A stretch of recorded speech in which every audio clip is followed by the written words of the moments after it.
Under India's federal framework, cooperatives are governed by state law, but recent central interventions threaten their autonomy. The session will explore the constitutional evolution of cooperative governance, the impact of centralization, and the conflict between cooperatives and neoliberal policies, with a focus on preserving Kerala's decentralized democratic cooperative model. ആദ്യം തന്നെ സ്വാഗത പ്രസംഗത്തിനായി ക്ഷണിക്കുന്നു Shri R V Satheendrakumar sir, chairman seminar committee. Welcoming you sir.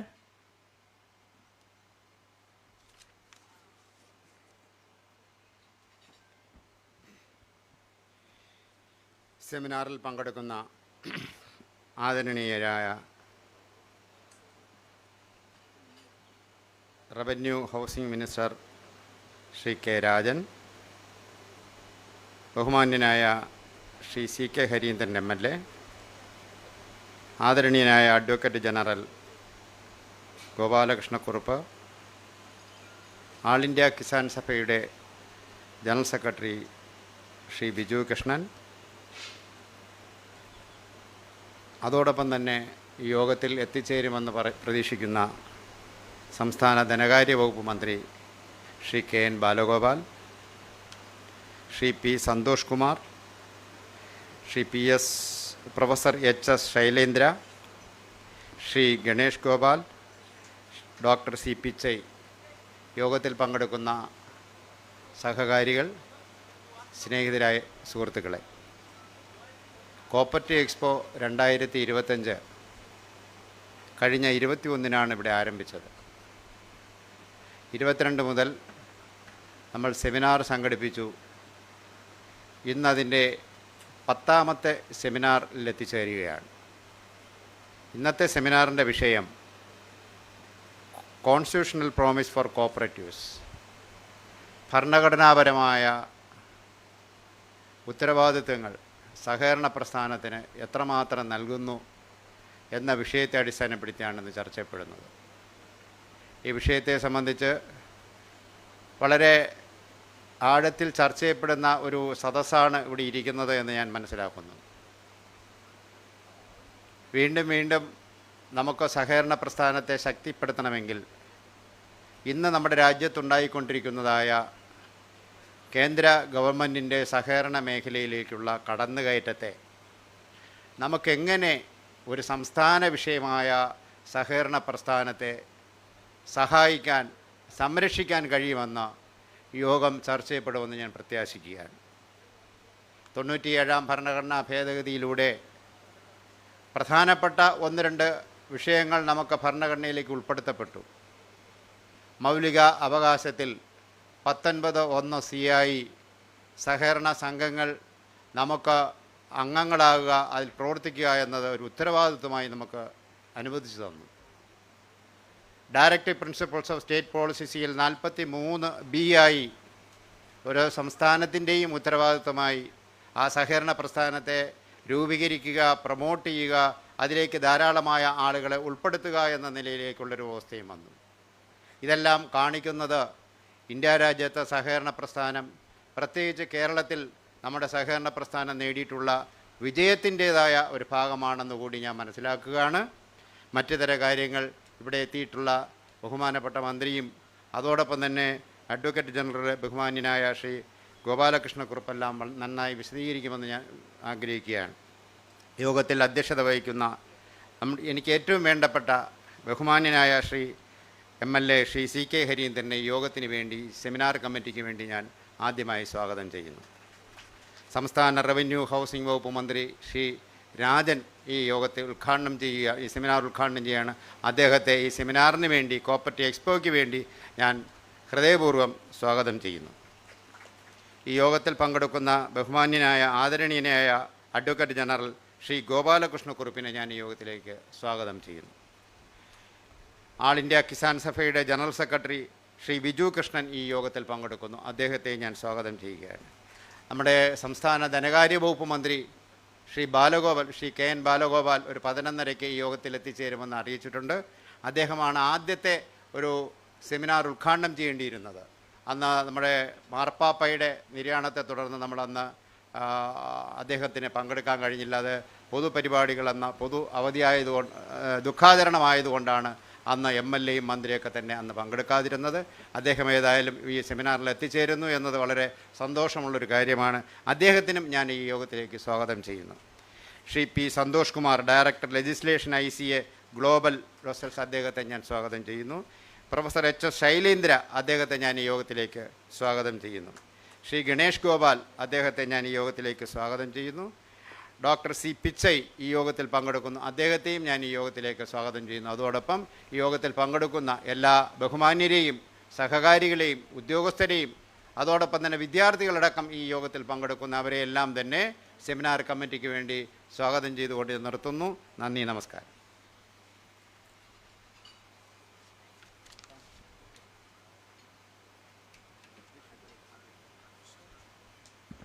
Thank you sir. അടുത്തതായി അധ്യക്ഷ പ്രസംഗത്തിന് Shri CK Harindran MLA സാറിനെ ക്ഷണിക്കുന്നു.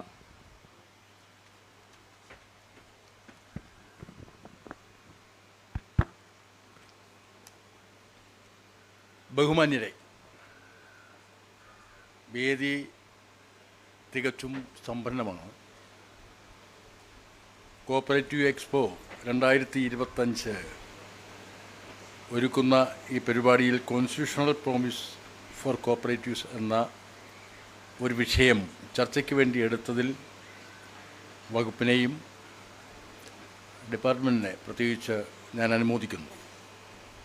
പ്രത്യേകിച്ച് ഈ കാലയളവിൽ വളരെ കാലിക പ്രസക്തിയുള്ള ഒരു വിഷയമാണ് ഇതെന്ന് ഞാൻ മനസ്സിലാക്കുന്നു. കേരളത്തിൻ്റെ സമ്പദ്ഘടനയിൽ ധനവിനിയോഗത്തിൽ 40% ധനവിനിയോഗം നടത്തുന്ന ഒരു മേഖലയാണ് കോപ്പറേറ്റീവ് സെക്ടർ എന്നാണ് ഞാൻ മനസ്സിലാക്കുന്നത്. ആ മേഖലയിൽ ഈ അടുത്ത കാലത്തായി, പ്രത്യേകിച്ച് 2023 ആഗസ്റ്റോടുകൂടി പാർലമെൻറ്റ് പാസാക്കിയ ഒരു നിയമം ഉപയോഗപ്പെടുത്തിക്കൊണ്ട് നമ്മുടെ സംസ്ഥാനത്തിന് ഭരണഘടന അനുവദിക്കുന്ന അവകാശങ്ങൾക്കുമേൽ ഒരു കടന്നുകയറ്റം നടത്തിയിരിക്കുന്നു എന്ന ആകുലതയാണ് പൊതുവായി സഹകരണ മേഖലയുമായി അടുത്തു നിൽക്കുന്നവർക്ക് ഇന്ന് നിലവിലുള്ളത്. ഇവിടെ ഭരണഘടനാപരമായി 96 വിഷയങ്ങൾ യൂണിയനും 66 വിഷയങ്ങൾ സ്റ്റേറ്റിനും 47 വിഷയങ്ങൾ കൺകറൻ്റ് ലിസ്റ്റിലും. ഇത് ഭരണഘടന അനുശാസിക്കുന്ന പ്രകാരം രാജ്യത്ത് നിലനിൽക്കുന്ന നിയമങ്ങളാണ്. അതുവഴിയാണ് അതിനകത്തു നിന്ന് പ്രവർത്തിക്കുന്നവരാണ് നമ്മളെല്ലാം ഭരണഘടനയ്ക്ക് അനുസരിച്ച്. ഇതിൽ സ്റ്റേറ്റ് കൈകാര്യം ചെയ്യേണ്ട കാര്യങ്ങൾ നിയമം വഴി അതിനെ കോപ്പറേറ്റീവ് മേഖലയെ എങ്ങനെ സമ്പന്നമാക്കാം എന്നതിനെക്കുറിച്ചുള്ള നിയമങ്ങൾ കാലാകാലങ്ങളിൽ ആവിഷ്കരിക്കുകയും നടപ്പിലാക്കുകയും ചെയ്യുന്നുണ്ട്. യൂണിയൻ ഗവൺമെൻറ്റിന് ചെയ്യാൻ കഴിയുന്ന കാര്യങ്ങൾ അവരും ചെയ്യുന്നുണ്ട്. എന്നാൽ കൺകറൻ്റ് ലിസ്റ്റിൽപ്പെട്ട കാര്യങ്ങൾ പാർലമെൻറ്റും നിയമസഭയും കൈകാര്യം ചെയ്യേണ്ട വിഷയങ്ങളാണെന്നാണ് ഞാൻ മനസ്സിലാക്കുന്നത്. ഇതിൽ സ്റ്റേറ്റിൻ്റെ അധികാരത്തിലേക്കുള്ള കടന്നുകയറ്റത്തിന് വേണ്ടിയുള്ള ഒരു നിയമം അടുത്തിടെ പാർലമെൻറ്റിൽ പാസ്സാക്കിക്കൊണ്ട് നിലവിലുള്ള നിയമങ്ങൾ മുഴുവൻ അട്ടിമറിക്കാനുള്ള പരിശ്രമത്തിലാണ്. ഇന്നിപ്പോൾ പാർലമെൻറ്റ് കൊണ്ടുവന്ന നിയമത്തിൽ 49 ഭേദഗതികളാണ് എന്നാണ് ഞാൻ അറിയുന്നത്. 49 ഭേദഗതികൾ. അതിലൂടെ സംസ്ഥാനങ്ങളിൽ സ്വതന്ത്രമായി പ്രവർത്തിക്കുന്ന ഭരണഘടന അനുശാസിക്കുന്ന നിലയിൽ സ്റ്റേറ്റിൽ പ്രവർത്തിക്കുന്ന സഹകരണ മേഖലയ്ക്ക് ഏതു നിമിഷം വേണമെങ്കിലും മൾട്ടി സ്റ്റേറ്റ് സൊസൈറ്റികൾക്ക് ലയിക്കാൻ കഴിയുന്ന തീരുമാനമെടുത്താൽ മതിയെന്നാണ്. 2/3 പൊതുയോഗം വിളിച്ചു ചേർത്ത് 2/3 ഭൂരിപക്ഷമുണ്ടെങ്കിൽ മൾട്ടി സ്റ്റേറ്റ് സൊസൈറ്റികളിലേക്ക് നമുക്ക് ലയിക്കാൻ കഴിയും.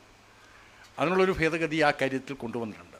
അതുവഴി ലയനം മാത്രമല്ല, ഏതു സംഘങ്ങൾക്കും മൾട്ടി സ്റ്റേറ്റ് സൊസൈറ്റികളായി സ്വയം വളരാനും രൂപീകരിക്കാനുമുള്ള അവസരമുണ്ടാവുകയാണ് ഇതുവഴി. അപ്പോൾ ഒരു സ്റ്റേറ്റ് ഗവൺമെൻറ്റിൻ്റെയോ രജിസ്ട്രാറുടെയോ അനുമതി കൂടാതെ തന്നെ സംസ്ഥാനങ്ങളിൽ പ്രവർത്തിക്കുന്ന സംഘങ്ങൾക്ക് മൾട്ടി സ്റ്റേറ്റ് സൊസൈറ്റികളായി രൂപം കൊള്ളാനുള്ള സൗകര്യമാണ് ഈ ഭേദഗതിയിലൂടെ കേന്ദ്ര ഗവൺമെൻറ് കൊണ്ടുവന്നിരിക്കുന്നത്. കേരളത്തിലെ ഗ്രാമീണ സമ്പദ്ഘടനയെ പോറ്റുന്ന സഹായിക്കുന്ന 2.5 ലക്ഷം കോടി രൂപയുടെ നിക്ഷേപവും 1.86 ലക്ഷം കോടി രൂപയുടെ ട്രാൻസാക്ഷനും വായ്പയും വിതരണം ചെയ്യുന്ന ഈ കേരളത്തിലെ ഏറ്റവും പ്രധാനപ്പെട്ട ഒരു സഹകരണ മേഖലയെയാണ് ഇത്തരം നിയമങ്ങൾ വഴി, ഇടക്കാല നിയമങ്ങൾ വഴി പാർലമെൻറ്റ് ഇതിനകത്തേക്ക് കടന്നു കയറാനുള്ള പരിശ്രമം നടത്തിക്കൊണ്ടിരിക്കുന്നത്. തികച്ചും സുതാര്യമായും ജനാധിപത്യപരമായും പ്രവർത്തിച്ചു പോരുന്ന ഒരു സഹകരണ പ്രസ്ഥാനത്തിന് മേൽ ആധിപത്യമുറപ്പിക്കാനും കടന്നു കയറാനും നടത്തിക്കൊണ്ടിരിക്കുന്ന ഇന്ത്യയിൽ നിലനിൽക്കുന്ന ഫെഡറൽ സിസ്റ്റത്തെ മുഴുവൻ വെല്ലുവിളിച്ചുകൊണ്ട് നടത്താൻ ശ്രമിക്കുന്ന ഈ നീക്കം കേരളീയ സമൂഹത്തിൽ വല്ലാത്ത ആകുലതകൾ സൃഷ്ടിച്ചിട്ടുണ്ട് എന്ന കാഴ്ചപ്പാടാണ് ഈ കാര്യത്തിൽ എനിക്കും ഉള്ളത് എന്നാണ് എനിക്ക് ഈ സെമിനാറിൽ ആമുഖമായി പറഞ്ഞു വയ്ക്കാനുള്ളത്. ഞാൻ മറ്റു വിഷയങ്ങളിലേക്ക് പോകുന്നില്ല. ഒരു ആഗോളവൽക്കരണ കാലത്ത് രാജ്യത്ത് നിലനിൽക്കുന്ന ഫെഡറൽ സിസ്റ്റത്തെ എങ്ങനെയാണ് ദുർവിനിയോഗം ചെയ്യാൻ കഴിയുന്നതെന്ന് ഈ നിയമം പാസ്സാക്കുന്നത് വഴി നമുക്ക് വ്യക്തമാക്കി തരികയാണ്. ഇത് 1848 കമ്മ്യൂണിസ്റ്റ് മാനിഫെസ്റ്റോ കമ്മ്യൂണിസ്റ്റ് ലീഗിന് വേണ്ടി മാർക്സും എംഗൽസും തയ്യാറാക്കുന്ന ഘട്ടത്തിൽ എഴുതി ചേർത്താണ്. 1848 ലോകം സാമ്രാജ്യത്വത്തിൽ നിന്ന് വന്നു പുതിയ മേഖലകൾ കണ്ടെത്തുമ്പോൾ ധനത്തിന് രാജ്യങ്ങളുടെ അതിർത്തികൾ ഭേദിക്കേണ്ടി വരുമെന്നും ധനത്തിന് കുന്നുകൂട്ടാനും അതിന് വ്യാപരിക്കാനുമുള്ള ഇടം തേടി വരുമെന്നും അങ്ങനെ ഇടം തേടി വരുന്ന ധനത്തിന് ലോകം മുഴുവൻ കുത്തൊലിപ്പ് നടത്തി ലാഭമുണ്ടാക്കുക എന്ന ലക്ഷ്യം സാധ്യമാക്കാൻ ഒരുപാട് പരിശ്രമം നടത്തുമെന്നും 1848 കമ്മ്യൂണിസ്റ്റ് മാനിഫെസ്റ്റോ വഴി എംഗൽസും മാർക്സും വരച്ചു കാണിച്ച ഒരു ചിത്രം നമ്മുടെ മനസ്സിലുണ്ട്. നമുക്കിപ്പോഴാണത് ബോധ്യമാവുന്നത്. ആഗോളവൽക്കരണത്തിൻ്റെ കാലത്ത് ധനത്തിൻ്റെ കുത്തൊഴുക്ക് അഥവാ ധനത്തിൻ്റെ വ്യാപനം ഏതു നിലയിലാണ് ലോകമെമ്പാടും വ്യാപരിക്കുന്നത്, അവ വിന്യസിപ്പിക്കപ്പെടുന്നത് എന്ന് നമ്മൾ കണ്ടുകൊണ്ടിരിക്കുകയാണ്. അതുപോലെ ഇന്ത്യയിൽ ആഗോളവൽക്കരണ നടപടികൾ ആരംഭിക്കുന്ന ഘട്ടത്തിൽ എല്ലാ മേഖലയിലും അതിർത്തികൾ ഭേദിച്ചു കടന്നുകയറും, ജനാധിപത്യ സംവിധാനങ്ങൾ മുഴുവൻ അട്ടിമറിക്കപ്പെടും എന്നുള്ളതിൻ്റെ സൂചനകളാണ് പല നിലയിലും നമ്മൾ കണ്ടുവരുന്നത്. ആ കൂട്ടത്തിൽ കേരളത്തിലെ 2.5 ലക്ഷം കോടി രൂപയുടെ നിക്ഷേപവും 1.86 ലക്ഷം കോടി രൂപയുടെ വായ്പാ പദ്ധതിയും നടത്തി ഗ്രാമീണ സമ്പദ്ഘടനയെ പോറ്റി വളർത്തുന്ന സഹകരണ മേഖലയ്ക്ക് നേരെ ഉയർത്തുന്ന ഒരു വെല്ലുവിളിയാണ് എന്ന് മനസ്സിലാക്കിക്കൊണ്ട് ജനാധിപത്യം വീണ്ടെടുക്കുക മാത്രമല്ല, സഹകരണ മേഖലയിൽ കോൺസ്റ്റിറ്റ്യൂഷണലായി നമുക്ക് കിട്ടേണ്ട സൗകര്യങ്ങളും അവയ്ക്ക് നേരെയുള്ള കടന്നുകയറ്റത്തെ പ്രതിരോധിക്കാനും ഏറ്റവും ശ്രദ്ധാപൂർവം ഇടപെടുകയും ജാഗ്രതയോടുകൂടി വീക്ഷിക്കുകയും ചെയ്യേണ്ട ഒരു സന്ദർഭത്തിലാണ് ഈ അജണ്ട വെച്ചുകൊണ്ട് അഥവാ ഈ ഒരു വിഷയത്തെ സംബന്ധിച്ച് നാം ചർച്ച ചെയ്യുന്നത് എന്ന ഗൗരവം കൂടെ ഞാൻ ചൂണ്ടിക്കാണിക്കുകയാണ്. കേരളത്തിലെ സഹകരണ പ്രസ്ഥാനത്തെ സംരക്ഷിക്കുന്നതിന് വേണ്ടി കേരളത്തിലെ ഗവൺമെൻറ് എടുത്തു പോരുന്ന ചില നടപടികളുണ്ട്. ഈ കഴിഞ്ഞ നിയമസഭാ സമ്മേളനത്തിൽ കൊണ്ടുവന്ന ചില ഭേദഗതികളും സംസ്ഥാനത്തിനകത്തു നിന്നുകൊണ്ട് ഈ മേഖലയെ സംരക്ഷിക്കാനും വേണ്ടുന്ന പ്രവർത്തനങ്ങളുണ്ട്. എന്നാൽ ഇതിനെ തകർക്കാൻ EDA പോലുള്ളവരെ ഉപയോഗപ്പെടുത്തിക്കൊണ്ട് നടത്തുന്ന പരിശ്രമങ്ങളുമുണ്ട്. ആ കുൽസിതമായ ശ്രമത്തിനെതിരായി ശക്തമായി സഹകരണ പ്രസ്ഥാനത്തെ സംരക്ഷിക്കാനുള്ള ഒരു ശക്തമായ ഇടപെടലും ശക്തമായിട്ടുള്ള ബഹുജന ഇടപെടലുകളും ഈ രംഗത്ത് കൊണ്ടുവന്നുകൊണ്ട് കേരളത്തിലെ ജനാധിപത്യം സംരക്ഷിക്കാൻ സഹകരണ മേഖലയിലെ ജീവനക്കാർക്കും അതുപോലെ ഭരണസമിതികൾക്കും ഒക്കെ കഴിയേണ്ടതുണ്ട്, പൊതുസമൂഹത്തിന് കഴിയേണ്ടതുണ്ട് എന്ന അഭിപ്രായം കൂടെ ഞാൻ പങ്കുവെച്ചുകൊണ്ട് ഈ സെമിനാർ ഉദ്ഘാടനം ചെയ്യാൻ ആദരണീയനായിട്ടുള്ള റവന്യൂ മന്ത്രി ഇവിടെ എത്തിച്ചേർന്നിട്ടുണ്ട്. അദ്ദേഹത്തെ വളരെ വിനയപൂർവ്വം ക്ഷണിച്ചുകൊണ്ട് ഞാൻ എൻ്റെ വാക്കുകൾ നിർത്തുന്നു. നിങ്ങൾക്ക് ഏവർക്കും നന്മയുണ്ടാവട്ടെ.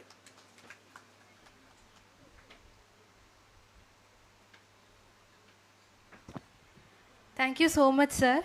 Now I invite Sri K. Sajeev Karta, sir, to present memento to Sri C.K. Harindran, sir.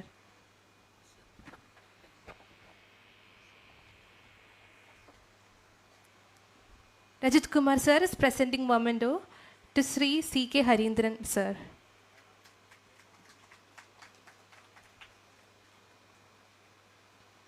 Thank you so much. Now I am inviting Sri K. Rajan sir, Honorable Minister for Revenue and Housing. Welcoming you, sir.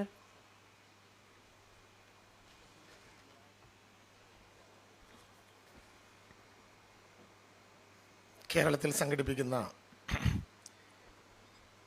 സഹകരണ എക്സ്പോയുടെ മൂന്നാമത്തെ എഡിഷനായിട്ടുള്ള 2025 April 21 മുതൽ 30 വരെ കനകക്കുന്ന് മൈതാനത്തിൽ കേരളത്തിലെ എല്ലാ സഹകാരികളെയും ഒരർത്ഥത്തിൽ അല്ലെങ്കിൽ മറ്റൊരർത്ഥത്തിൽ കൂട്ടിയോജിപ്പിച്ചുകൊണ്ട് സംഘടിപ്പിക്കുന്ന ഈ മഹനീയമായ ചടങ്ങിൻ്റെ ഭാഗമായി ഇന്നിവിടെ സംഘടിപ്പിച്ചിട്ടുള്ള ഈ സെമിനാറിൻ്റെ ചെയർമാനായിട്ടുള്ള ഇതിൻ്റെ അധ്യക്ഷനായിട്ടുള്ള പ്രിയപ്പെട്ട സുഹൃത്തും ജ്യേഷ്ഠ സഹോദരനും കേരളത്തിൻ്റെ നിയമസഭയിലെ ശ്രദ്ധേയനായിട്ടുള്ള MLA-യുമായിട്ടുള്ള പ്രിയപ്പെട്ട ശ്രീ C.K. ഹരീന്ദ്രനാഥ് MLA,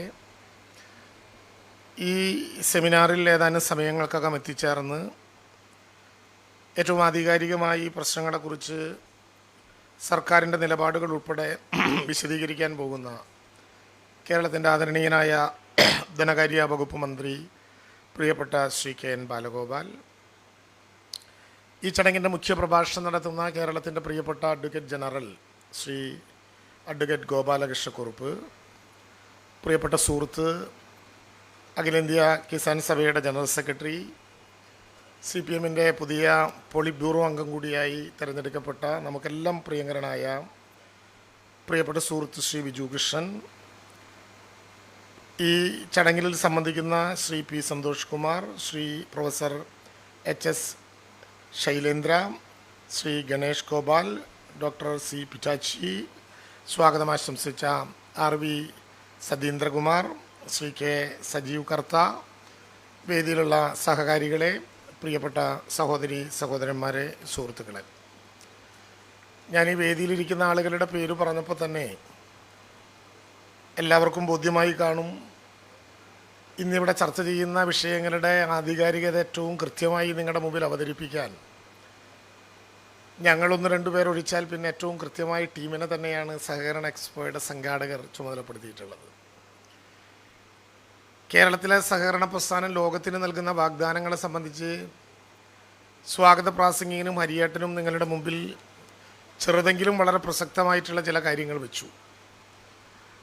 ഭരണഘടന വാഗ്ദാനത്തെ ലംഘിച്ചുകൊണ്ടും ഒരുപക്ഷെ ഭരണഘടന നമുക്ക് ഒരു ഫെഡറൽ രാജ്യത്ത് ഉറപ്പുവരുത്തുന്ന അവകാശങ്ങളെ ലംഘിച്ചുകൊണ്ടും ഈ രംഗത്തേക്ക് കടന്നു കയറാൻ ശ്രമിക്കുന്ന കേന്ദ്ര ഗവൺമെൻറ്റിൻ്റെ ശരിയല്ലാത്ത നിലപാടുകളെക്കുറിച്ച് ആധികാരികമായി ചർച്ച ചെയ്യാനോ അതിൽ അഭിപ്രായം പറയാനോ എന്തുകൊണ്ടും അക്കാദമികമായി യോഗ്യതയുള്ള ആളുകളാണ് ഈ സെമിനാറിൽ പങ്കെടുക്കുന്ന മറ്റു സ്പീക്കേഴ്സ് എന്നുള്ളത് കൊണ്ട് അവരുടെ അഭിപ്രായ പ്രകടനങ്ങളായിരിക്കും യഥാർത്ഥത്തിൽ ഈ സെമിനാറിനെ സമ്പന്നമാക്കാൻ പോകുന്നത് എന്ന് പ്രാഥമികമായ എൻ്റെ നിരീക്ഷണം ഇവിടെ രേഖപ്പെടുത്തേണ്ടതുണ്ട്. സഹകരണ പ്രസ്ഥാനത്തിൻ്റെ ചരിത്രം ഞാൻ വിശദീകരിക്കുന്നില്ല. പക്ഷേ നമ്മുടെ ഭരണഘടനയുടെ അവകാശങ്ങളനുസരിച്ച് സ്റ്റേറ്റ് ലിസ്റ്റും സെൻട്രൽ ലിസ്റ്റും കൺകറൻറ്റ് ലിസ്റ്റും ഉള്ള ഒരു ഭരണഘടന ഉറപ്പിൽ സ്റ്റേറ്റ് ലിസ്റ്റിൽപ്പെടുന്നൊരു സബ്ജക്റ്റാണ് യഥാർത്ഥത്തിൽ സഹകരണ മേഖല എന്നിരിക്കെ എന്തുകൊണ്ടാണ് നമ്മുടെ രാജ്യത്തിൻ്റെ ഭരണഘടനയിൽ ചിലതു മറപറ്റി നമ്മുടെ രാജ്യത്ത് സഹകരണ പ്രസ്ഥാനത്തെ പിടിക്കാനുള്ള ശ്രമങ്ങൾ ആരംഭിക്കുന്നത് എന്ന ചോദ്യം വളരെ പ്രസക്തമായി നമ്മുടെ മുമ്പിലുണ്ട്. കേരളത്തിൻ്റേതുൾപ്പെടെ ഇന്ത്യയിലെ സംസ്ഥാനങ്ങളിൽ നിലനിൽക്കുന്ന സഹകരണ പ്രസ്ഥാനങ്ങൾ ഒരു നാടിൻ്റെ വലിയ മാറ്റങ്ങൾക്ക് ചെയ്ത സംഭാവനകൾ ചെറുതായി നമുക്ക് കാണാനാകില്ല. ഓരോ ഘട്ടത്തിലും എന്താണോ ഒരു സമൂഹത്തിന് അനിവാര്യത, ആ അനിവാര്യതയെ തൊട്ടറിഞ്ഞ് ഗ്രാമങ്ങളുടെ ഹൃദയം പേറുന്ന യഥാർത്ഥത്തിൽ കേരളത്തിൻ്റെ സാമ്പത്തിക വ്യവസ്ഥ നിയന്ത്രിക്കുന്ന കേന്ദ്രങ്ങളാണ് സഹകരണ പ്രസ്ഥാനങ്ങൾ. നമുക്കറിയാം കേരളത്തിൻ്റെ ഒരു ചരിത്രം, മനുഷ്യാവകാശങ്ങൾ പോലും നിഷേധിക്കപ്പെട്ട ഒരു ജനത ജീവിച്ചിരുന്ന നാടായിരുന്നു കേരളം എന്ന നമ്മുടെ നാടിൻ്റെ ഇരുണ്ട ചരിത്രമാണ്. യഥാർത്ഥത്തിൽ കേരളത്തിൻ്റെ സഹകരണ പ്രസ്ഥാനങ്ങളുടെ ആദ്യ രൂപീകരണ ഘട്ടത്തിൽ ഏറ്റവും വലിയ അടിച്ചമർത്തലിനും നിരോധനത്തിനും രംഗത്തിറങ്ങിയത് ആരാണ് എന്ന ചോദ്യം മാത്രമെടുത്താൽ ആധുനിക കാലത്ത് എന്തുകൊണ്ട് ഭരണകൂടങ്ങൾ ഇതിനെ നിയന്ത്രിക്കാൻ ഇടപെടുന്നു എന്ന കാര്യം നമുക്ക് വ്യക്തമാകും. നമുക്കറിയാം, വിവേചനങ്ങളും അടിച്ചമർത്തലുകളും അടിമത്തവും നിലനിന്നിരുന്ന ഇരുണ്ട കേരളത്തിൻ്റെ ചരിത്രം. പുറന്ന മണ്ണിൽ മനുഷ്യനെ പോലെ ജീവിക്കാൻ അവകാശം നിഷേധിക്കപ്പെട്ട് അലിഖിതങ്ങളായിട്ടുള്ള നിയമങ്ങളുടെ അടിസ്ഥാനത്തിൽ സ്വാമി വിവേകാനന്ദന് ഭ്രാന്താലയം എന്ന് വിളിക്കേണ്ടി വന്നിരുന്ന കേരളത്തിൽ പണി ചെയ്താലും പകലന്തിയോളം അടിമകളെ പോലെ നിന്നാലും കൂലി കിട്ടാത്ത വ്യവസ്ഥ നിലനിന്നിരുന്ന ഒരു കേരളത്തിൽ ആ വ്യവസ്ഥയിൽ നിന്ന് സാധാരണ മനുഷ്യനെ കരകയറ്റാൻ നടന്ന നിരവധികളായിട്ടുള്ള നവോത്ഥാന പ്രസ്ഥാനങ്ങൾ, ശ്രദ്ധേയമായിട്ടുള്ള കർഷക സമരങ്ങൾ, ഇതിൻ്റെ എല്ലാം ചരിത്രമുള്ള കേരളത്തിൽ ഒരുപക്ഷെ തൊഴിലാളികളെ സാമ്പത്തിക പര്യാപ്തതയിലേക്ക് കൊണ്ടുവരിക എന്ന ലക്ഷ്യം വെച്ചുകൊണ്ട് ആരംഭിച്ച അക്ഷരാർത്ഥത്തിലുള്ള ഒരു സമരമാണ് സഹകരണ പ്രസ്ഥാനത്തിൻ്റെ ജന്മവും അതിൻ്റെ തുടർ നടപടികളും. ആ സഹകരണ പ്രസ്ഥാനങ്ങൾ കൂലി കിട്ടാത്ത, പകലന്തിയോളം പണിയെടുത്താലും അവകാശങ്ങൾ ലഭ്യമാക്കാൻ കഴിയാത്ത ഒരു ജനതയെ മനുഷ്യനായി കാണാനുള്ള മഹാപരിവർത്തനത്തിൻ്റെ പാതയിൽ ആവശ്യമായ സാമ്പത്തിക പിൻബലം കൊടുക്കുക എന്ന ലക്ഷ്യത്തോടെ ആരംഭിച്ച സഹകരണ പ്രസ്ഥാനങ്ങളെ അന്ന് എതിർത്ത് തോൽപ്പിക്കാൻ ശ്രമിച്ചത് നാടുവാഴികളും ജന്മിത്തമ്പുരാന്മാരും അവരുടെ കിങ്കരന്മാരുമാണ് എന്ന് ഇരുണ്ട കേരളത്തിൻ്റെ ചരിത്രത്തിലെ ഏറ്റവും പ്രധാനപ്പെട്ട വഴികളാണ്. തൊഴിലാളികൾ സ്വയം പര്യാപ്തതയിൽ എത്തിയാൽ കുറഞ്ഞ കൂലി വാങ്ങി പണിയെടുക്കാൻ ആരും ഉണ്ടാകില്ല എന്ന തിരിച്ചറിവായിരിക്കാം ഒരുപക്ഷേ നാടുവാഴികളും ജന്മിത്തമ്പുരാന്മാരും അടക്കമുള്ള ഒരു സമൂഹം ഇതിനെതിരായി തിരിയാനുള്ള ഏറ്റവും പ്രധാനപ്പെട്ട കാരണം. ജന്മിത്തവും നാടുവാഴി ഭരണവും എല്ലാം കേരളം തൂത്തെറിഞ്ഞെങ്കിലും അവരുടെ പ്രേതങ്ങൾ പല വിധത്തിൽ ഇന്ന് നമ്മളെ നയിക്കാനുള്ള ശ്രമങ്ങൾ നടത്തിക്കൊണ്ടിരിക്കുകയാണ്. യഥാർത്ഥത്തിൽ അന്നത്തെ കാലത്തെ ഈ സഹകരണ പ്രസ്ഥാനത്തെ തകർക്കാനുള്ള ശ്രമങ്ങൾക്ക് നേതൃത്വം നൽകിയത് ജന്മിത്തമ്പുരാന്മാരും നാടുവാഴികളുമാണെങ്കിൽ ലൂസിഫറിൻ്റെ 2ാം പതിപ്പ് ഇറങ്ങുന്ന കേരളത്തിൽ അതിനെതിരായിട്ടുള്ള സമരങ്ങൾക്ക് ജന്മി നാടുവാഴിത്ത വ്യവസ്ഥിതിയുടെ പുതിയ പതിപ്പുകൾ വളരെ ബോധപൂർവമായിട്ടുള്ള ശ്രമങ്ങൾ നടത്തുന്നു എന്ന് ഞെട്ടലോടെ മാത്രമാണ് കേരളത്തിന് തിരിച്ചറിയാൻ ആകുന്നത്. ഇവിടെ ഹരിയേട്ടൻ ശരിയായി സൂചിപ്പിച്ചതുപോലെ 2.5 ലക്ഷം കോടിയിലേറെ നിക്ഷേപമുള്ള കേരളത്തിൽ ഇത്തവണത്തെ ബഡ്ജറ്റിൻ്റെ പ്രത്യേകത, നമ്മൾ 2 ലക്ഷം കോടി കവിഞ്ഞ ഒരു ബഡ്ജറ്റ് അവതരിപ്പിച്ച ദീർഘമായൊരു കാലത്തിന് ശേഷമുള്ള ബഡ്ജറ്റാണ് ഏതാനും സമയങ്ങൾക്കകം ഇവിടെ എത്തിച്ചേരാൻ പോകുന്ന ശ്രീ KN ബാലഗോപാൽ അവതരിപ്പിച്ചത്. കഴിഞ്ഞ വർഷം വരെ 1,74,000 കോടി രൂപ വരെ ചെലവഴിക്കാൻ കേരളത്തിന് കഴിഞ്ഞിട്ടുണ്ടെങ്കിലും കേരളത്തിൻ്റെ ബഡ്ജറ്റ് 2 ലക്ഷം കവിഞ്ഞത് ഇത്തവണയാണ്. 2.5 ലക്ഷം കോടിയിലധികം നിക്ഷേപവും അത്ര തന്നെ ഏതെങ്കിലും വിധത്തിലുള്ള വായ്പകളും നടത്തിക്കൊണ്ടിരിക്കുന്ന കേരളത്തിൻ്റെ ഈ ജനകീയ പ്രസ്ഥാനത്തെ തകർക്കണം എന്ന ലക്ഷ്യം ഏതു വിധത്തിൽ നിന്നാണ് ആരംഭിക്കുന്നത് എന്ന ചോദ്യം നമ്മുടെ മുമ്പിലുണ്ട്. കേരളത്തിൽ സഹകരണ പ്രസ്ഥാനം ഇടപെടാത്ത ഏതെങ്കിലും മേഖലകളുണ്ടോ? കഴിഞ്ഞ കുറച്ച് ദിവസമായി തിരുവനന്തപുരത്തെയും കേരളത്തിലെ ഗവൺമെൻറ് നടത്തുന്ന പ്രവർത്തനങ്ങൾ മനഃപൂർവ്വം ഇരുട്ടിൻ്റെ മറയിൽ നിൽക്കണമെന്ന് ആഗ്രഹിക്കുന്ന മാധ്യമങ്ങൾക്ക് പോലും സഹകരണ എക്സ്പോ ഒഴിവാക്കാൻ കഴിയുന്നില്ല. സഹകരണ എക്സ്പോയിലെ പുതിയ അനുഭവങ്ങൾ ധാരാളമായി നമ്മുടെ മുമ്പിൽ അവതരിപ്പിക്കുന്നു. കേരളത്തിന് എത്രയേറെ അത്യുജ്വലമായിട്ടുള്ള അനുഭവങ്ങൾ. ഞാൻ വിശദമായ കഥകളിലേക്ക് പോവുകയല്ല. ഇവിടെ അധ്യക്ഷ പ്രാസംഗികൻ പറഞ്ഞതുപോലെ ഭരണഘടന ഉറപ്പുവരുന്ന ഫെഡറലിസത്തെ അട്ടിമറിക്കാൻ ഇതാദ്യത്തെ ശ്രമമല്ല, എത്രയോ ശ്രമങ്ങൾ. അതിൻ്റെ ഒരു തുടർച്ചയാണ് യഥാർത്ഥത്തിൽ ഇന്ത്യ സമീപ ഭൂതകാലത്ത് കണ്ട ഏറ്റവും വലിയ ദുരന്തങ്ങളിലൊന്നായിട്ടുള്ള മേപ്പാടി പഞ്ചായത്തിലെ 10, 11, 12 വാർഡുകളിൽ ചൂരൽമലയും മുണ്ടക്കയും അട്ടാമലയും ആറാമലയും പുഞ്ചിരി വറ്റവും ഒക്കെ ഉൾപ്പെടെ പുന്നപ്പുഴയുടെ തീരത്ത് കിടക്കുന്ന ഒരു ജനതയിൽ 1 ചതുരശ്ര കിലോമീറ്ററിനകത്തുള്ള 298 വരുന്ന മനുഷ്യരുടെ മരണത്തിലേക്ക് കലാശിച്ച ഒരുപക്ഷെ സമീപ ഇന്ത്യ കണ്ട ഏറ്റവും വലിയ ദുരന്തം. ഞാനതിൻ്റെ വിശദാംശവും അല്ല പറയാൻ ഉദ്ദേശിക്കുന്നത്. ആ ദുരന്തം നടക്കുമ്പോൾ കേരളത്തിലെ ഗവൺമെൻറ് ദുരന്തം നടന്ന് 17ാമത്തെ ദിവസം കേന്ദ്ര ഗവൺമെൻറ്റിന് സമർപ്പിച്ച ആദ്യത്തെ മെമ്മോറാണ്ടത്തിൽ പറഞ്ഞ 3 കാര്യങ്ങൾ. ഒന്ന്, കേരളത്തിനായി അഡീഷണൽ പാക്കേജ് കേരളത്തിന് L3 വിഭാഗത്തിൽപ്പെടുത്തി ഡിസാസ്റ്റർ ഓഫ് സിവിയർ നേച്ചറിൽ ഉൾപ്പെടുത്തണം എന്ന ആവശ്യം.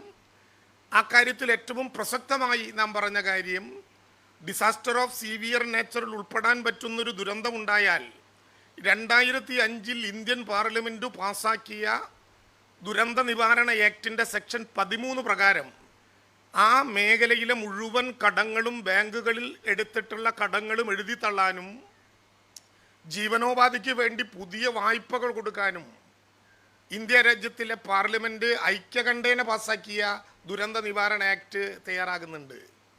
ഒരു ഫെഡറൽ രാജ്യത്ത് ഒരു ദുരന്തമുണ്ടായാൽ സുപ്രീം കോടതിയുടെ ഭാഷയിൽ പണ്ട് ബംഗാളിലെ ദാരിദ്ര്യവുമായി ബന്ധപ്പെട്ട കേസിൽ സുപ്രീം കോടതി നിരീക്ഷിച്ചതുപോലെ ഒരു ദുരന്തമുണ്ടായാൽ സംസ്ഥാനങ്ങളുടെ മുമ്പിൽ ഗാർഡിയൻ ഏഞ്ചലായി മാറണം കേന്ദ്രം എന്ന നിലപാട് പോലും അട്ടിമറിച്ചുകൊണ്ട് കടങ്ങൾ എഴുതിത്തള്ളാൻ ദുരന്ത നിവാരണ അതോറിറ്റി ഒറ്റ പ്രമേയം പാസാക്കിയാൽ മതി എന്ന അവകാശം പാർലമെൻറ്റിൽ നിൽക്കുമ്പോൾ ഇതുവരെയും ആ നടപടിയെക്കുറിച്ച് ഒരക്ഷരവും പ്രതികരിക്കാത്ത കേന്ദ്ര ഗവൺമെൻറ് കോടതിയിൽ തന്നെ അറ്റോർണി ജനറൽ ഇടപെട്ടുകൊണ്ട് പറഞ്ഞിരിക്കുന്നു, അങ്ങനെ ഒരു ലക്ഷ്യം, അങ്ങനെ ഒരു ശ്രമം, അങ്ങനെ ഒരു ആലോചന ഗവൺമെൻറ്റിൻ്റെ മുമ്പിലില്ല. ഞാൻ എന്തേ ഇത് പറയാൻ കാരണം, ഒരു ഫെഡറൽ അധികാരമുള്ള രാജ്യത്തിനകത്തൊരു സംസ്ഥാനം അനുഭവിച്ച ദുരന്തത്തെ മറികടക്കാൻ ഒരു ജനതയ്ക്കു തണലായി അവതരിപ്പിച്ചൊരു നിയമത്തെ വകുപ്പ് ഉപയോഗിച്ചില്ല എന്ന് മാത്രമല്ല, ഈ ദുരന്തമുണ്ടായി ഒരു മാസം കഴിയുമ്പോൾ SLBCയുടെ യോഗം ചേർന്ന് ഈ പ്രശ്നം ചർച്ച ചെയ്യുന്നതിന് മുമ്പ് ആ 3 വാർഡുകളിലുള്ള ഞങ്ങളുടെ ബാങ്കിൽ നിന്നെടുത്ത മുഴുവൻ കടങ്ങളും നിരുപാധികമായി എഴുതിത്തള്ളുന്നു എന്ന് പ്രഖ്യാപിക്കാൻ ഇന്ത്യയിലൊരു ബാങ്കേ ഉള്ളൂ.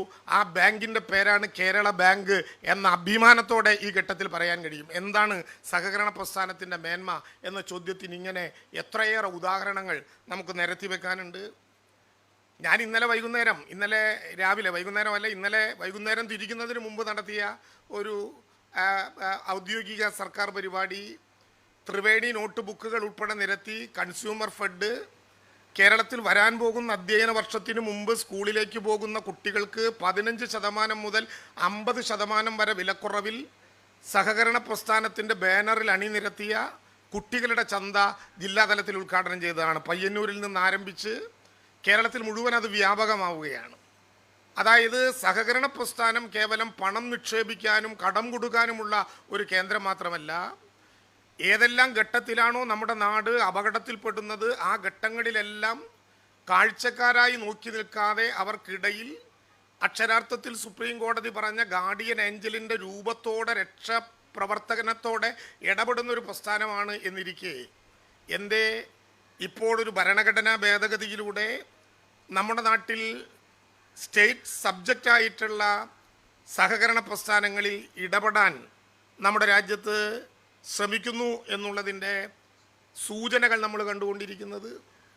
പ്രിയപ്പെട്ട AG വേദിയിലുണ്ട്, അദ്ദേഹം വളരെ വിശദമായിട്ട് ആ കാര്യങ്ങൾ പറയും എന്നാണ് ഞാൻ ധരിക്കുന്നത്. സംസ്ഥാനങ്ങൾക്കാണ് യഥാർത്ഥത്തിൽ നിയമനിർമ്മാണത്തിൻ്റെ അധികാരം. എന്നാൽ മൾട്ടി കോപ്പറേറ്റീവ് സൊസൈറ്റി യൂണിയൻ ലിസ്റ്റിലാണ്.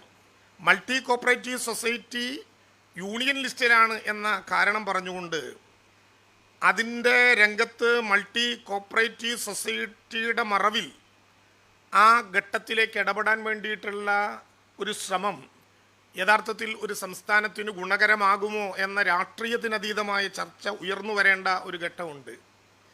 വകുപ്പ് കൃത്യമായിട്ട് ഏൽപ്പിച്ചതാർക്കാണ് എന്നുകൂടി നോക്കിയാൽ എത്ര ശ്രദ്ധയോടുകൂടിയാണ് സംസ്ഥാനങ്ങളിലെ സഹകരണ പ്രസ്ഥാനത്തെ ഏതു വിധത്തിലും പിടിച്ചു നിർത്താനുള്ള പിടിച്ചെടുക്കാനുള്ള ശ്രമങ്ങൾ നടത്തിക്കൊണ്ടിരിക്കുന്നത് എന്ന് നമുക്ക് ബോധ്യപ്പെടാൻ കഴിയുന്ന ഒരു പ്രധാനപ്പെട്ട കാര്യമാണ്. ഒരു സ്റ്റേറ്റിൽ പരിമിതപ്പെടുത്താൻ കഴിയാത്ത സഹകരണ പ്രവർത്തനങ്ങളാണ് യൂണിയൻ ലിസ്റ്റിൽ ഉൾപ്പെടുത്തേണ്ടത് എന്ന് കരുതിക്കൊണ്ട് എന്ന് പറഞ്ഞുകൊണ്ട് സംസ്ഥാനങ്ങളിൽ മൾട്ടി സ്റ്റേറ്റ് കോപ്പറേറ്റീവ് സൊസൈറ്റികൾ ആരംഭിക്കാൻ വളരെ വ്യാപകമായിട്ടുള്ള ശ്രമങ്ങൾ നടക്കുകയാണ്. മൾട്ടി സ്റ്റേറ്റ് കോപ്പറേറ്റീവ് സൊസൈറ്റികൾ സഹകാരികൾ, അംഗങ്ങൾ എന്നിവർക്ക് ദോഷം ചെയ്യുന്ന വിധത്തിൽ ഒരു തലമായി ഉയർന്നു വന്ന് നേരത്തെ ഹരിയേട്ടൻ ഇവിടെ സൂചിപ്പിച്ചതുപോലെ സംസ്ഥാന സർക്കാരിൻ്റെ വകുപ്പിന് ഒരു നിയന്ത്രണവുമില്ലാത്ത വിധത്തിലുള്ള ഒരു സംവിധാനമായി നമുക്കിടയിലേക്ക് മാറുന്നത് ഗുണകരമായ ഒരു കാര്യമാകുമോ? ഒരു ഭാഗത്ത് സഹകരണ സംഘം രൂപീകരിക്കാനുള്ള അവകാശം അവകാശമാക്കി മാറ്റിയപ്പോൾ കേന്ദ്ര സർക്കാരിൻ്റെ multi state cooperative society act സഹകാരികളുടെ അവകാശങ്ങൾ നിഷേധിക്കാവുന്ന വിധത്തിൽ വളർന്നു വരുന്നുണ്ട് എന്നും നാം കാണുകയുണ്ടായി. കേരളത്തിൻ്റെ സഹകരണ മേഖല മെച്ചപ്പെട്ടതിൻ്റെ കാരണം മെച്ചപ്പെട്ട ഒരു സർക്കാരും ആ സർക്കാർ അവതരിപ്പിക്കുന്ന ഗുണകരമായിട്ടുള്ള നിരവധി പദ്ധതികളും നമ്മുടെ മുമ്പിലുണ്ട് എന്നുള്ളത് കൊണ്ടാണ്. നോക്കൂ, ഇതിനു മുമ്പും നമ്മുടെ രാജ്യത്ത് സഹകരണ പ്രസ്ഥാനത്തെ ആക്രമിക്കാനുള്ള ശ്രമം നടന്നു. ഞാൻ എല്ലാം പറഞ്ഞു പോകുന്നില്ല, നിരവധി പ്രാസംഗികരുണ്ട്. ചില സൂചനകൾ നൽകിക്കൊണ്ട് ഞാൻ അവസാനിപ്പിക്കും. നമ്മുടെ രാജ്യത്ത് യഥാർത്ഥത്തിൽ അപകടകരമാണ് എന്ന് ചരിത്രവും സാമ്പത്തിക വർത്തമാനവും നമ്മളെ പഠിപ്പിച്ച നോട്ട് നിരോധനത്തിൻ്റെ പ്രധാനപ്പെട്ട ലക്ഷ്യം എന്തായിരുന്നു? നോട്ട് നിരോധനം പറഞ്ഞ കാലത്ത് കള്ളപ്പണം ഇല്ലാതാക്കുക, കള്ളനോട്ട് നിരോധിക്കുക, കള്ളപ്പണം നിരോധിക്കുന്നതിൻ്റെയും കള്ളനോട്ട് ഇല്ലാതാക്കുന്നതിൻ്റെയും ബദത്തിൽ ഇന്ത്യയിലേക്ക് കടന്ന് വരാൻ സാധ്യതയുള്ള തീവ്രവാദത്തെ പൂർണ്ണമായിട്ട് ഇല്ലാതാക്കുക. അവസാനത്തെ പുൽവാമ ആക്രമണത്തിൻ്റെ മുമ്പിലും നോട്ട് നിരോധനം എന്തു ഗുണം ചെയ്തു എന്ന ചോദ്യത്തിന് ഇപ്പോൾ നമുക്ക് ഉത്തരം പറയാൻ പറ്റില്ല. ആ നോട്ട് നിരോധനത്തിൻ്റെ ദുരന്തങ്ങളെ പോലും നേരിടാൻ യഥാർത്ഥത്തിൽ നമുക്ക് കഴിഞ്ഞത് കേരളത്തിലെ സഹകരണ പ്രസ്ഥാനങ്ങൾ ഉള്ളതുകൊണ്ടാണ്. പക്ഷേ ആ സഹകരണ പ്രസ്ഥാനങ്ങളിൽ കള്ളപ്പണത്തിൻ്റെ നിക്ഷേപമുണ്ട് എന്ന് രാജ്യമാകെ പ്രചരിപ്പിക്കാനും അതുവഴി കേരളത്തിലെ സഹകരണ പ്രസ്ഥാനങ്ങളെ തകർക്കാനുമുള്ള എത്ര ബോധപൂർവമായിട്ടുള്ള ഗൂഢാലോചനയാണ് നമ്മുടെ രാജ്യത്ത് നടന്നത്. അന്നും കേരളത്തിലെ സഹകാരികൾ ഉയർത്തിപ്പിടിച്ചിട്ടുള്ള സംഘടിതമായിട്ടുള്ള ശക്തി കൊണ്ട് കേരളത്തിലെ സഹകരണ പ്രസ്ഥാനം ഒന്നിനും കുറവ് വരാത്ത വിധത്തിൽ സഹകരണ പ്രസ്ഥാനത്തെയും സഹകാരികളെയും നേതൃത്വം നൽകി. എനിക്ക് അഭിമാനമുണ്ട്, അന്ന് കേരളത്തിൻ്റെ നിയമസഭയിൽ ഒരുപക്ഷെ ഇന്ത്യയിൽ മറ്റൊരു സംസ്ഥാനത്തുമില്ലാത്തതുപോലെ കേരളത്തിൻ്റെ മുഖ്യമന്ത്രി തന്നെ അതുമായി ബന്ധപ്പെട്ട് നടന്ന അടിയന്തര പ്രമേയത്തിൻ്റെ ചർച്ചയെ സമാപിച്ചുകൊണ്ട് കേരളത്തിലെ നിയമസഭയിൽ പറഞ്ഞു, കേരളത്തിലെ സഹകരണ സംഘങ്ങളിൽ നിക്ഷേപിക്കുന്ന ഒരു രൂപ പോലും കേരളത്തിലെ ഒരു സഹകാരിക്കും നഷ്ടമാകില്ല എന്നുള്ളതിന് എന്തുറപ്പ് എന്ന ചോദ്യത്തിന് മറുപടി ഇതാ കേരളത്തിലെ ഗവൺമെൻറ് എന്നുറപ്പാണ് എന്ന് പ്രഖ്യാപിക്കാൻ കഴിഞ്ഞത് സഹകരണ മേഖലയെ പിടിച്ചു നിർത്താനുള്ള ഈ ഗവൺമെൻറ്റിൻ്റെ നിലപാട് കൂടി ഉള്ള അതിൻ്റെ ഭാഗമായിട്ടാണ്. സംസ്ഥാനങ്ങൾക്ക് മേൽ നിയന്ത്രണ അധികാരങ്ങൾ നൽകുന്ന വിധത്തിൽ ഇങ്ങനെ മുന്നോട്ട് പോകുന്നത് അതിഭീകരമായിട്ടുള്ള പ്രത്യാഘാതങ്ങളാണ് നമ്മുടെ രാജ്യത്ത് സൃഷ്ടിക്കുക എന്നതിൽ ഒരു തർക്കവും ഉണ്ടാകുന്നില്ല. സഹകരണ ഭരണഘടനാപരമായ പരിണാമം, കേന്ദ്രീകരണത്തിൻ്റെ പ്രത്യാഘാതങ്ങൾ, സഹകരണ സ്ഥാപനങ്ങളും നവലിബറൽ സാമ്പത്തിക നയങ്ങളും തമ്മിലുള്ള പ്രത്യയശാസ്ത്രമായ സംഘർഷം, ഇതെല്ലാം ഈ സെമിനാറിൻ്റെ വിഷയങ്ങളായി നമ്മുടെ മുമ്പിൽ വരും എന്നു തന്നെ ഞാൻ കരുതുന്നുണ്ട്. രാജ്യത്തെ ഏറ്റവും സുശക്തമായിട്ടുള്ള സഹകരണ മേഖലയാണ് കേരളത്തിലെ സഹകരണ പ്രസ്ഥാനം. അസംഘടിത, സംഘടിത, കാർഷിക, നിർമ്മാണ, വ്യവസായ, സേവനാരോഗ്യ മേഖലകളിലെല്ലാം സഹകരണ സ്ഥാപനങ്ങൾ പ്രവർത്തിക്കുന്നുണ്ട്. ചുരുക്കി പറഞ്ഞാൽ മലയാളിയുടെ പ്രഭാതം മുതൽ പ്രദോഷം വരെ അതിൻ്റെ എല്ലാ പ്രശ്നങ്ങളിലും ഇടപെടാൻ കഴിയുന്ന ഒരു മേഖലയായി നമ്മുടെ സഹകരണ പ്രസ്ഥാനം മാറിക്കഴിഞ്ഞിട്ടുണ്ട് എന്ന യാഥാർത്ഥ്യം കൂടി നിങ്ങളുടെ മുമ്പിൽ വയ്ക്കുകയാണ്. ഗാന്ധിയുടെ ഗ്രാമസ്വരാജ് എന്ന ആശയത്തിൻ്റെയും സോഷ്യലിസ്റ്റ് വീക്ഷണത്തിൻ്റെയും അടിസ്ഥാനത്തിൽ വളർന്ന ഗുജറാത്തിലെ സഹകരണ പ്രസ്ഥാനത്തിൻ്റെ ഇന്നത്തെ അവസ്ഥ പരിശോധിച്ചാൽ എങ്ങനെയാണ് സംസ്ഥാനങ്ങളിലെ സഹകരണ പ്രസ്ഥാനം തകർച്ചയ്ക്ക് ഇടവരുത്തുക എന്നുള്ളതിൻ്റെ തെളിവുകൾ നമുക്കറിയാം. ഗുജറാത്തിൽ ഈ ഭരണകൂടത്തിൻ്റെ വക്താക്കൾ അധികാരത്തിൽ കയറുമ്പോൾ അവിടുത്തെ സാമ്പത്തിക ഇടപെടലുകളുടെ 65 മുതൽ 70% വരെ സഹകരണ മേഖലയിലായിരുന്നു. ഇന്നത് 20 മുതൽ 25% വരെയായി കുറഞ്ഞു. പല സഹകരണ സംഘങ്ങളും അടച്ചുപൂട്ടി, ബഹുഭൂരിപക്ഷവും പാപ്പരായി. കേരളത്തെ ആ ഗതിയാക്കാൻ ആരും ശ്രമിച്ചാലും സാധ്യമാകില്ല എന്നുള്ളത് കേരളത്തിലെ സഹകരണ പ്രസ്ഥാനത്തിൻ്റെയും സഹകാരികളുടെ ആത്മബന്ധത്തിൻ്റെയും പ്രധാനപ്പെട്ട തെളിവായി നമ്മുടെ നാട്ടിൽ മാറും. നേരത്തെ ഞാൻ സൂചിപ്പിച്ചതുപോലെ തികച്ചും അക്കാദമികമായ ഒരു ചർച്ചയ്ക്ക് വഴിയൊരുക്കുക എന്നുള്ളതാണ് സർക്കാരിൻ്റെ ഒരു പ്രതിനിധി എന്ന നിലയിൽ ഈ ഘട്ടത്തിൽ കാണിക്കേണ്ട ഏറ്റവും ഉചിതമായ നടപടി എന്ന ധാരണ ഉയർത്തിപ്പിടിച്ചുകൊണ്ട് തന്നെ അത്തരമൊരു വിപുലമായിട്ടുള്ള ചർച്ചയുടെ വേദിയായി ഇത് മാറട്ടെ എന്ന് ഞാൻ ആശംസിക്കുന്നു. 10 ദിവസക്കാലം ഈ കനകക്കുന്ന് കൊട്ടാരത്തിൽ ഒരുപക്ഷെ കേരളത്തിൻ്റെ ഹൃദയസ്പന്ദനങ്ങളെപ്പോലും ഒരു ജനതയുടെ മുമ്പിൽ തലസ്ഥാന നഗരിയിൽ അടയാളപ്പെടുത്താൻ കഴിഞ്ഞ ഈ കോപ്പറേറ്റീവ് എക്സ്പോയുടെ സംഘാടകരോട് ഹൃദയപൂർവ്വം ഞങ്ങൾ നന്ദി രേഖപ്പെടുത്തുന്നു. കേരളത്തിലെ ഇപ്പോൾ ഉയർന്നു വരുന്ന വ്യവസായിക സൗഹൃദ സംസ്ഥാനമാക്കി മാറ്റാനുള്ള പരിശ്രമത്തിൽ സംരംഭകരായിട്ടുള്ള ആളുകളെ വിവിധങ്ങളായിട്ടുള്ള മൂല്യവർദ്ധിത ഉൽപ്പന്നങ്ങൾ ഉണ്ടാക്കാൻ ഉൾപ്പെടെ കരുത്തു പകർന്നും പിന്തുണ കൊടുത്തും ലോണുകൾ നടത്തിയും അവരെ അത്തരം സംരംഭകത്വത്തിലേക്ക് കൊണ്ടുവരാൻ കഴിഞ്ഞ ധാരാളമായിട്ടുള്ള ഉദാഹരണങ്ങളുണ്ട്. ഞങ്ങളുടെ മണ്ഡലത്തിലെ തന്നെ പട്ടിക്കാട് കോപ്പറേറ്റീവ് സൊസൈറ്റിയുടെ നേതൃത്വത്തിലുള്ള അവിടുത്തെ ഏറ്റവും ശ്രദ്ധേയമായിട്ടുള്ള ഒരു വാല്യൂ ആഡഡ് പ്രൊഡക്റ്റുകളുടെ യൂണിറ്റായി നമ്മുടെ ജില്ലയിൽ തന്നെ കുറഞ്ഞ കാലം കൊണ്ട് ആ മേഖലയിൽ പ്രവർത്തിക്കുന്നവർക്ക് സാധിക്കുന്നു എന്ന് മാത്രമല്ല, സഹകരണ പ്രസ്ഥാനം അങ്ങനെ ഒരു നിലപാട് മലയോര മേഖലയിൽ എടുത്തതുകൊണ്ട് ആയിരക്കണക്കായ കർഷകർ അവരുടെ വിളകൾക്ക് മുന്തിയ വില നൽകുന്ന വിധത്തിൽ ആ രംഗത്ത് മുന്നോട്ട് പോകാൻ കഴിയുന്ന ധാരാളമായിട്ടുള്ള അനുഭവങ്ങൾ നമ്മുടെ മുമ്പിലുണ്ട്.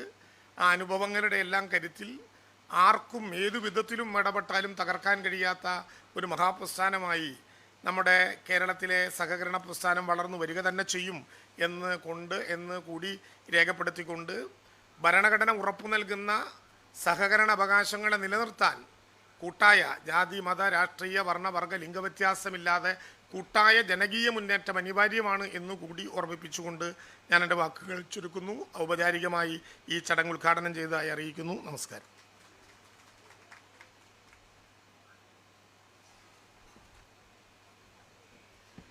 Thank you sir. അടുത്തതായി കോപ്പ് കേരള സർട്ടിഫിക്കേഷൻ മാർക്ക് നൽകുന്ന ചടങ്ങാണ് ഇവിടെ നടക്കുന്നത്. സർട്ടിഫിക്കറ്റ് വിതരണം ചെയ്യുന്നതിനായി honourable minister Shri K Rajan സാറിനെയും ഏറ്റുവാങ്ങുന്നതിനായി മലനാട് സർവീസ് കോഓപ്പറേറ്റീവ് സംഘം വൈസ് പ്രസിഡന്റ് അഡ്വക്കേറ്റ് അജിത് ദിവാകരനെയും സെക്രട്ടറി ജെയിൻ തോമസിനെയും വേദിയിലേക്ക് ക്ഷണിച്ചുകൊള്ളുന്നു.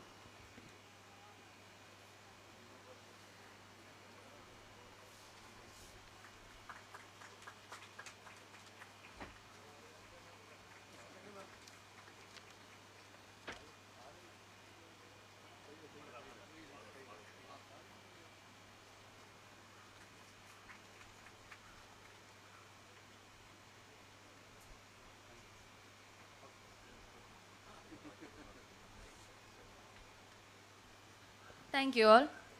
Next, I request Rajit Kumar sir to give the memento to Sri K. Rajan sir.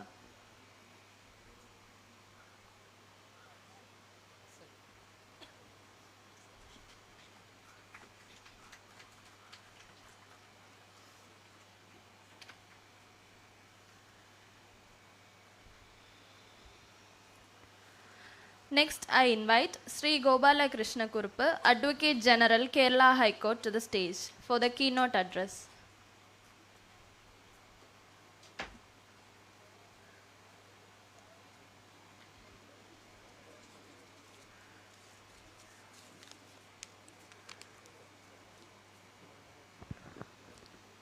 ഈ സെമിനാറിൻ്റെ അധ്യക്ഷൻ ആദരണീയനായ Shri C K Hareendran MLA, ഈ സെമിനാർ ഉദ്ഘാടനം ചെയ്ത ബഹുമാനായ സംസ്ഥാന റവന്യൂ വകുപ്പ് മന്ത്രി ശ്രീ കെ രാജൻ, ഈ സെമിനാറിൽ പങ്കെടുക്കുന്ന ശ്രീ ബിജു കൃഷ്ണൻ, ഓൾ ഇന്ത്യ കിസാൻ സഭയുടെ ജനറൽ സെക്രട്ടറി, സെമിനാറിൽ എത്തിച്ചേരുമെന്ന് പ്രതീക്ഷിക്കുന്ന ബഹുമാനായ കേരളത്തിൻ്റെ ധനകാര്യമന്ത്രി Shri KN Balagopal, Shri P Santhosh Kumar, director legislation ICA global Brussels, professor S Shailendra, faculty environment and agricultural ICA Asia Pacific New Delhi, doctor C Pichai, professor Gandhi Gram rural institute, ഈ സെമിനാറിൽ പങ്കെടുക്കുന്ന സഹകാരികൾ, സഹകരണ സംഘങ്ങളുടെ നേതൃനിരയിൽ പ്രവർത്തിക്കുന്ന ആളുകൾ, സഹകരണ ഡിപ്പാർട്ട്മെൻറ്റിൻ്റെ പ്രവർത്തകർ, ഉദ്യോഗസ്ഥർ, സുഹൃത്തുക്കളെ, സഹോദരി സഹോദരങ്ങൾ, ആദ്യമായി കേരളത്തിൻ്റെ സഹകരണ മേഖലയിലെ പ്രശ്നങ്ങൾ ചർച്ച ചെയ്യുന്നതിനും വിപണന പ്രദർശനമേളയോട് ഒപ്പം ഏതാണ്ട് 10ഓളം സെമിനാറുകൾ സംഘടിപ്പിച്ച ഇതിൻ്റെ സംഘാടകരെ ഹാർദവമായി അനുമോദിക്കുന്നതിന് ഞാൻ ഈ സന്ദർഭം ഉപയോഗിക്കുകയാണ്. ആ വിവിധ സെമിനാറുകളുടെ ഭാഗമായി ഇന്ന് നിശ്ചയിക്കപ്പെട്ടിട്ടുള്ള ഈ സെമിനാറിൻ്റെ ചർച്ചാ വിഷയം സ്വാഗത പ്രസംഗത്തിലും അധ്യക്ഷ പ്രസംഗത്തിലും ഉദ്ഘാടന പ്രസംഗത്തിലും ഒക്കെ സൂചിപ്പിച്ചതുപോലെ നമ്മളുടെ സഹകരണ നിയമരംഗത്ത് നമ്മുടെ ഭരണഘടന ഏതെല്ലാം തരത്തിലുള്ള വാഗ്ദാനങ്ങളാണ് നൽകുന്നത് എന്ന് മലയാളത്തിൽ പരിഭാഷപ്പെടുത്തിയാൽ കോൺസ്റ്റിറ്റ്യൂഷണൽ പ്രോമിസസ് ഫോർ കോഓപ്പറേറ്റീവ്സ് എന്നതിൻ്റെ വിഷയത്തെക്കുറിച്ച് പറയാൻ കഴിയുമെന്നാണ് എനിക്ക് തോന്നുന്നത്. ആ നിലയ്ക്ക് ആ വിഷയത്തിന് ആധാരമായ പ്രശ്നങ്ങളെക്കുറിച്ച് പരിശോധിക്കുമ്പോൾ നമ്മളുടെ സഹകരണ രംഗത്തെ നിയമങ്ങളുടെ ചരിത്രം, പ്രത്യേകിച്ച് ഇന്ത്യയിലെ സഹകരണ നിയമങ്ങളുടെ ചരിത്രം പരിശോധിച്ചാൽ ഒരു പക്ഷേ 20-ാം നൂറ്റാണ്ടിൻ്റെ ആദ്യഘട്ടത്തിൽ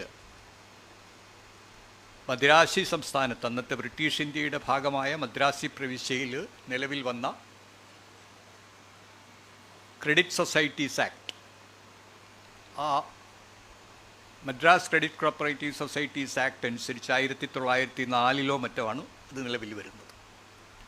അതിൻ്റെ അടിസ്ഥാനത്തിൽ രൂപീകരിക്കപ്പെട്ട ആ വായ്പാ സഹകരണ സംഘം, ക്രെഡിറ്റ് സൊസൈറ്റി എന്ന് പറയാവുന്ന മദ്രാസി സംസ്ഥാനത്ത് ആദ്യമായി ഉണ്ടായ ആ ഒരു സഹകരണ സംഘമാണ് ഒരുപക്ഷെ ഏഷ്യയിലെ തന്നെ സഹകരണ പ്രസ്ഥാന രംഗത്തെ ഏറ്റവും ആദ്യത്തെ സംരംഭം.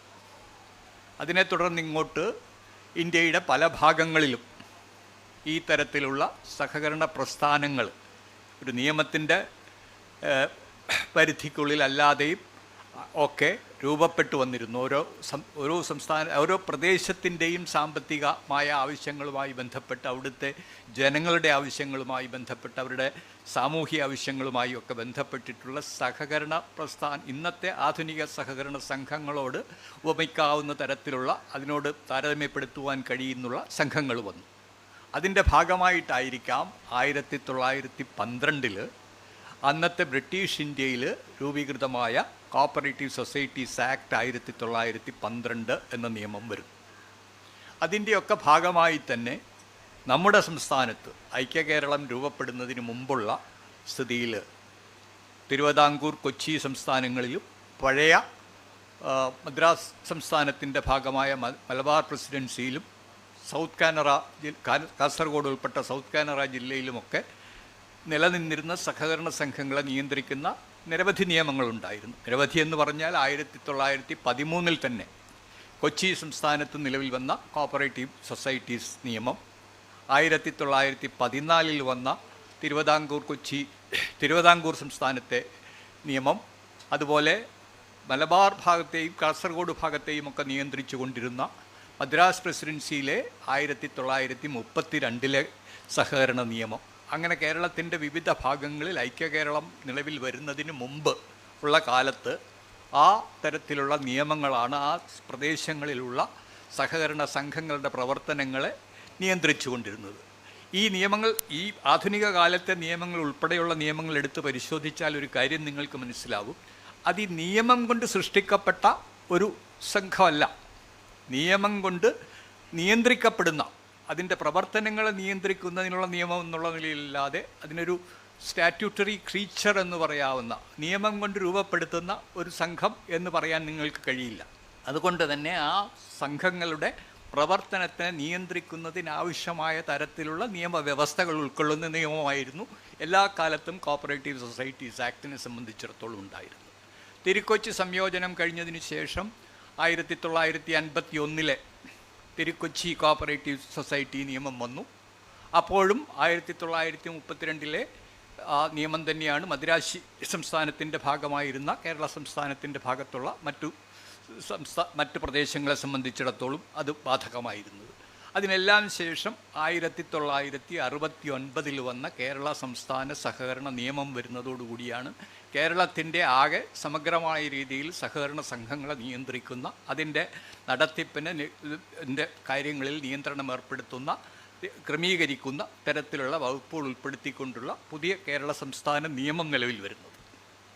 അതിൻ്റെ അടിസ്ഥാനത്തിൽ പ്രവർത്തിച്ചു വന്നിരുന്ന സഹകരണ സംഘങ്ങളുടെ പ്രവർത്തനത്തെയാണ് നമ്മളിപ്പോൾ വിലയിരുത്തുന്നതും പിന്നീടുണ്ടായിട്ടുള്ള നിയമവ്യവസ്ഥകളിൽ വന്നിരിക്കുന്ന ഭേദഗതികളും മാറ്റങ്ങളൊക്കെ അനുസരിച്ച് കാലാകാലങ്ങളിൽ അത്തരം സൊസൈറ്റികളുടെ പ്രവർത്തനങ്ങൾ നിയന്ത്രിക്കുന്നതിനുള്ള നിയമ ഭേദഗതികൾ ഉണ്ടായിട്ടുണ്ട്.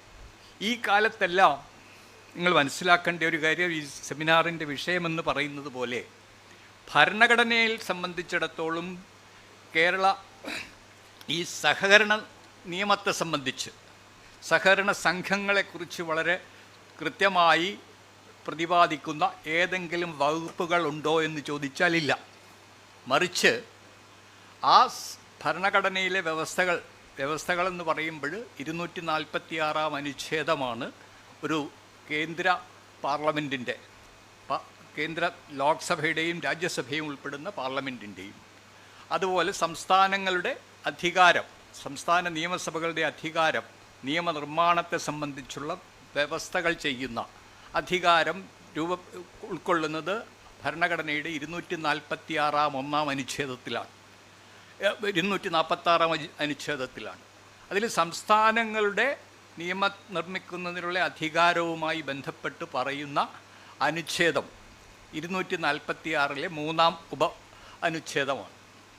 ആ അധികാരം നമ്മുടെ ദേശത്തെ സംബന്ധിച്ചിടത്തോളം ഭരണഘടന വിഭാവനം ചെയ്തിരിക്കുന്നത് സംസ്ഥാനങ്ങളുടെ ഒരു സംയോജിത രൂപമാണ്. ആദ്യത്തെ ആർട്ടിക്കിൾ തന്നെ പറയുന്നത് India Bharat is A union of States എന്നുള്ള നിലയിലാണ് പറയുന്നത്. അതായത് സംസ്ഥാനങ്ങളുടെ സംയോജിത രൂപമാണ്. ആ സംയോജിത രൂപം ഉള്ള ഒരു യൂണിയൻ മുഴുവൻ പൂർണ്ണമായും ഫെഡറൽ എന്ന തത്വങ്ങളിൽ അല്ലെങ്കിൽ പോലും ഏതാണ്ട് എല്ലാ കാര്യങ്ങളിലും ഫെഡറൽ തത്വങ്ങളെ മാനിച്ചുകൊണ്ട് മുന്നോട്ട് പോകുന്ന തരത്തിലുള്ള ഭരണ സംവിധാനത്തിൻ്റെ ഭാഗമാണ്, ഭരണ സംവിധാനത്തെയാണ് ആ ഭരണഘടന വിഭാവനം ചെയ്തിരുന്നത്. അതുകൊണ്ട് തന്നെ ഞാൻ മുമ്പ് പറഞ്ഞതുപോലെ ഈ അധികാരത്തിൻ്റെ സ്രോതസ് എന്ന് പറയുന്നത്, ഒരു സംസ്ഥാനത്തിൻ്റെ നിയമനിർമ്മാണത്തിനുള്ള അധികാര സ്രോതസ് ഈ 246 അനുച്ഛേദമാണ്. ആ അനുച്ഛേദത്തിൽ പറയുന്ന 7-ാം പട്ടികയിലെ 3 ലിസ്റ്റുകളിലായി രൂപപ്പെടുത്തിയിട്ടുള്ള കാര്യങ്ങളെ സംബന്ധിച്ചുള്ള ആ നിയമനിർമ്മാണത്തിനുള്ള പരിപൂർണമായ അധികാരം 7-ാം പട്ടികയിലെ 1-ാം ലിസ്റ്റിനെ സംബന്ധിച്ചിടത്തോളം കേന്ദ്ര ഗവൺമെൻറ്റിനുള്ളതാണ്. 2-ാം അനുച്ഛേദത്തെ സംബന്ധിച്ചിടത്തോളം അത് കൺകറൻറ്റ് ലിസ്റ്റ്, 2 കേന്ദ്രത്തിനും സംസ്ഥാനത്തിനും ഒരുപോലെ നിയമം നിർമ്മിക്കുന്നതിനുള്ള അധികാരം നൽകുന്ന വിഷയങ്ങളെ സംബന്ധിച്ചാണ്. 2-ാം ലിസ്റ്റ് എന്ന് പറയുന്ന 246 3 അനുച്ഛേദം പറയുന്നത് സംസ്ഥാനങ്ങളുടെ അധികാരത്തെ സംബന്ധിച്ചാണ്. 7-ാം പട്ടികയിലെ 2-ാം ലിസ്റ്റിൽപ്പെടുന്ന വിഷയങ്ങളെ സംബന്ധിച്ചിടത്തോളം ഈ പറയുന്ന നിയമനിർമ്മാണം നടത്തുന്നതിനുള്ള അവകാശം, ആ അവകാശം എല്ലാ കാലത്തും, അതിൻ്റെ ചരിത്രം പരിശോധിച്ചാൽ ഭരണഘടനയ്ക്ക് മുമ്പുള്ള നമ്മുടെ ഗവൺമെൻറ് ഓഫ് ഇന്ത്യ ആക്ട് എന്ന് പറയുന്ന 1919-ലുള്ളതും 1935-ലുണ്ടായിരിക്കുന്ന ഗവൺമെൻറ് ഓഫ് ഇന്ത്യ ആക്ടിൻ്റെയും ഒക്കെ ഭരണഘടനയുടെ മുൻകാലത്തുള്ള ദേശീയ തലത്തിലുള്ള ഭരണ സംവിധാനത്തെ നിയന്ത്രിക്കുന്നതിനുള്ള വ്യവസ്ഥകൾ ഉൾപ്പെടുന്ന ബ്രിട്ടീഷ് ഭരണകാലത്തുള്ള നിയമങ്ങളായിരുന്നു. ആ നിയമങ്ങളിൽ പോലും സംസ്ഥാനങ്ങളുടെ അന്നുള്ള പ്രവിശ്യകളുടെ നിയമനിർമ്മാണ അധികാരത്തിൽപ്പെടുത്തിയിട്ടുള്ളതായിരുന്നു കോപ്പറേറ്റീവ് സൊസൈറ്റീസ് എന്ന് പറയുന്ന വിഷയം.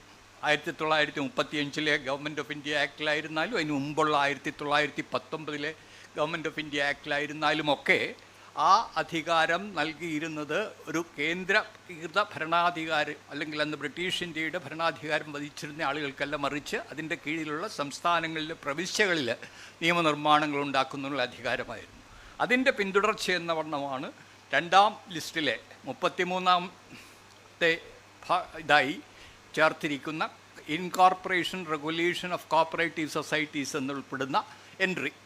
ആ എൻട്രിയുടെ അടിസ്ഥാനത്തിലാണ് നമ്മളുടെ 69-ലടക്കമുള്ള സംസ്ഥാന നിയമങ്ങൾ നിലവിൽ വന്നത്.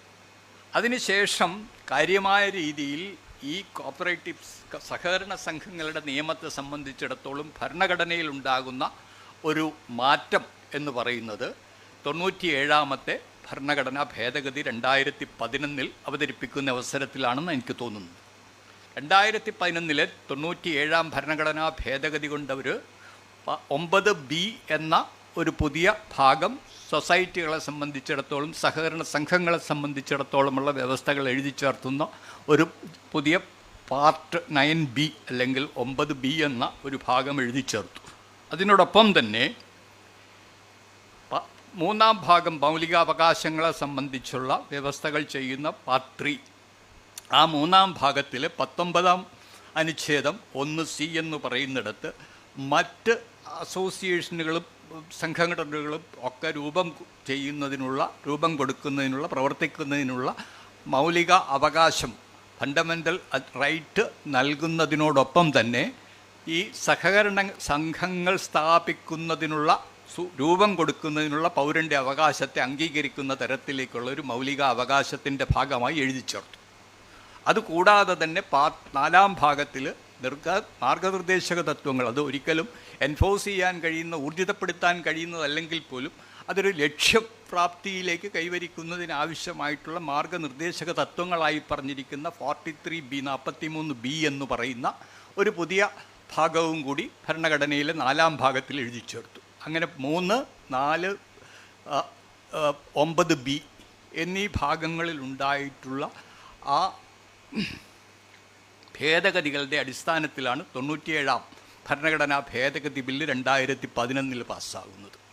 ആ ഭേദഗതി വന്നതിന് ശേഷം ഗുജറാത്തിലെ ചില സഹകരണ സംഘങ്ങളുടെ ഭാഗമായി ആ ഭേദഗതി ഈ സംസ്ഥാനത്തിൻ്റെ ഈ അധികാരങ്ങളിലേക്ക് കടന്നു കയറുന്ന രീതിയിലുള്ള നിയമ ഭേദഗതിയാണതെന്നും അതിന് ഊർജിതപ്പെടുത്തുന്നതിനോ അല്ലെങ്കിൽ അതിന് നിലനിൽപ്പില്ല എന്നും ഭരണഘടനാപരമായി അത് ചോദ്യം ചെയ്യപ്പെട്ടുകൊണ്ടുള്ള ഹർജികൾ ഗുജറാത്ത് ഹൈക്കോടതിയിൽ ഫയൽ ചെയ്തിരുന്നു. അതിൻ്റെ ഭാഗമായി ഗുജറാത്ത് ഹൈക്കോടതി കണ്ടെത്തിയത് ഈ പറഞ്ഞ 9-ാം ബി പട്ടികയിൽ 9-ാം ബി അധ്യായത്തിൽ പറയുന്ന ഭാഗത്ത് പറയുന്ന ഈ വ്യവസ്ഥകൾ ഭരണഘടനയിലെ തന്നെ മറ്റൊരു അനുച്ഛേദം 368 ഭരണഘടനയുടെ ഭേദഗതി സംബന്ധിച്ച് അനുശാസിക്കുന്ന വ്യവസ്ഥകളിൽ 368(2) അനുച്ഛേദത്തിൻ്റെ ഭാഗമായി ആ വ്യവസ്ഥകൾ എപ്പോഴും ഏതാണ്ട് പകുതിയിലധികം വരുന്ന സംസ്ഥാനങ്ങളുടെ അംഗീകാരം കൂടി സംസ്ഥാന നിയമസഭകളുടെ അംഗീകാരം കൂടി ലഭിച്ചെങ്കിൽ മാത്രമേ ഊർജിതപ്പെടുത്തുവാൻ അല്ലെങ്കിൽ അത് പ്രയോഗത്തിൽ വരുത്തുവാൻ സാധിക്കുകയുള്ളെന്നും അതില്ലാത്തിടത്തോളം കാലം 9B എന്ന് പറയുന്ന ആ ഭാഗത്ത് വന്നിട്ടുള്ള വ്യവസ്ഥകൾ ഊർജിതപ്പെടുത്തുന്നതിന് കഴിയില്ല എന്ന് പറഞ്ഞ് ഉള്ള ഒരു വിധിയിന്മേൽ സുപ്രീം കോടതിയിലെത്തി സുപ്രീം കോടതിയുമായി വിധി പരിശോധിച്ച് നിർബന്ധമായും പാലിച്ചിരിക്കേണ്ട 368-ാം അനുച്ഛേദത്തിൻ്റെ വ്യവസ്ഥകൾ പാലിക്കാത്തതുകൊണ്ട് ഈ നിയമം സംസ്ഥാന സർക്കാരിൻ്റെ അധികാര പരിധിയിലേക്ക് കയറുന്നതാണെന്നും നിയമനിർമ്മാണത്തിൻ്റെ അധികാര പരിധിയിലേക്ക് കടന്നു കയറുന്നതാണെന്നും അത് നമ്മളുടെ ഫെഡറൽ സംവിധാനത്തിൻ്റെ ആകെ തന്നെ ഉള്ള അവകാശങ്ങളെ ഫെഡറൽ സംവിധാനത്തെ തന്നെ എഫക്റ്റ് ചെയ്യുന്ന അല്ലെങ്കിൽ ബാധിക്കുന്ന തരത്തിലുള്ളൊരു ഭേദഗതിയാണെന്ന് കണ്ടുകൊണ്ട് തന്നെ ആ ഭരണഘടനാ ഭേദഗതി റദ്ദു ചെയ്തുകൊണ്ടുള്ള ഒരു വിധിയാണ് ഉണ്ടായത്. ആ 9B എന്ന് പറയുന്നിടത്ത് അത് മാത്രമല്ല അതിലൊരു വ്യവസ്ഥയും കൂടെ ഒരു കണ്ടീഷനും കൂടി പറഞ്ഞു. അതായത് ആ വ്യവസ്ഥകൾ സംസ്ഥാന സഹകരണ സംഘങ്ങളെ സംബന്ധിച്ചിടത്തോളം ഒരു തരത്തിലും ബാധകമാക്കുന്നതിന് കഴിയുകയില്ല എന്നും മറിച്ച് അന്തർ സംസ്ഥാന തലത്തിൽ പ്രവർത്തിക്കുന്ന മൾട്ടി സ്റ്റേറ്റ് കോഓപ്പറേറ്റീവ് സൊസൈറ്റികളെ സംബന്ധിച്ചിടത്തോളം ആ വ്യവസ്ഥകൾ ബാധകമാകുമെന്നുള്ള ഒരു കാര്യത്തോടു കൂടിയിട്ടാണ് ആ ഭരണഘടനാ ഭേദഗതി റദ്ദ് ചെയ്തുകൊണ്ടുള്ള സുപ്രീം കോടതിയുടെ ഉത്തരവ് വരുന്നത്. അതിൽ തന്നെ അവർ പറഞ്ഞു 19(1)C എന്നുള്ള അനുച്ഛേദത്തിൻ്റെ ഭാഗമായി വന്ന ആ മൗലികാവകാശം സൊസൈറ്റികൾ രൂപീകരിക്കുന്നതിന് പൗരന്മാർക്ക് നൽകുന്ന മൗലിക അവകാശത്തെ സംബന്ധിച്ചിടത്തോളം ഒരു തരത്തിലും ആ ഭേദഗതിക്ക് കുഴപ്പമില്ല എന്നും അത്തരം ഭേദഗതികൾ നിലനിൽക്കുമെന്നും അതുപോലെ മാർഗനിർദ്ദേശ തത്വങ്ങളുടെ ഭാഗമായിട്ട് 43B എന്ന നിലയിൽ രൂപം കൊടുത്ത കാര്യങ്ങളെ സംബന്ധിച്ചിടത്തോളം അത് നിലവിൽ വരുമെന്നും പറഞ്ഞു. ഇതാണ് കാര്യമായ രീതിയിൽ നമ്മുടെ ഭരണഘടനാ രംഗത്ത് ഭരണഘടനാ വ്യവസ്ഥകളുടെ രംഗത്ത് 2011 വന്ന ഭരണഘടനാ ഭേദഗതിയുടെ ഏകദേശ രൂപവും അതിനെ സംബന്ധിച്ച് കോടതികളിലുണ്ടായ വ്യവഹാരങ്ങളുടെയും ആകത്തുക. അത് നിലനിൽക്കെ തന്നെയാണ് നമ്മൾ പിന്നീട് പല നിയമങ്ങളിലും വന്ന വ്യവസ്ഥകളിലെ വ്യത്യാസങ്ങൾ പലതരത്തിൽ സംസ്ഥാനങ്ങൾ ചോദ്യം ചെയ്യുന്ന സ്ഥിതിയിലേക്ക് അത് പലതരത്തിലും ഒരു സംസ്ഥാനത്തിൻ്റെ സഹകരണ മേഖലയെ എങ്ങനെ ബാധിക്കുന്നു എന്നുള്ളതിനെ സംബന്ധിച്ചും നമുക്ക് നടപടികൾ എടുക്കേണ്ടി വരുന്നത്. അതിലൊന്ന് ബാങ്കിങ് റെഗുലേഷൻ ആക്ട് പോലെയുള്ള നിയമങ്ങൾ. ബാങ്കിങ് റെഗുലേഷൻ ആക്ടിനെ സംബന്ധിച്ചിടത്തോളം ധനകാര്യ സ്ഥാപനങ്ങളുടെ ബാങ്കിങ് സ്ഥാപനങ്ങളുടെ പ്രവർത്തനത്തെ നിയന്ത്രിക്കുന്നതിന് വേണ്ടിയിട്ടുണ്ടാക്കിയിട്ടുള്ള നിയമമാണ് 1949. ആ നിയമത്തിന് 2020 കൊണ്ടുവന്ന ഭേദഗതികൾ ആ ഭേദഗതിയിൽ നിയമം അനുസരിച്ച് അതിന് മുമ്പുണ്ടായിരുന്ന വ്യവസ്ഥകളനുസരിച്ച് അതിലെ ഒരു 56-ാം വകുപ്പ് അല്ലെങ്കിൽ 3-ാം വകുപ്പും ഒക്കെയുള്ള വ്യവസ്ഥകളനുസരിച്ച് സഹകരണ സംഘങ്ങളെ ഏതാണ്ട് പൂർണ്ണമായും അതിൻ്റെ വ്യവസ്ഥയിൽ നിന്ന് ആ നിയന്ത്രണങ്ങളിൽ നിന്ന് ഒഴിവാക്കിയിരുന്നു. അവിടെ നിന്നും വ്യത്യസ്തമായ രീതിയിലുള്ളൊരു സമീപനം 2020 കേന്ദ്ര ഗവൺമെൻറ്റിനുള്ള ഒന്നാം പട്ടികയിൽ 7ാം പട്ടികയിലെ 1ാം ലിസ്റ്റിൽപ്പെട്ട 43ാമത്തെ എൻട്രി ബാങ്കിങ് എന്നുള്ള എൻട്രിയുടെ കീഴിൽ വരുന്ന നിയമന നിർമ്മാണ അധികാരം ഉപയോഗിച്ചുകൊണ്ട് ആ ഇതിൽ വരുത്തിയ ഭേദഗതികൾ പലതും സഹകരണ സംഘങ്ങളുടെ പ്രവർത്തനങ്ങളിൽ RBI പോലെയുള്ള കേന്ദ്ര ബാങ്കുകൾക്ക് ഇടപെടാൻ നൽകുന്ന അവസരം നൽകുന്ന തരത്തിൽ, അതിൻ്റെ പ്രവർത്തനത്തിൽ ഇടപെടാൻ നൽകുന്ന തരത്തിൽ, അതിൻ്റെ ഭരണസമിതി എങ്ങനെയായിരിക്കണമെന്നുള്ള കാര്യത്തിൽ, അതിൻ്റെ ബൈലോകൾ എങ്ങനെയായിരിക്കണമെന്നുള്ളതിൻ്റെ നിയമാവലി എങ്ങനെയായിരിക്കണമെന്നുള്ള കാര്യത്തിൽ ഒക്കെ നിർദ്ദേശങ്ങൾ നൽകുന്നതിനും ഇടപെടൽ നടത്തുന്നതിനുമൊക്കെ അധികാരം നൽകുന്ന തരത്തിലേക്ക് ചില വ്യവസ്ഥകൾ കൊണ്ടുവന്നു. അതിനെ സംബന്ധിച്ചുള്ള അതിൻ്റെ അമാൽഗമേഷൻ അല്ലെങ്കിൽ മറ്റൊരു സൊസൈറ്റിയിൽ ലയിക്കുന്നതിനെ സംബന്ധിച്ചുള്ള തീരുമാനമെടുക്കുന്നതിനുള്ള വ്യവസ്ഥാപിതമായ മറ്റ് സംസ്ഥാനങ്ങളിലെ നിയമങ്ങളുടെ അധികാരങ്ങളിലൊക്കെ കൈകടത്തുന്ന രീതിയിലേക്ക് ബാങ്കിങ് റെഗുലേഷൻ ആക്ടിലെ പ്രൊവിഷൻസിൽ അല്ലെങ്കിൽ അതിലെ വ്യവസ്ഥകൾക്കുണ്ടാക്കിയ നിയമ ഭേദഗതികൾ, ആ ഭേദഗതികളും ഒരു ഘട്ടത്തിൽ കേരളത്തിൽ ഉൾപ്പെടെയുള്ള സംസ്ഥാനങ്ങളിൽ ചോദ്യം ചെയ്യപ്പെടേണ്ട സ്ഥിതി വന്നു. അത്തരം കാര്യങ്ങളിലും കോടതികളിൽ നിന്ന് അനുകൂലമായ വിധി സമ്പാദിക്കുന്നതിനും നമുക്ക് കഴിഞ്ഞിട്ടുണ്ട്.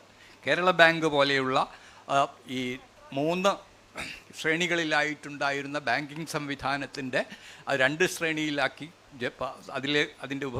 അതിൻ്റെ ഗുണഭോക്താക്കളായിട്ടുള്ള ആളുകൾക്ക് സാമ്പത്തികമായി മെച്ചം ലഭിക്കുന്ന രീതിയിലുള്ള പരിഷ്കാരങ്ങൾ കൊണ്ടുവരുന്ന അവസരത്തിലെല്ലാം പലപ്പോഴും ഈ പറഞ്ഞ ഈ ബാങ്കിങ് റെഗുലേഷൻ ആക്ട് അടക്കമുള്ള നിയമങ്ങളുടെ ഭേദഗതിയുടെ വ്യവസ്ഥകൾ ഉപയോഗിച്ചുകൊണ്ട് അതിനെ ചോദ്യം ചെയ്യുന്നതിനിടയായിട്ടുണ്ട്. അത്തരം സന്ദർഭങ്ങളിൽ കോടതികൾ ഇടപെട്ടിട്ട് പറഞ്ഞു, ഈ 43ാം ഇനമായി 7ാം പട്ടികയുടെ 1ാം ലിസ്റ്റിൽ ചേർത്തിരിക്കുന്ന ആ അധികാരം പൂർണ്ണമായും കേന്ദ്ര ഗവൺമെൻറ്റിന് ബാങ്കിങ് മേഖലയുമായി ബന്ധപ്പെട്ട് പ്രവർത്തിക്കുന്ന ഏതെങ്കിലും കോപ്പറേറ്റീവ് സൊസൈറ്റീസ്, സഹകരണ സംഘങ്ങളുണ്ടെങ്കിൽ ആ സംഘത്തിൻ്റെ ബാങ്കിങ് ആയി ബന്ധപ്പെട്ട പ്രവർത്തനങ്ങൾ നിയന്ത്രിക്കുന്നതിന് മാത്രം ഉതകുന്ന തരത്തിലല്ലാതെ അതിനപ്പുറത്തുള്ള വിഷയങ്ങളെ സംബന്ധിച്ചിടത്തോളം അത്തരം ഭേദഗതികൾ ഈ സംസ്ഥാന നിയമം നടവിൽ ഉള്ള സ്ഥലങ്ങളിൽ ആ വ്യവസ്ഥകൾക്ക് വിരുദ്ധമായിട്ടുള്ളതൊന്നും പ്രാബല്യത്തിൽ വരികയില്ലെന്നും അതിന് അത്തരത്തിലുള്ള ഊർജിതപ്പെടുത്തൽ ആ നിയമങ്ങളുടെ വ്യവസ്ഥകളെ അസാധുവാക്കുന്ന തരത്തിലേക്ക് ഉപയോഗിക്കുവാനും സാധിക്കുകയില്ല എന്ന് വളരെ വ്യക്തമായി തന്നെ ആ കേരളത്തിൻ്റെ UA Latheef versus state Kerala സംസ്ഥാനം എന്നുള്ള ആ വിധിന്യായത്തിൽ വളരെ വ്യക്തമായി തന്നെ കേരള ഹൈക്കോടതിയുടെ ഡിവിഷൻ ബെഞ്ചും സിംഗിൾ ബെഞ്ചുമൊക്കെ അത് സംബന്ധിച്ചുള്ള വിധിന്യായത്തിൽ വളരെ വ്യക്തതയോടുകൂടി തന്നെ പറഞ്ഞു. അതായത് ഈ തരത്തിലുള്ള നിയമങ്ങൾ ബാങ്ക് സംബന്ധിച്ചിട്ടുള്ള ബാങ്കിങ് ആയി ബന്ധപ്പെട്ട ധനകാര്യ സ്ഥാപനങ്ങൾ ആയി നടത്തുന്ന ഏതെങ്കിലും സഹകരണ സംഘത്തിൻ്റെ അത്തരം പ്രവർത്തനങ്ങളെ മാത്രം നിങ്ങൾക്ക് നിയന്ത്രിക്കുന്നതിനാവശ്യമായ തരത്തിലുള്ള വ്യവസ്ഥകൾ ഇതിന് ബാധകമാകും. അല്ലാത്തതിനെല്ലാം നിലവിൽ സംസ്ഥാനത്തുള്ള സംസ്ഥാന നിയമസഭ രൂപം കൊടുത്തിട്ടുള്ള കോപ്പറേറ്റീവ് നിയമങ്ങൾ, സഹകരണ നിയമങ്ങൾ തന്നെയായിരിക്കും അതിൻ്റെ വ്യാപ്തി, അതിൻ്റെ ക്രമീകരണങ്ങളെ, അതിൻ്റെ നടപടിക്രമങ്ങളെ നിയന്ത്രിക്കുന്നതിന് പ്രാബല്യത്തിലുണ്ടാവുക എന്ന് അസന്നിഗ്ധമായി പറഞ്ഞു. അങ്ങനെ ഇപ്പോൾ അതിന് നേരത്തെ സൂചിപ്പിച്ച പോലെയുള്ള ഇപ്പം നിലവിൽ നിർദ്ദേശിക്കപ്പെട്ടിട്ടുള്ള സംസ്ഥാനാന്തര സഹകരണ സംഘങ്ങളുടെ നിയമത്തിൽ വരുത്താൻ ഉദ്ദേശിക്കുന്ന ഭേദഗതി, അതുവഴി ഈ സംസ്ഥാനത്ത് പ്രവർത്തിക്കുന്ന പല സഹകരണ സംഘങ്ങളെയും ദേശീയ തലത്തിലുള്ള അന്തർ സംസ്ഥാന തലത്തിലുള്ള വേദികളിലേക്ക് അത്തരം ഈ സഹകരണ സംഘങ്ങളിലേക്ക് ലയിപ്പിക്കുന്നതിന് അവരെ പ്രലോഭിപ്പിക്കുന്ന തരത്തിലുള്ള ചില നിയമനിർമ്മാണങ്ങൾ കൊണ്ടുവന്നതിനെ സംബന്ധിച്ചിട്ട് പറഞ്ഞിട്ടുണ്ട്. ആ നിയമനിർമ്മാണങ്ങളും സസൂക്ഷ്മം പരിശോധിക്കേണ്ടതും അത് ഈ കേരളം പോലെയുള്ള ഈ തരം അവിടുത്തെ നമ്മുടെ ഈ ഗ്രാമീണ മേഖലയുടെ സമ്പദ് വ്യവസ്ഥയുടെ നട്ടെല്ലായി പ്രവർത്തിക്കുന്ന സഹകരണ സ്ഥാപനങ്ങളെ എത്രമേൽ അത് സ്വാധീനിക്കും എത്രമേൽ അത് അതിൻ്റെ പ്രവർത്തനങ്ങളെ ഇല്ലായ്മ ചെയ്യുന്ന തരത്തിൽ അതിൻ്റെ ഗുണഭോക്താക്കളായിട്ടുള്ള ഗ്രാമീണ ജനത്തെ സംബന്ധിച്ചിടത്തോളം, ഗ്രാമീണ ജനസംഖ്യയെ സംബന്ധിച്ചിടത്തോളം അത് പ്രയോജനം ഇല്ലാതാക്കുന്ന രീതിയിലേക്ക് എത്തും എന്നും പരിശോധിക്കേണ്ടിയിരിക്കുന്നു. അത്തരം നിയമങ്ങളും അതിൻ്റെ വ്യവസ്ഥകളും ഈ ഭരണഘടനയിലെ വ്യവസ്ഥകളനുസരിച്ച് ഓരോന്നും ചോദ്യം ചെയ്യപ്പെടേണ്ട അവസ്ഥയിലേക്ക് കേരളം എത്തിച്ചേരേണ്ടി വരും. കേരളം പോലെയുള്ള മറ്റ് സംസ്ഥാനങ്ങളും ഈ തരത്തിൽ. അങ്ങനെ ആലോചിക്കുമ്പോൾ ഈ പറഞ്ഞ ഭരണഘടന നമുക്ക് വ്യവസ്ഥ ചെയ്യുന്ന ഇന്ന് നിലവിലുള്ള വ്യവസ്ഥകളനുസരിച്ച് സംസ്ഥാനത്തിൻ്റെയും കേന്ദ്രത്തിൻ്റെയും ആ നിയമനിർമ്മാണത്തിൻ്റെ പരിധികൾ നിശ്ചയിച്ചിട്ടുള്ള ഭരണഘടനാ വ്യവസ്ഥകളുടെ ലംഘനം എന്നുള്ള നിലയിൽ അത് പറ്റാതെ വരുമ്പോൾ മറ്റു ചില മാർഗങ്ങളിലൂടെ ബാങ്കിങ് റെഗുലേഷൻ ആക്ട് പോലെയുള്ള നിയമങ്ങളിൽ കൊണ്ടിരുന്ന ചില വ്യവസ്ഥകളുടെ പേരിൽ ഇപ്പോൾ പുതുതായി വന്നിരിക്കുന്ന നമ്മൾ പലപ്പോഴും ഒരു നമ്മുടെ ഈ റൂറൽ ഗ്രാമീണ സമ്പദ് വ്യവസ്ഥയെ സംബന്ധിച്ചിടത്തോളം മുമ്പ് സംസാരിച്ചവരെല്ലാം പറഞ്ഞ പോലെ വളരെ നിർണായകമായ പങ്ക് വഹിച്ചിരുന്ന ഈ സഹകരണ സംഘങ്ങളുടെ, സഹകരണ പ്രസ്ഥാനങ്ങളുടെ പ്രവർത്തനത്തെ ഒരു തരത്തിൽ വളരെ കാര്യമായി ബാധിക്കുന്ന തരത്തിലുള്ള ചില നിയമങ്ങൾ പിന്നെയുണ്ട്. അതൊക്കെ ഇപ്പോഴും ചർച്ച ചെയ്യപ്പെട്ടുകൊണ്ടിരിക്കുന്നതാണ്. അതായത് ചിട്ടി ഫണ്ട് നിയമം പോലെയുള്ള നിയമങ്ങൾ. ചിട്ടി ഫണ്ട് ആക്ട് കേന്ദ്ര നിയമമാണ്. ആ കേന്ദ്ര നിയമത്തിൻ്റെ പരിധിയിൽ ഈ നമ്മളുടെ ഗ്രാമീണ മേഖലയിൽ പ്രവർത്തിച്ചിരുന്ന സഹകരണ സംഘങ്ങൾ ആ ചിട്ടിക്ക് സമാനമായ രീതിയിലുള്ള സാമ്പത്തിക ക്രമീകരണ നടപടികൾ നടത്തിയിരുന്നു അവരുടെ അംഗങ്ങളുടെ തമ്മിലുള്ള അംഗീകരിച്ച വ്യവസ്ഥകളുടെ അടിസ്ഥാനത്തിൽ. അതുപോലെ തന്നെ ചില മന്ത്ലി ഡെപ്പോസിറ്റ് സ്കീമുകൾ, ഓരോ തരത്തിലുള്ള അത്തരത്തിലുള്ള ഈ സംഘാംഗങ്ങളുടെ സാമ്പത്തിക മെച്ചം ഉറപ്പുവരുത്തുന്ന തരത്തിലുള്ള പല നടപടികളുണ്ടായിരുന്നു. അതിലെല്ലാം ഈ കേന്ദ്ര നിയമം വഴി ഏർപ്പെടുത്തുന്ന നിയന്ത്രണങ്ങൾ മൂലം വലിയ നിയന്ത്രണങ്ങൾ വരികയും അത് ഒരു സൊസൈറ്റി പോലെയുള്ള ഗ്രാമീണ മേഖലയിൽ പ്രവർത്തിക്കുന്ന ചെറിയ മൂലധനമുള്ള ഒരു കാർഷിക വികസന സഹകരണ സംഘത്തെ പോലെയുള്ള സ്ഥാപനങ്ങൾ, അല്ലെങ്കിൽ ഉപഭോക്തൃ സഹകരണ സംഘം പോലെയുള്ള സ്ഥാപനങ്ങൾ, അല്ലെങ്കിൽ ഈ പറഞ്ഞ വെറും അടവായ്പ നൽകുന്ന വായ്പാ സഹകരണ സംഘങ്ങൾ ഒക്കെ അവരുടെ പ്രവർത്തനത്തെ കാര്യമായി ബാധിക്കുന്ന രീതിയിൽ, അതിന് കടിഞ്ഞാണിടുന്ന രീതിയിൽ, അതിന് ഒരിക്കലും അവർക്ക് അത് പാലിച്ചു കൊണ്ട് പോകുവാൻ പറ്റാൻ കഴിയാത്ത രീതിയിലുള്ള നിയന്ത്രണങ്ങൾ വ്യവസ്ഥകൾ ഉണ്ടാക്കുന്ന തരത്തിലേക്ക് ഒക്കെ ഇത് രൂപപ്പെട്ടു വരുന്നുണ്ട്. അതുപോലെ ഈ ബാങ്കിങ് റെഗുലേഷൻ ആക്ടിനെ സംബന്ധിച്ചിടത്തോളം നമ്മൾ സംസ്ഥാനം ഉൾപ്പെടെയുള്ള നിരവധി സംസ്ഥാനങ്ങൾ സുപ്രീം കോടതിയിൽ അതിൻ്റെ വ്യവസ്ഥകൾ ചോദ്യം ചെയ്തുകൊണ്ടുള്ള വിവിധ സംസ്ഥാനങ്ങളിൽ, മധ്യപ്രദേശും മദ്രാശിയും അടക്കമുള്ള വിവിധ സംസ്ഥാനങ്ങളിൽ അത്തരം നിയമങ്ങളെ സംബന്ധിച്ച് ചോദ്യം ചെയ്തുള്ള ഹർജികൾ ഫയൽ ചെയ്തിരുന്നു. ആ ഹർജികളെല്ലാം കൂടി വാദം കേൾക്കുന്നതിന് വേണ്ടി മദ്രാസ് ഹൈക്കോടതിയിലേക്ക് മാറ്റം ചെയ്തിട്ട് ആ മദ്രാസ് ഹൈക്കോടതി അതിൻ്റെ വാദം കേൾക്കുന്നതിനുള്ള തയ്യാറെടുപ്പുകൾ നടന്നു വരികയാണ്. ആ ബാങ്കിങ് റെഗുലേഷൻ ആക്ടിൻ്റെ ഞാൻ മുൻപ് പറഞ്ഞ വ്യവസ്ഥകൾ ഓരോ സംസ്ഥാനത്തിൻ്റെയും നിർമ്മാണ പരിധിയിൽ വരുന്ന സഹകരണ സംഘ നിയമങ്ങളുടെ വ്യവസ്ഥകളിലേക്ക് എങ്ങനെ കടന്നുകയറ്റം നടത്തിയിട്ട് ഈ സഹകരണ സംഘങ്ങളുടെ പ്രവർത്തനത്തെ ബാധിക്കുന്ന തരത്തിൽ, നിയന്ത്രിക്കുന്ന തരത്തിൽ, അനാവശ്യമായ നിയന്ത്രണങ്ങൾ ഏർപ്പെടുന്ന തരത്തിൽ കൊണ്ടുവന്നിരിക്കുന്നു എന്ന് ചോദ്യം ചെയ്യുന്ന നിരവധി സംസ്ഥാനങ്ങളുടെ ഹർജികൾ ഒരുമിച്ച് മദ്രാസ് ഹൈക്കോടതിയിൽ വാദം കേൾക്കുന്നതിന് തയ്യാറെടുത്തുകൊണ്ടിരിക്കുകയാണ്.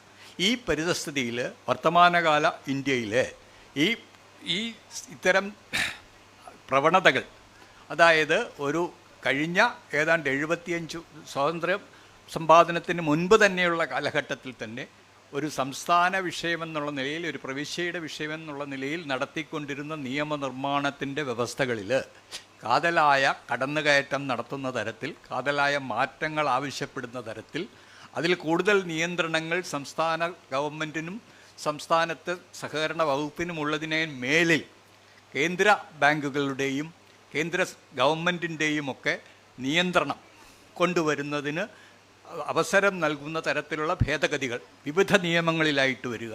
ആ നിയമങ്ങൾ ആ ഭരണഘടനയിലെ വ്യവസ്ഥകളുടെ അടിസ്ഥാനത്തിൽ തന്നെ ചോദ്യം ചെയ്യപ്പെടുന്ന ഒരു സാഹചര്യം ഉണ്ടാവുക. അതാണ് ഇന്ന് വർത്തമാനകാല ഇന്ത്യയിൽ സഹകരണ പ്രസ്ഥാനങ്ങളെ സംബന്ധിച്ചിടത്തോളം, സഹകരണ നിയമത്തെ സംബന്ധിച്ചിടത്തോളം നിലവിൽ കാണുന്ന രീതി.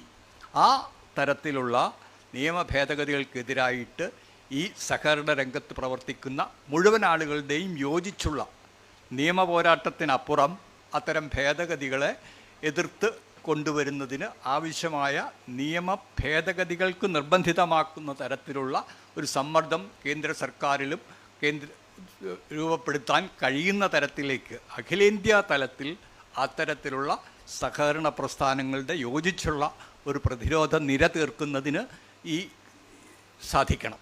അത്തരത്തിലുള്ള പ്രവർത്തനങ്ങൾക്ക് രൂപം നൽകുന്നതിന് ഈ എക്സ്പോയിൽ നടക്കുന്ന സെമിനാറുകളും ഇവിടെ ഉയർന്നു വരുന്ന അഭിപ്രായങ്ങളും ഒക്കെ ക്രോഡീകരിച്ചുകൊണ്ട് നിങ്ങൾക്ക് മുന്നോട്ട് പോകുവാൻ കഴിയട്ടെ എന്ന് ആശംസിച്ചുകൊണ്ടും ഇനി വരുന്ന നാളുകളിൽ ഇതിലും കൂടുതൽ ശക്തമായ രീതിയിലുള്ള കടന്നുകയറ്റങ്ങൾ ഈ മേഖലയിലേക്കുണ്ടാകുമെന്നുള്ള ധാരണയോടുകൂടി തന്നെ അത്തരം പ്രവർത്തനങ്ങളെ ചെറുത്തു നിൽക്കാൻ കഴിയുന്ന തരത്തിലുള്ള ഒരു സഹകരണ മേഖലയെ ശക്തിപ്പെടുന്ന തരത്തിലുള്ള സഹകരണ മേഖലയിൽ ബോധവൽക്കരണം ആവശ്യപ്പെടുന്ന തരത്തിലുള്ള പ്രവർത്തനങ്ങൾ ഈ സെമിനാറിന് ശേഷവും ഈ എക്സ്പോയ്ക്ക് ശേഷവും അതിൻ്റെ ഗ്രാമീണ തലത്തിലേക്ക് അതിൻ്റെ ഏറ്റവും താഴ്ന്ന തലത്തിലേക്ക് എത്തിക്കാൻ കഴിയുന്ന ഒരു തീരുമാനത്തോടുകൂടി അതിനെതിരെ ഇന്ത്യ ഒട്ടാകെ രൂപപ്പെട്ടു വരുന്ന ഒരു സംസ്ഥാനം മാത്രമല്ല, സഹകരണ മേഖലയിൽ നമ്മളെക്കാൾ മെച്ചമായ പ്രവർത്തനങ്ങൾ കാഴ്ചവെച്ചിട്ടുള്ള മറ്റ് പല സംസ്ഥാനങ്ങളും അവരുടെ പ്രതിനിധികളും ഈ എക്സ്പോയിൽ പങ്കെടുക്കുന്നുണ്ട്. അവർക്കും അവരുടെ സ്വന്തമായ അനുഭവങ്ങൾ നമ്മളുമായി പങ്കുവെക്കുവാൻ കഴിയും. കാരണം ഗുജറാത്ത് പോലെയുള്ള സംസ്ഥാനങ്ങളിലെ പ്രതിനിധികൾ ഇവിടെ ഇരിക്കുന്നു. അവർക്കും ആ സംസ്ഥാനങ്ങളിലെ ആ സഹകരണ സംഘങ്ങളുടെ പ്രവർത്തനത്തിൽ ഏതു നിലയിൽ ബുദ്ധിമുട്ടുകൾ അനുഭവിക്കുന്ന തരത്തിലാണ് കേന്ദ്ര നിയമത്തിൻ്റെ പ്രവർത്തനങ്ങൾ, അല്ലെങ്കിൽ കേന്ദ്ര നിയമത്തിൽ വരുന്ന ഭേദഗതികൾ, അല്ലെങ്കിൽ ഭരണഘടനയിൽ വരുന്ന ഭേദഗതികൾ കൊണ്ട് ഉണ്ടായിരിക്കുന്നത് എന്ന് നിങ്ങളോട് പങ്കുവയ്ക്കുവാൻ കഴിയും. അതുകൊണ്ട് ഇതൊരു കേരള സംസ്ഥാനത്തിൻ്റെ മാത്രം പ്രശ്നമെന്നുള്ള നിലയിൽ കാണാതെ ഇന്ത്യ ഒട്ടാകെയുള്ള സഹകരണ പ്രസ്ഥാനങ്ങളുടെ നിലനിൽപ്പിനെ, അതിൻ്റെ ഇന്നത്തെ നിലയിലുള്ള നിലനിൽപ്പിനെ ബാധിക്കുന്ന തരത്തിലുള്ള ഒരു ശ്രമമായിട്ട്, അറ്റംപ്റ്റായിട്ട് മാത്രം കണ്ടുകൊണ്ട് അതിനെ യോജിച്ച് നേരിടുന്നതിനുള്ള പ്രവർത്തന മേഖല രൂപപ്പെടുക എന്നുള്ളത് ഈ തരത്തിലുള്ള സെമിനാറുകളുടെ ഒരു ലക്ഷ്യമായി, ആ ലക്ഷ്യപ്രാപ്തിക്ക് വേണ്ടി നമുക്ക് ഒരുമിച്ച് പ്രവർത്തിക്കാം എന്ന് മാത്രം ആശംസിച്ചുകൊണ്ട് ഞാൻ എൻ്റെ വാക്കുകൾ അവസാനിപ്പിക്കുന്നു. നിങ്ങൾക്ക് നന്ദി, നമസ്കാരം.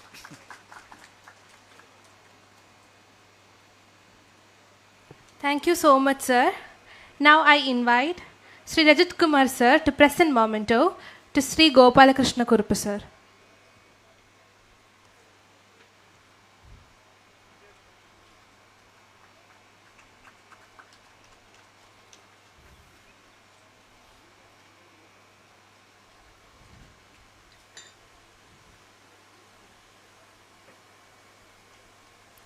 Thank you so much. For the next speech, I invite Sri Viju Krishnan sir, General Secretary, All India Kisan Sabha. Welcoming you, sir.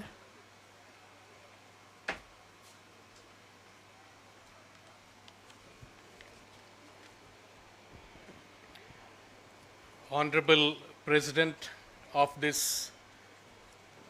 seminar, Sri C.K. Harindran MLA, Honorable Revenue Minister Sri K. Rajan, Sri Gopal Krishna Kurup, Advocate General, Kerala High Court, Sri P. Santosh Kumar, my friend from the International Cooperative Alliance, Sri Professor Shailendra from IRMA, Sri Ganesh Gopal, Dr. Pichai, and others. Firstly, I would like to congratulate the department for organizing this cooperative expo, and at a very crucial juncture, involving people from across the country, showcasing the successes of the cooperative sector in Kerala, and also raising the issues of the present day, the contemporary issues before the cooperative sector. I would like to firstly thank Sri Gopal Krishna Kurup. In very simple language, he has explained the entire aspect, the main topic, which is constitutional promise for cooperatives, in detail, literally leaving no space for others to speak on those issues. So I think I need not once again delve on those matters in detail, but I would like to place some views on the topic on discussion, and also would be keen to listen to the other speakers here. I was hoping for Sri Shashi Tharoor also to be here, because I think the struggle ahead, we require to have a united struggle to protect the rights of cooperatives, not just in Kerala, across the federal rights of states, across the country. It is very much required that we have a united struggle. And it is not only in the cooperative sector, there has been an encroachment by the central government. It has been also in other fields. We have seen in the recent times how in different states you have the role played by the governors in different sectors, especially in the education sector, in appointment of vice chancellors and so on. There is repeatedly intervention by the governors. The governors are also not allowing for some of the bills passed by the state legislative assemblies. It is not, the governors are not providing assent for it, and it is not being passed.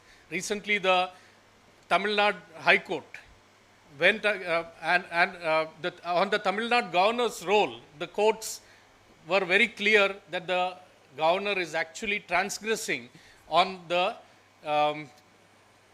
and going far ahead of what a governor has to do within the constitutional framework of our country.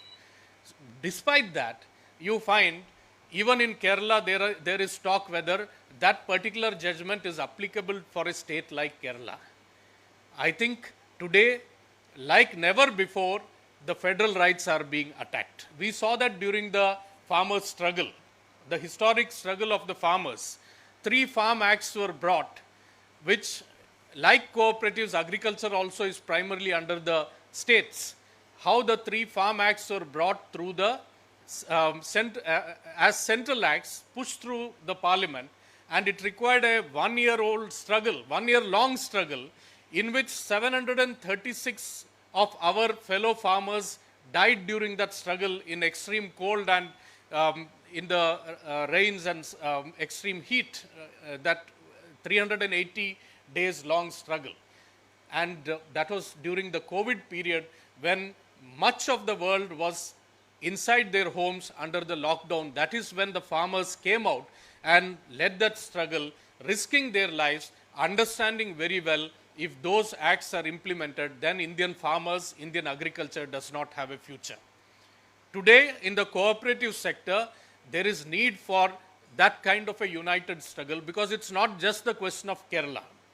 But yes, Kerala has certain unique features. Sir mentioned how in 1904 the first legislation was brought during the British colonial rule. And from then on, within I think about 6 years or so, you had the first cooperative, if my memory is right, in Palakkad in Kannambra. And then onwards, the cooperatives which have come throughout the world, these cooperatives are also being acclaimed. The ULCCS, for instance, is more than a century old. And globally, the World Monitor of Cooperatives places it, I think, first or second in the entire world. And similarly, now you have the Kerala Bank, which is in Asia, it is placed number 1. And in the World Cooperative Monitor, it is placed 8. So that is the kind of advance that the cooperatives in Kerala has had, starting from, but if you look at how it has started, is it a bureaucratic exercise? Is it a government that has gone ahead with these cooperatives? We have to look at that history also. I come from the Malabar region. There have been different struggles against the feudal landlords. In the times when famines were there, for occupying the grains and distributing it to the poor, to the hungry. And that later put pressure to ensure a ration system is there. Many of these areas, those later ended up as, those groups ended up as cooperatives also. There were the community thrift societies which were there.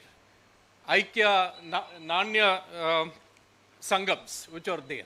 That was something which emerged during those times. from 1920s onwards, if you see from ULCCS also, if you see how the workers came together, and this is rooted in the social reform movement as well as the anti-feudal, anti-colonial struggle that was going on. That is the unique feature of the cooperatives in Kerala, and the workers and peasantry have set up some of these cooperatives. If you look at some of the cooperatives here, I am more so because there is an audience from outside Kerala also, that for instance the BD workers, they came up with the Kerala Dinesh BD Cooperative Society. When the capitalist sections were oppressing the working class, the workers decided to unite and form the Kerala Dinesh BD Cooperative Society. You have and that is the most vulnerable section of society, economically and also socially in those days, the most vulnerable sections who have come together to form the cooperative society, workers cooperative there, and managed to challenge the capitalist sections, and especially based in Mangalore at that time. And similarly, you have cooperatives of the toddy tappers in Kerala. Again, socially, if you see an oppressed section, from that section you have the traditional industry, coir and others, you have the cooperative sector. That is from where the cooperative sector has developed in Kerala. And like other speakers have mentioned, more than the population of Kerala, you have membership in the cooperatives. Am I right, sir? It is more than 3.5 crore membership, because there is every possibility that people will be enrolled in more than one cooperatives also. That is the almost omnipresent kind of situation of cooperatives in Kerala. And that has provided employment in the to a lot of people. It is providing affordable credit to the agricultural sector. The important example which was mentioned by our Honorable Minister Rajan when the Wayanad calamity took place, while the central government is not extending support, the Kerala Cooperative Bank decided to waive off the loans of the victim families. So that kind of an intervention has been going on from the cooperatives in Kerala. Today, in the name of this encroachment into the rights of the states which is there, you are finding using the Enforcement Directorate, the PMLA and such acts, they are trying to curtail the activities of the cooperatives here. And that is, in effect, if you see the constitutional amendment which had come, and in 2011 itself, this is during the UPA government, in 2011 itself the Gujarat High Court declared that the constitutional amendment which is infringing on the federal rights of states is actually ultra vires null and void. It is not constitutionally acceptable. But the government went to the court in 2021. Again, the Supreme Court upheld, except the part linked to the multi-state, which sir has explained in detail. But now, using the multi-state cooperatives, they are trying to again infringe. There are other ways in which also they are intervening. Today, if you are looking, I very much wanted Shashi Tharoor to be here, coming from the Congress representing the UDF, because if you look at the Kerala experience is there, but in 1958, if I remember right, in the third cooperative conference, Indian Cooperative Conference, it is Pandit Nehru who mentioned and envisaged that you have to extend cooperatives to all villages, take it down to all villages, and that will lead to an economic transformation. Surely the experience, his visit to the Soviet Union and cooperatives there and all that could have influenced his thought process maybe, but that is something which today is being attacked. Today is being, it could have been a vehicle of economic change, and in Kerala it has been a backbone of the economy. But even in Kerala, we need to think beyond what is existing now. There are the cooperative credit societies, but whether that is enough. You are having a situation wherein increasingly the central government is curtailing the funds that a state is due to a state, or timing the disbursal of fund in such a way that it can help them electorally in some way, the political party electorally. I want to give an example about the paddy procurement. Kerala pays the highest for paddy procurement, 2,820 or so, whereas I have seen there is almost no procurement in Bihar, Jharkhand, Odisha and these states. My friend who was a student in JNU along with me cultivates 7 acres of paddy in Navada district of Bihar. I asked him, how much did you sell your paddy for? He told me 1,200 rupees. If a farmer in Kerala is getting 2,820, why is it that a farmer in Bihar is not even getting the MSP that has been announced by the Modi government? We are not saying give more than that. The Bihar farmers will be happy, Bihar, Odisha, Jharkhand farmers will be happy if they get 2,300, which is the MSP. They are getting almost 50% of that.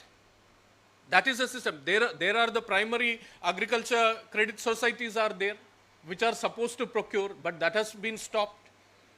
The APMC Act has been scrapped in 2006 in Bihar. The 3 farm acts, one of the act was to do away with the APMC Act. And the earlier Congress government brought these acts. If you look at the 2019 manifesto of the Congress, it says that the 5 years of Modi government has pushed the clock of reforms backward. So if Congress is elected to power, we will further deregularize. The restrictions which are there, that would be withdrawn. APMC Act will be done away with. Essential Commodity Act will be done away with. And contract farming is something which they already proposed. There is a significant difference between the approach of the Congress and the BJP. That is important.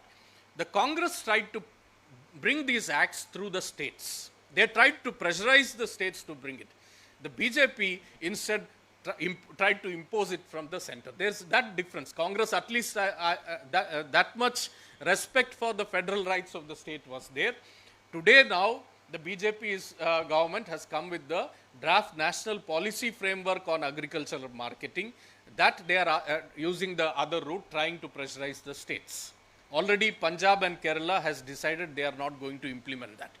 So at every field, you see, I would like to give the example of the Trivandrum airport. The land belongs to Kerala government. Kerala government said we'll run it, but they said no, it will be given to Adanis. So that this one is something you have to understand. Now coming to the way ahead for the cooperatives, we need to think out of the box. How to overcome, one is this financial constraints deliberately created by the central government.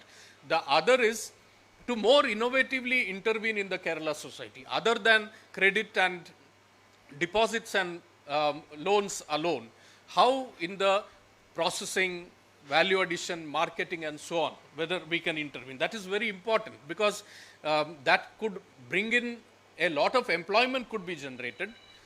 There could be better earning. It is not just the price decided by the central government of MSP, or in Kerala it is also commercial crops, but you see the kind of profits some of the corporate companies are earning through agro-processing. I want to give an example of coffee. In 2000, when I was doing my PhD, the farmers in Wayanad were getting about 16 to 20 rupees per kg of coffee. Nestle Blend 37 at that time was being sold for 5,600 rupees at that time. Farmers were getting 20 rupees. Yes, you add processing, value addition, packaging, advertising, transport, all these costs, but you see the humongous nature of profit. Today, farmers just a year ago were getting about 100 or 120 rupees per kg. This year, I think coffee has fetched better prices. Nestle Blend 37 is selling at 12,000 rupees a kg, 1 kg of coffee. So there is a huge profit. When the price crash is happening in some of these commodities, the price crash, the burden of price crash, the volatile world market prices, that is transferred to the farmers, but when there is a price rise in the market, that does not accrue to the farmers. This is a situation, but the big multinational companies are intervening in such a way that they are earning super profits and they are only interested in maximizing profits. That is where cooperatives have a different approach. It is a collective effort. I would just like to end with one more example from the Americas. That is the Pachamama coffee. It is not restricted to one country. More than, I think, 4 or 5 countries, farmers in 4 or 5 countries have come together in the Pachamama coffee. Their catchword is that it's not just production, ownership. Farmers own it. So whatever surplus is generated is also plowed back into the farming community. That will lead to a viable agriculture. That is something which we have to look into. Similarly, the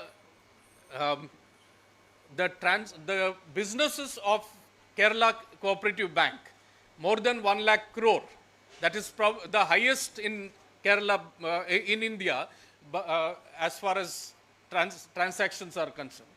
So if you look at that, this huge amount of funds that are there with cooperatives, how you can use it in a better way so that some of the problems of the financial due to financial constraints deliberately created by the central government, that can be overcome. That is something to be thought about. Our Honorable Finance Minister Sri K.N. Balagopal is here. He will surely throw more light how we can intervene on this. We have had interactions many times before, and I don't want to prolong my speech here.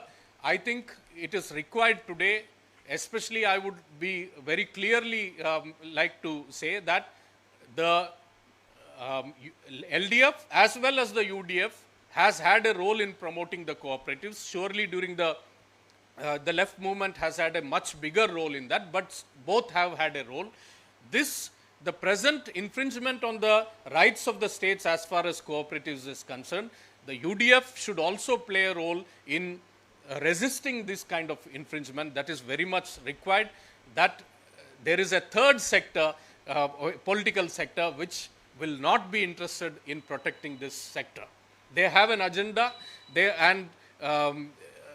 through the farmer producer companies and through farmer producer organizations, they are making an effort to enter into the Kerala society, which they could not so far do through the cooperative movement. So that is there. So that's why dismantling the cooperative sector is of great importance for the BJP and the Amit Shah taking over cooperative ministry also. I feel there is a I am a political being. I would like to state here that there is a larger hidden agenda, and Kerala is top on that agenda. Thank you, friends.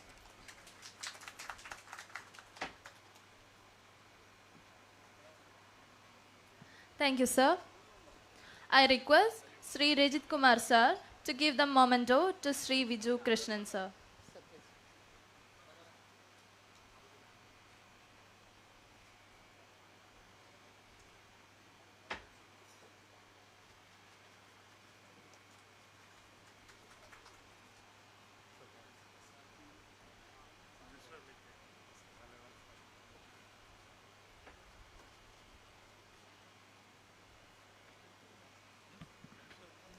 Next, I invite Sri K.N. Balagopal, Honorable Minister for Finance, to the stage.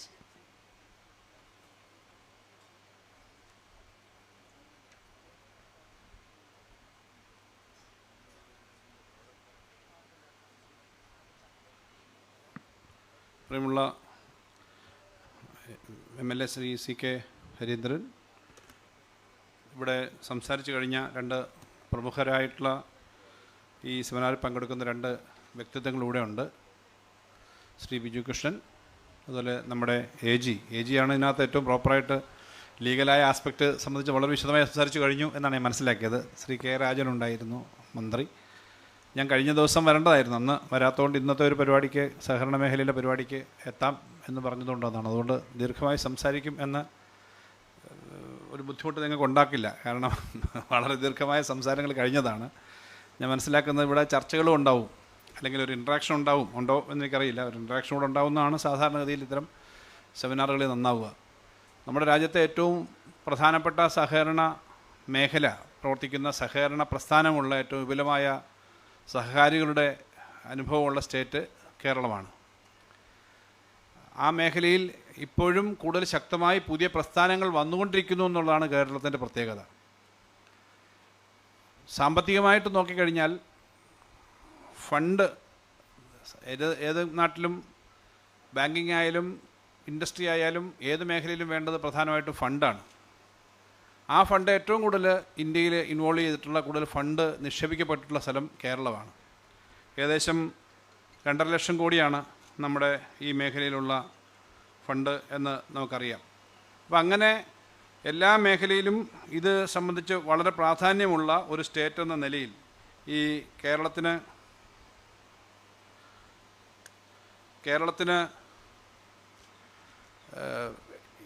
ഈ രംഗത്ത് കേരളത്തിൻ്റെ സാധ്യത നന്നായി മനസ്സിലാക്കുന്നുണ്ട് മറ്റ് സംസ്ഥാനങ്ങളും കേന്ദ്രവും. എടുത്തു പറഞ്ഞാൽ കോപ്പറേറ്റീവ് ഫെഡറലിസം എന്ന്, ഞാൻ ആ വാക്ക് സാധാരണ ഇത്തരൊരു സെമിനാറിൽ ഉപയോഗിക്കണമല്ലേ, കോപ്പറേറ്റീവ് ഫെഡറലിസം എന്നുള്ള വാക്ക് നമ്മളിപ്പോഴും പറയാറുണ്ട്. ഫെഡറലിസത്തെ അണ്ടർമൈൻ ചെയ്യുന്നു, ഫെഡറലിസത്തെ എല്ലാ മേഖലയിലും തകർക്കാൻ ശ്രമിക്കുന്നു ഇന്നത്തെ യൂണിയൻ ഗവൺമെൻറ്റിൻ്റെ സമീപനങ്ങളെന്നുള്ളത് ഒരു പ്രശ്നമാണ്.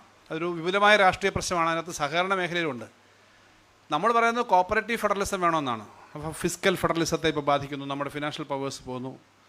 ടാക്സ് പിരിക്കാനുള്ള അവകാശം 5-6-7 വർഷം മുമ്പ് വരെ സംസ്ഥാനങ്ങൾക്കുണ്ടായിരുന്ന ടാക്സേഷൻ പവേഴ്സ് ഇപ്പോൾ ഇല്ല. GST വന്നതോടുകൂടി ഇവിടെ നിങ്ങൾ കുടിക്കുന്നൊരു ചായയുടെയോ മേടിക്കുന്നൊരു ബേക്കറിയിൽ നിന്ന് ഒരു ബ്രെഡ് മേടിച്ചാലോ അതിൻ്റെ പകുതി പണം കേന്ദ്രത്തിന് പോകും, പകുതി പണം സംസ്ഥാനത്തിന് വരും. ഇതാണ് പുതിയ ടാക്സേഷൻ റെജിം. നേരത്തെ ഈ GST വരുന്നതിന് മുമ്പ് സംസ്ഥാനത്ത് നിങ്ങൾ മേടിക്കുന്നൊരു ചായയുടെയോ ഒരു ബ്രെഡിൻ്റെയോ പണം മുഴുവൻ സംസ്ഥാന ഗവൺമെൻറ്റിനാണ് വരുന്നതെങ്കിൽ ഇപ്പോൾ എല്ലാം അപ്പാദിയാണ്. ഇതോടെ വന്നതോടുകൂടി സംസ്ഥാനങ്ങളുടെ ഫിസ്ക്കലായിട്ടുള്ള പവേഴ്സ് കൂടെ പോയി. അതിൻ്റെ പേര് വലിയൊരു സമരം ഇപ്പം സുപ്രീം കോടതിയിൽ ഇപ്പോൾ നടക്കുകയാണ്. AG എല്ലാം ആ കാര്യത്തിനകത്ത് ഞങ്ങൾ സ്ഥിരമായി ബന്ധപ്പെടുന്നതാണ്. പക്ഷേ നമ്മളെപ്പോഴും പറയുന്നുണ്ട് കോപ്പറേറ്റീവ് ഫെഡറലിസമാണ് ഇന്ത്യയെ വേണ്ടത് എന്ന്. ആ കോപ്പറേറ്റീവ് ഫെഡറലിസവും ഈ കോപ്പറേറ്റീവ് ആകും കൂടെ തെറ്റിദ്ധരിക്കരുത് എന്നുള്ളതുകൊണ്ട് കോപ്പറേറ്റീവ് ഫെഡറലിസം കേന്ദ്രവും സംസ്ഥാനവും, ശക്തമായ കേന്ദ്രവും സംതൃപ്തമായ സംസ്ഥാനങ്ങളും എന്നുള്ള കൺസെപ്റ്റ് അനുസരിച്ച് നല്ല സഹകരണം പരസ്പരം വേണം. ഈ ഇന്ത്യയിൽ 500-ലധികം വരുന്ന നാട്ടുരാജ്യങ്ങൾ ചേർന്ന് ഇന്ത്യ രാജ്യമാകുമ്പോൾ എല്ലാ നാട്ടുരാജ്യങ്ങളുടെയും സ്വഭാവം, എല്ലാ ദേശീയതകളുടെയും പ്രാദേശിക സ്വഭാവവും കൂടി ഒരുമിച്ച് ചേർന്ന് ഒരൊറ്റ രീതി ആവാൻ വേണ്ടിയിട്ടല്ല, മോണോലിത്തിക് ആവാൻ വേണ്ടിയിട്ടല്ല ഈ രാജ്യം ചേർന്നത്. ഇനി ഇതൊക്കെ അറ്റത്തുള്ള തിരുവിതാംകൂർ മുതൽ വിവിധ രാജ്യങ്ങൾ, വിവിധ തരത്തിലുള്ള സാമ്പത്തിക സ്ഥിതിയും രീതികളും ഭാഷയും പ്രയോഗവും എല്ലാം ഉള്ള അവിടെ ഈ കോപ്പറേറ്റീവ് ഫെഡറലിസത്തിൻ്റെ അർത്ഥം സഹകരണാത്മകമായിട്ടുള്ള പരസ്പരം കാര്യങ്ങൾ മനസ്സിലാക്കി ചെയ്യുക എന്നുള്ളതാണ്. വ്യത്യസ്തമാണ് നമ്മുടെ നാടിൻ്റെ പ്രത്യേകത. പക്ഷേ ഈ കോപ്പറേറ്റീവ് എന്നുള്ള കൺസെപ്റ്റ് തന്നെ എടുത്തു കളഞ്ഞിട്ട് ഉള്ള സംസ്ഥാനങ്ങളുടെ സ്റ്റേറ്റ് ലിസ്റ്റിലുള്ള, ഇവിടെ നേരത്തെ സംസാരിച്ചു, AG സംസാരിച്ചപ്പോൾ തീർച്ചയായിട്ടും സ്റ്റേറ്റ് ലിസ്റ്റിൽ തന്നിരിക്കുന്ന പവേഴ്സും 97ാമത് ഭരണഘടനാ ഭേദഗതിയൊക്കെ പറഞ്ഞിട്ടുണ്ട്. അപ്പോൾ സ്റ്റേറ്റ് ലിസ്റ്റിനകത്ത് പൂർണ്ണമായി ഉണ്ടായിരുന്ന സഹകരണ മേഖല ആദ്യമായിട്ട് പിടിച്ചെടുത്തത് ഇപ്പോഴാണ് എന്ന് പറയുമ്പോൾ 2011 അമെൻമെൻറ്റ് കൊണ്ടുവന്നത്. ചിദംബരമാണത് കൊണ്ടുവന്നതെന്ന് കൂടെ പറയാതിരിക്കാൻ പറ്റില്ല. അന്ന് രാജ്യസഭാംഗം എന്ന നിലയിൽ അതിശക്തമായ ചില പ്രൊട്ടസ്റ്റ് ഉയർത്തിയ ഒരാളാണ് ഞാൻ. ചില കാര്യങ്ങളിൽ ഈ നമ്മുടെ സാധാരണ സഹകരണ സംഘങ്ങൾക്ക് ഓഡിറ്റ് വേണം എന്നുമൊക്കെ പറയുന്ന കൺസെപ്റ്റ് അന്നാ വന്നു. ഓഡിറ്റ് എന്ന് പറയുന്നത് നമ്മൾ ഓഡിറ്റിനെതിരല്ല, പക്ഷേ ആ ഓഡിറ്റിന് കൊണ്ടുവന്ന പുതിയ നിയമങ്ങൾ, റിസർവ് ബാങ്കിൻ്റെ അക്കൗണ്ടിങ് സിസ്റ്റത്തിന് വിധേയമായ അർബൻ ബാങ്കിനുമൊക്കെ അന്ന് ഓഡിറ്റുണ്ട്. ഞാൻ പറഞ്ഞത് പ്രൈമറി കോപ്പറേറ്റീവ് ബാങ്ക്സിന് പോലും അത് കൊണ്ടുവന്നപ്പോൾ അന്ന് നമ്മളത് പ്രൊട്ടസ്റ്റ് ഉന്നയിച്ചിരുന്നു. ഞാൻ തന്നെ അവിടെ സംസാരിച്ച ഒരു അഷുറൻസ് വന്ന് ശ്രീ ചിദംബരം തന്നിരുന്നു. അഷുറൻസ് അന്നൊന്നും നടപ്പിലായില്ല എന്നുള്ള വേറെ കാര്യം. അവർ കൊണ്ടുവന്നു. പക്ഷേ ഇപ്പോൾ നേരത്തെ ശ്രീ വിജു കൃഷ്ണനോട് പറഞ്ഞ് അവസാനിപ്പിച്ചതുപോലെ ഈ വകുപ്പ് ആരാ ഏറ്റെടുത്തത്, ആരാണ് വകുപ്പ് ഏറ്റെടുത്തതെന്ന് നോക്കിയാൽ വകുപ്പിൻ്റെ പ്രാധാന്യം എത്രത്തോളം കാണുമെന്ന് മനസ്സിലാവാം. ആഭ്യന്തര വകുപ്പ് മന്ത്രി BJPയുടെ നമ്പർ 2 അദ്ദേഹം തന്നെ ഇത് നേരിട്ട് ഈ വകുപ്പ് ഏറ്റെടുത്തു എന്ന് പറഞ്ഞാൽ കോപ്പറേറ്റീവ് സെക്ടറിൻ്റെ പ്രാധാന്യം മനസ്സിലാക്കി എടുത്തതാണ്. ആ കോപ്പറേറ്റീവ് ഫെഡറലിസത്തെ സഹായിക്കാനല്ല, അത് ഏകപക്ഷീയമായി ഈ സഹകരണ മേഖലയിലെ ഫണ്ടും അതിൻ്റെ സാധ്യതകളും കൂടി കൈയാളാൻ വേണ്ടി എടുത്തതാണ്. 97ാമത് ഭരണഘടനാ ഭേദഗതിയും ബാക്കി കാര്യങ്ങളും സഹകരണ പോളിസിയും കോപ്പറേറ്റീവ് പോളിസിയും ഒക്കെ ഇപ്പോൾ അനൗൺസ് ചെയ്തിട്ടുണ്ട്. അതെല്ലാം അതിൽ നിന്നുകൊണ്ടാണ്. കോൺസ്റ്റിറ്റ്യൂഷൻ്റെ ഈ പ്രശ്നത്തെ സംബന്ധിച്ച് സംസ്ഥാനത്തെ ക്രെഡിറ്റ് സൊസൈറ്റികളും കൺസ്യൂമർ സൊസൈറ്റിയും ഒക്കെ ഉൾപ്പെടെയുള്ള സൊസൈറ്റികൾ സുപ്രീം കോടതി പോയിരുന്നു. നമ്മൾ ആ കേസ് വാസ്തവത്തിൽ സംസ്ഥാനത്തിന് അനുകൂലമായി കോടതി വിധിച്ചു, സംസ്ഥാനങ്ങൾക്ക് അനുകൂലമായി. പക്ഷേ സുപ്രീം കോടതി പറഞ്ഞു മൾട്ടി സ്റ്റേറ്റ് കോപ്പറേറ്റീവ്സിന് ഇത് ബാധകമല്ല, ചില പ്രൊവിഷൻസ് ഉണ്ട്. ആ മൾട്ടി സ്റ്റേറ്റ് കോപ്പറേറ്റീവ്സിനെ ഉപയോഗിച്ചുകൊണ്ടാണ് ഇപ്പോൾ കാര്യം ചെയ്യുന്നത്.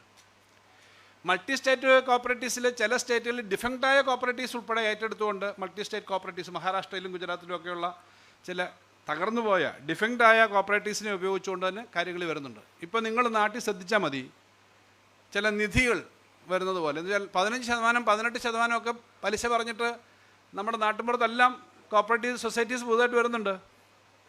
പാതിവില തട്ടിപ്പിന് മുഖ്യമന്ത്രി പറഞ്ഞതുപോലെ എന്നെ തട്ടിച്ചോ, എന്നെ വേണമെങ്കിൽ തട്ടിച്ചു കൊണ്ടുവെക്കോ എന്ന് പറഞ്ഞ് നിൽക്കുന്ന ആളുകൾ നമ്മുടെ നാട്ടിൽ ധാരാളം ഉള്ളതുകൊണ്ട് പാതിവില തട്ടിപ്പൊക്കെ നടന്നല്ലോ. പകുതി വില കൊടുത്താൽ എന്ത് കിട്ടുമെന്ന് പറഞ്ഞാലും നമ്മൾ കൊണ്ട് പണം കളയും.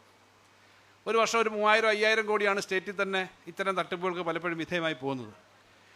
അതുപോലെ തന്നെയാണ് 15-18% പലിശ കൊടുക്കാമെന്ന് പറയുന്ന സ്ഥാപനങ്ങൾ നമ്മുടെ നാട്ടിലിപ്പോൾ മൾട്ടി സ്റ്റേറ്റ് ചിട്ടി ഫണ്ടിൻ്റെ പോലെ തന്നെ നിധി ഫണ്ടുകളും ഒക്കെ കേന്ദ്ര നിയമത്തിൻ്റെ പരിധി വരുന്നത്.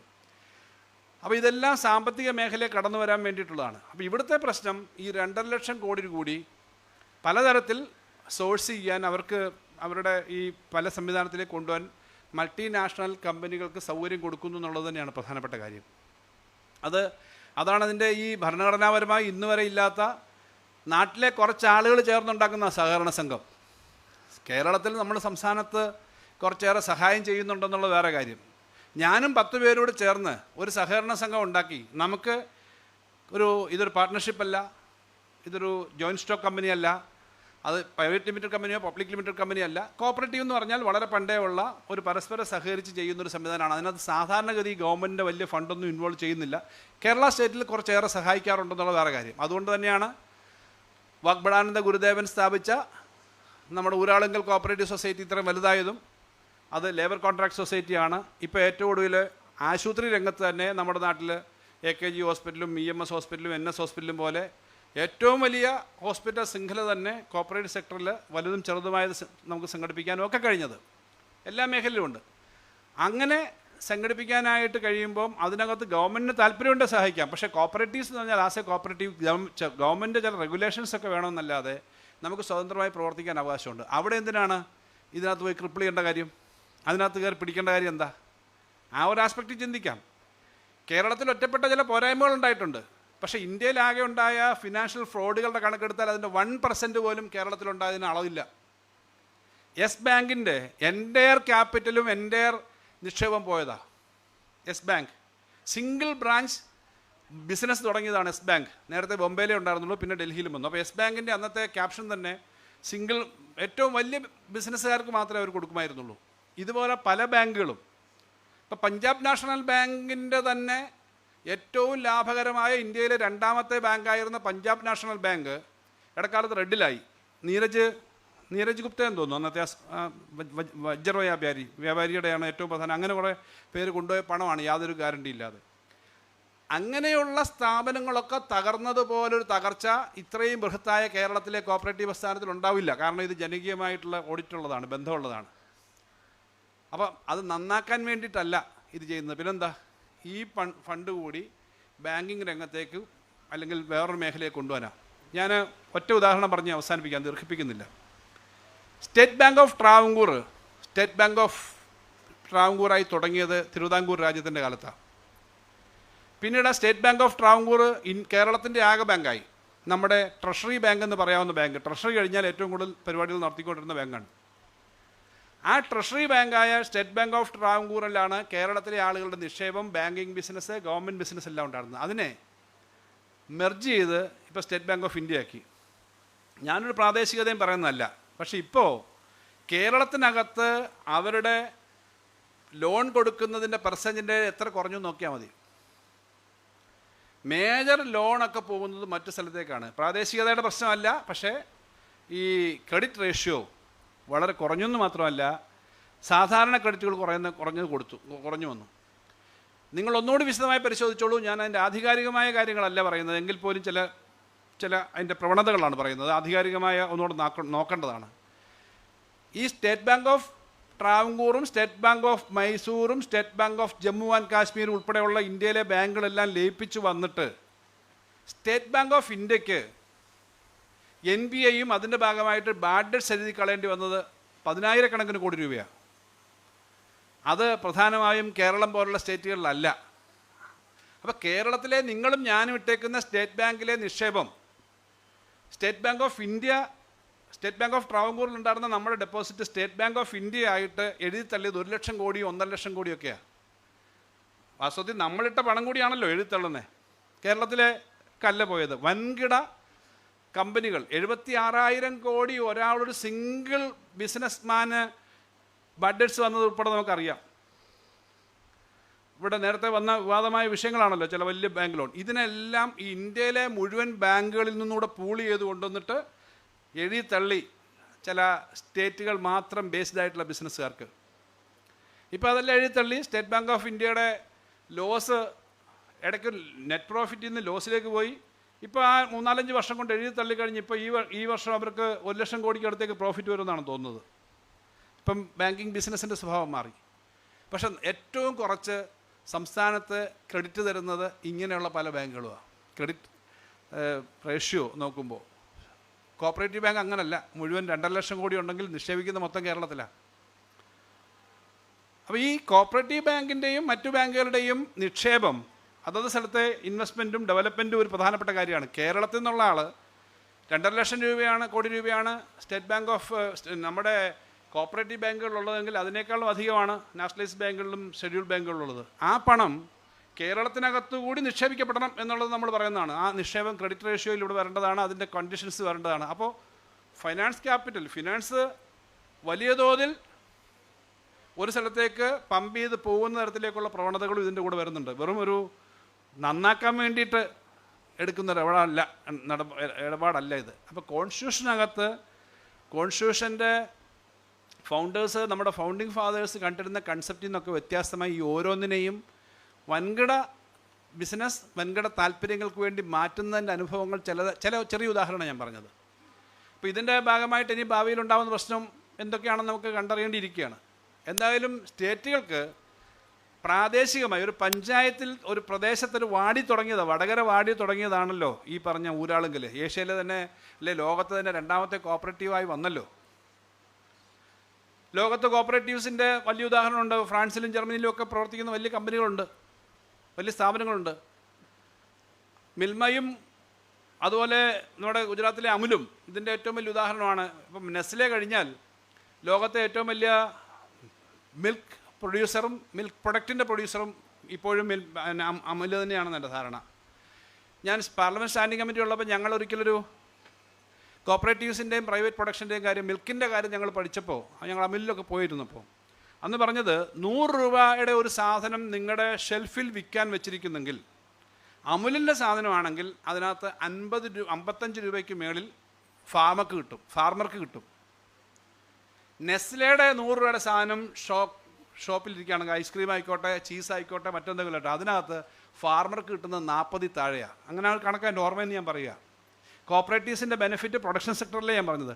ഫാർമർക്ക് 100 രൂപയ്ക്ക് വിൽക്കുന്ന സാധനത്തിന് 54, 55, 56 രൂപ കിട്ടുമ്പോൾ നെസ്ലെ വലിയ മൊണോപ്പൊളിയാണ്. നെസ്ലയിൽ പാല് കൊടുത്തേ പറ്റൂ അവിടുത്തെ കൃഷിക്കാരൻ. പക്ഷേ നെസ്ലെ വിൽക്കുന്നതിനകത്ത് 40 രൂപീസിനടുത്ത് ഈ ഫാർമർക്ക് കിട്ടും. ഈ മാർജിൻ്റെ വ്യത്യാസം ഈ പ്രൊഡക്ഷൻ കോപ്പറേറ്റീവ്സുണ്ട്. അപ്പോൾ ഇങ്ങനെ ഈ സെക്ടറുകളിലൊക്കെ സാധാരണക്കാർക്ക് പരമാവധി ബെനിഫിറ്റ് കൊടുക്കാവുന്ന സംഗതിയിൽ നിന്നും മാറി തിരിച്ചു വരുന്നു. മൾട്ടി സ്റ്റേറ്റ് കോപ്പറേറ്റീവ്സ് വരുന്നു. നമ്മുടെ പ്രദേശത്തെ കോപ്പറേറ്റീവ് സൊസൈറ്റീസ് ഒക്കെ നേരിടുന്നൊരു പ്രശ്നം, നമ്മൾ കൊടുക്കുന്നതിനേക്കാളും വലിയ തോതിലുള്ള പലിശ കൊടുക്കുന്ന ഈ നിധികളെന്ന് പറഞ്ഞ് വരിക. അപ്പോൾ അതൊക്കെ ഉണ്ടാക്കുന്ന പ്രശ്നങ്ങളുണ്ട്. ഇതെല്ലാം ഭരണഘടനയെ ഉപയോഗിച്ചുകൊണ്ട് ചെയ്യുന്നു എന്നുള്ളതാണ് നമ്മളിപ്പോൾ നേരിടുന്ന പ്രശ്നം. ഭരണഘടനയെ ഉപയോഗിച്ചുകൊണ്ട് തന്നെയാണ് 70 മുതൽ 75, 76 വരെയുള്ള കാലഘട്ടത്തിൽ എഡ്യൂക്കേഷനെ സ്റ്റേറ്റ് ലിസ്റ്റിൽ നിന്ന് കൺകറൻറ്റ് ലിസ്റ്റിൽ കൊണ്ടുപോയി ഇപ്പം പ്രാക്ടിക്കലി കൺകറൻറ്റ് ലിസ്റ്റ് എന്നുള്ളത് സെൻട്രൽ ലിസ്റ്റ് പോലെ ആക്കിയിട്ട് സിലബസ് ഉൾപ്പെടെ എല്ലാ കാര്യങ്ങളും ഇടപെടുന്നത്. തെരഞ്ഞെടുപ്പുകളുടെ കാര്യത്തിൽ 1 country 1 election തുടങ്ങിയ കാര്യങ്ങളൊക്കെ ചെയ്യുന്നത് പോലെ ഒരിക്കലും പ്രായോഗികമല്ലാത്ത ജനകീയമായി എല്ലാവരെയും സഹകരിപ്പിച്ചു കൊണ്ടുപോകുന്ന താല്പര്യങ്ങളും രാജ്യത്തിൻ്റെ താല്പര്യവും സംരക്ഷിക്കാതെ ഇതിനെ മൊത്തം ഒരുമിച്ച് ചേർത്ത് കൊണ്ടുപോകുന്നതാണ് ഇപ്പോൾ നമ്മൾ നേരിടുന്ന പ്രശ്നം. ഇത് വിശാലമായ തരത്തിൽ സംസ്ഥാന ഗവൺമെൻറ്റുകൾ നേരിടുന്ന വലിയ പ്രശ്നമുണ്ട്. സംസ്ഥാന ഗവൺമെൻറ്റുകളെ ഏകദേശം ഡിപ്പാർട്ട്മെൻറ്റ് പോലെ ആക്കി. കോപ്പറേറ്റീവ് സെക്ടറി മാത്രമൊന്നുമില്ല, അല്പം സ്വാതന്ത്ര്യം ഉണ്ടായിരുന്ന പോലുള്ള മേഖലകളിൽ വരുക കോപ്പറേറ്റീവൊക്കെ. സംസ്ഥാന ബജറ്റ് പണ്ട് അവതരിപ്പിക്കാൻ ധനകാര്യമന്ത്രിമാർ പോകുമ്പോൾ പത്രത്തിൽ വരുന്നത് എന്താ? സിഗരറ്റിന് വില കൂടുമോ, പഞ്ചസാര കഴിക്കുമോ, പെട്രോള്, ഇങ്ങനെയൊക്കെയുള്ള. കാരണം എല്ലാ ടാക്സും തീരുമാനിക്കുന്നത് ഈ ബഡ്ജറ്റിലായിരുന്നു, സെയിൽ ടാക്സ്. ഇപ്പം അങ്ങനല്ല. ആകെ പെട്രോളിൻ്റെയും മദ്യത്തിൻ്റെയും ഡീസലിൻ്റെയും മാത്രമേ ഉള്ളൂ സംസ്ഥാന ഗവൺമെൻറ്റിന് അവകാശം. ബാക്കി മുഴുവൻ തീരുമാനിക്കുന്ന GST കൗൺസിലാണ്. നമുക്കൊരു പവറുമില്ല എന്ന് പറയുന്ന പോലെ നിങ്ങൾക്കൊന്നും സ്വന്തം കാര്യം നോക്കാൻ അറിയില്ല, ഞങ്ങളെല്ലാം പറഞ്ഞോളാം നിങ്ങൾക്ക് വേണ്ടി എന്ന് പറയുന്ന തരത്തിലേക്ക് ചിലരൊക്കെ ചിലയിടത്തിരുന്ന് പറയുന്നത് മാത്രമാണ് നടപ്പിലാക്കേണ്ടത് എന്ന് പറയുന്ന വല്ലാത്ത പവറ് കേന്ദ്രീകരിക്കുന്ന പ്രശ്നമാണ് ഇപ്പോൾ ഏറ്റവും ഒടുവിൽ സഹകരണ മേഖലയിൽ ഉൾപ്പെടെ വന്നിരിക്കുന്നത്. അത് ഇന്ത്യയിലെ വളരെ വിപുലമായ സാമ്പത്തിക മേഖലയും കൂടി കൈകാര്യം ചെയ്യാനും അതുവഴി അത് മാത്രമല്ല എത്ര പേർക്ക് തൊഴിൽ കൊടുക്കുന്നൊരു മേഖലയാണ് സഹകരണ മേഖല. പെട്ടെന്ന് എംപ്ലോയ്മെൻറ്റ് കിട്ടുന്നതിനും നമ്മുടെ പ്രൊഡക്ഷനെ ഏറ്റവും മെച്ചമാക്കാൻ കർഷക സംഘത്തിൻ്റെ കിസാൻ സഭയുടെ അഖിലേന്ത്യാ ജനറൽ സെക്രട്ടറി കൂടിയാണ് ബിജു. നമ്മൾ എപ്പോഴും പറഞ്ഞുകൊണ്ടിരിക്കുന്ന കോപ്പറേറ്റീവ് സെക്ടറിനെ ഉപയോഗിച്ചുകൊണ്ടാണ് നമ്മുടെ ഫാമിംഗ് സെക്ടറിന് കൂടുതൽ മുന്നോട്ട് പോകാൻ പറ്റുക, അഗ്രികൾച്ചർ സെക്ടറിന് മുന്നോട്ട് പോകാൻ പറ്റുക, പ്രൊഡക്ഷൻ്റെ വിവിധ മേഖലകളിൽ നമുക്ക് ഇത് നന്നായി ചെയ്യാൻ പറ്റുക. അമുലിൻ്റെ ഉദാഹരണം നമുക്ക് മുന്നിലുണ്ട്, മിൽമയുടെ ഉദാഹരണമുണ്ട്. അപ്പം ബാങ്കിങ് ക്രെഡിറ്റ് സൊസൈറ്റീസ് മാത്രമൊന്നും അല്ല. ഇപ്പം നമ്മൾ ക്രെഡിറ്റ് സൊസൈറ്റിയാണ് പ്രധാനമായിട്ട് പലപ്പോഴും കോപ്പറേറ്റീവ് സെക്ടർ എന്ന് കണ്ടാലും പ്രൊഡക്ഷൻ സെക്ടറിനകത്ത് കാർഷിക മേഖല ഉൾപ്പെടെ വലിയ തോതിൽ ചെയ്യേണ്ട മാറ്റങ്ങൾ ഉണ്ടാക്കാൻ കഴിയുന്ന ഈ മേഖലയെ കോൺസ്റ്റിറ്റ്യൂഷൻ കൂടി ഭരണഘടനാപരമായി ഒരിക്കലും നേരത്തെ അംഗീകരിക്കാത്ത തരത്തിലേക്കുള്ള കാര്യങ്ങൾ കൂടി ഉപയോഗിച്ച് ഇതിനെ മുഴുവൻ സെൻട്രലൈസ് ചെയ്യാൻ വേണ്ടി ശ്രമിക്കുന്നത് സംസ്ഥാനത്തെ ഓരോ പ്രദേശത്തെയും വികസനത്തിനെ കൂടി ബാധിക്കുന്ന കാര്യമാണ്. അത് സംസ്ഥാന ബഡ്ജറ്റിനകത്ത് ഇപ്രാവശ്യം നമ്മൾ വെച്ചൊരു കാര്യം ഞാൻ പറയാം. കാര്യങ്ങളിലൊന്ന്, സഹകരണ മേഖലയെ ഉപയോഗിച്ചുകൊണ്ട് ഹൗസിങ്ങിൻ്റെ തോതിൽ വലിയ തോതിൽ ഒരു പരിപാടി നമ്മൾ വെച്ചിട്ടുണ്ട്. ഇപ്രാവശ്യം 100 കോടി രൂപയാണ് സംസ്ഥാന ഗവൺമെൻറ് അതിനകത്ത് ബഡ്ജറ്റ് മാറ്റി വെച്ചേക്കുന്നത്. ഇപ്പോൾ ഉള്ള സഹകരണ സംഘങ്ങളോ അല്ലാതെ പുതിയ സഹകരണ സംഘങ്ങളോ കോപ്പറേറ്റീവ് ഹൗസിങ് ഏറ്റവും വലിയ തോതിൽ പല സംസ്ഥാനങ്ങളിലും നടക്കുന്നുണ്ട്. അവർ ഒരുമിച്ച് ചേർന്ന് ആ ഹൗസിംഗ് സൊസൈറ്റീസ് ഉണ്ടാക്കി 10, 20, 50 പേര് ചേർന്ന് വീടുകൾ വെക്കുക, ചിലവ് കുറഞ്ഞ വീടുകൾ വെക്കാം. അതിനകത്തൊരു സബ്സിഡി സംസ്ഥാനത്തിനെ കിട്ടും, അതിനാണ് ഫണ്ട് വെച്ചേക്കുന്നത്. തദ്ദേശ സ്വയംഭരണ സ്ഥാപനങ്ങളുമായിട്ട് ചേർന്നിട്ട് ഇത്തരം ചില സ്കീം വെച്ചിട്ടുണ്ട്. ഇതൊക്കെ ഏറ്റവും നന്നായി ചെയ്യാൻ പറ്റുന്നതാണ് സഹകരണ മേഖല. ആ സഹകരണ മേഖലയെ സ്ട്രെങ്തൻ ചെയ്യുന്നതിന് പകരം ദുർബലപ്പെടുത്തുന്ന സമീപനങ്ങൾ നമ്മുടെ രാജ്യത്തിൻ്റെ പൊതു താല്പര്യത്തിന് ഗുണകരമല്ല എന്നുള്ള കാര്യമാണ് ഇവിടെ ചർച്ച ചെയ്തത്. ആ വികാരത്തിൽ അതിൻ്റെ അനുഭവം കൂടി വെച്ചുകൊണ്ടാണ് ഞാനും അതിനകത്ത് പങ്കുചേരാൻ ആഗ്രഹിക്കുന്നത്. സംസ്ഥാനത്തിൻ്റെ മുന്നോട്ട് പോക്കിന് സാധാരണക്കാരെ സാമ്പത്തികമായും തൊഴിൽപരമായും എംപവർ ചെയ്യുന്നതിന് സഹകരണ മേഖലയെ കുറച്ചുകൂടി ശക്തിപ്പെടുത്തിക്കൊണ്ട് പോകാനുള്ള നിലപാടുകൾ തന്നെയാണ് കേന്ദ്ര ഗവൺമെൻറ് സ്വീകരിക്കേണ്ടതെന്ന് മാത്രം പറഞ്ഞുകൊണ്ട് ഞാൻ എൻ്റെ വാക്കുകൾ അവസാനിപ്പിക്കുന്നു.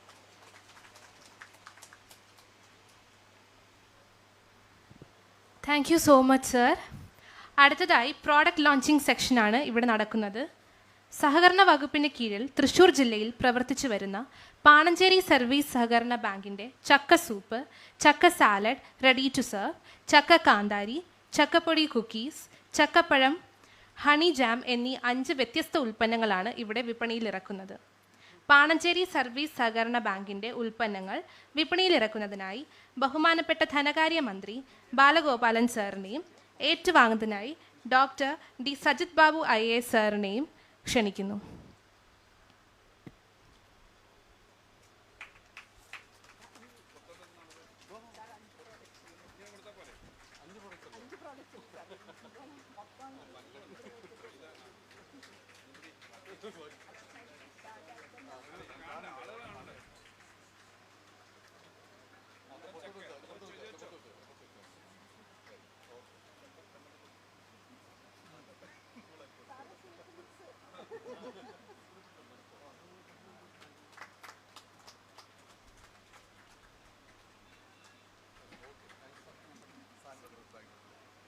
Thank you so much.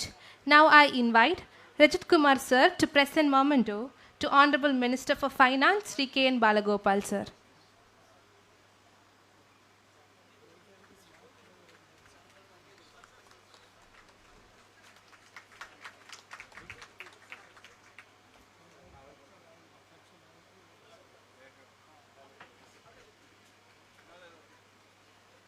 Thank you so much.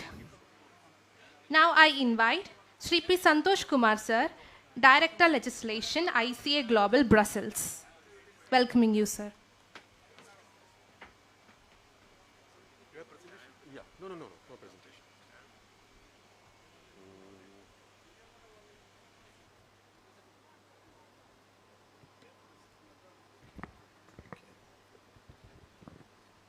Respected members of the audience, the minds and hearts and hands behind the scenes of this important event, my dear friends who have made it possible for me to attend this very important conference, very important event. My namaskarams, assalamu alaikum, good morning to all of you. Thank you for inviting me to perhaps the most beautiful city in the world, which is also a cradle of cooperation in its own right, and giving me this opportunity to share my thoughts and reflections on an important topic, the constitutional promise, with all of you. So thank you very much. My sincere cooperative greetings to the honorable members on the dais, Minister Sir, the Honorable Advocate General, the convener of this, the chairperson of this seminar, and all the worthy guests present here.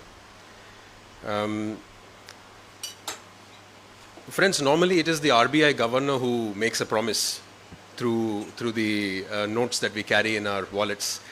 A constitution usually guarantees, and that's what I think we should be exploring. What kind of guarantees do constitutions make or extend to cooperators, to cooperatives, and to the citizens of any given nation? India, as respected Advocate General said, is a union of states, but it is also a cluster of villages.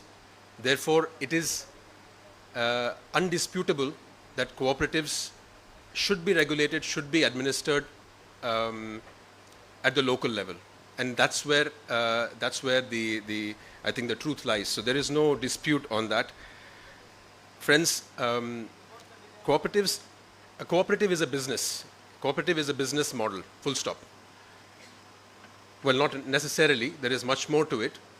But for the purpose of this particular thing that I'm going to share with you, I think we need to realize, acknowledge that cooperatives are businesses. And 2025, as you know, is the United Nations International Year of Cooperatives.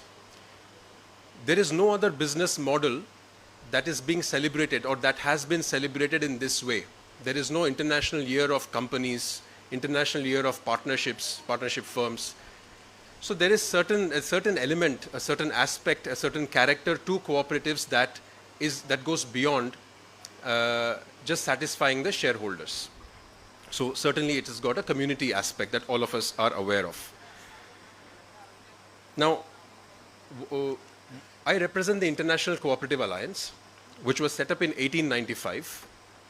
And the first meeting, the first Congress of the Cooperative Alliance, International Congress of the Cooperative Alliance, took place in London in August.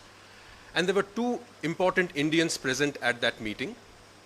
One was the famous moderate Dadabhai Nauroji, who also was the first non-white to become a member of parliament in London. And the second was a student at the Agricultural College of Madras, who went by the name Mr. Krishna Iyer, not to be confused with the beg your pardon, Krishna Menon. And he was a student who understood the plight of the agricultural laborers in India at that time, in 1895. And after listening to the Raiffeisen model of cooperative savings, credit, he rose and he said that this kind of cooperatives are required in India to get the agricultural laborers out of the abject poverty that they were living through. Friends, the International Cooperative Alliance is the global custodian of the statement on the cooperative identity that comprises a legal definition of cooperatives, a statement of values, and 7 principles. So the ICA is supposed to be safeguarding these 7 principles, the universal principles that we find enshrined in many a legislation around the world, irrespective of their social, economic, and political leanings of that nation. It's somewhat similar to the International Committee of Red Cross, which is the custodian of international humanitarian law. And the department that I serve, its duty to ensure that these 7 principles are adequately translated into legal rules and obligations. Now, we are also arguing that cooperatives, or the cooperative principles that began as cooperative practices and now are of course principles and enshrined in legislation, can be included in Article 38 of the Statute of the International Court of Justice, which happens to be a source of legislation, a source of law, where customs practices accepted as law are sources of law. So these principles that have been around for 100 years and present enshrined in the legislation of 100 countries, we argue at the International Court of Justice that these are sources of international law. Now, of course, cooperatives, just like democracy, has different meanings in different parts of the world. And to what degree the principles are translated into law also depends on the nature of the country, nature of the legal system. But something significant happened in 2016 when UNESCO, the United Nations Education, Scientific and Cultural Organization, inscribed the very idea and practice of organizing shared interests into cooperatives as intangible cultural heritage of humanity. Meaning that the very idea and practice of people coming together, saving money together through cooperatives, or undertaking an enterprise together as a cooperative is an intangible character of the human race. And this was inscribed in this representative list of UNESCO in 2016, which implies that cooperatives were not necessarily born in 1844 in Rochdale, in England or in France. They predate all these centuries and go back to our very character as a human race. And there are some examples in the world, like East Africa, you see, it's very common for people to save money where they are. If they're students, higher secondary school students, or in offices, they draw a salary. They very automatically save money together and offer loans very easily to their colleagues or their friends when they are in need. And this practice is called chama in East Africa from the 5th century. Similarly, the Arabic-speaking nations, they, especially United Arab Emirates, Saudi Arabia, they have a water usage system called Aflaj, Al-Aflaj. Goes back again 5th, 6th century. That's also a system of cooperation. So the argument that I'm presenting here is that cooperatives are not necessarily an idea that were born in Western Europe. They are inherent to the human character, and how we can modernize it in the pursuit of prosperity for all, in the pursuit of shared prosperity, is something that the Constitution must guarantee. And thankfully, thanks to our wonderful legal fraternity, I must say that we do have a good enshrinement of cooperatives in our Constitution.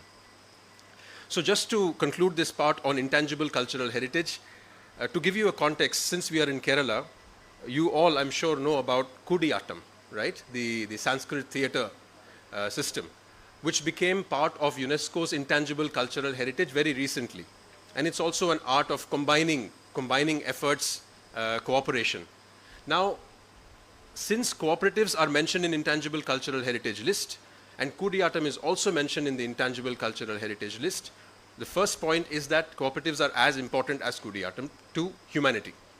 Second, if there are cooperatives in the sector, cooperatives that are trying to safeguard the culture of Kudiyattam, they should be encouraged by the government. They should be supported and promoted. Now, coming back to the topic, the Constitution, I read in the second year of my law school that there was a legal philosopher, Hans Kelsen, who said Constitution is the grand norm, the basic rules that define us, that set the basic, the tenor of how citizens should behave with each other, how the citizen should behave with the state, and the state should behave with the citizen. Now, a constitution, of course, is something that constitutes us. as a people, as a territory, as a government, and as that is capable of having relationship with another state. So that's the Constitution. That's the, as we know, it's the most important document. It gives us the astitva. It gives us a kind of an identity. On the one hand, we have national constitutions.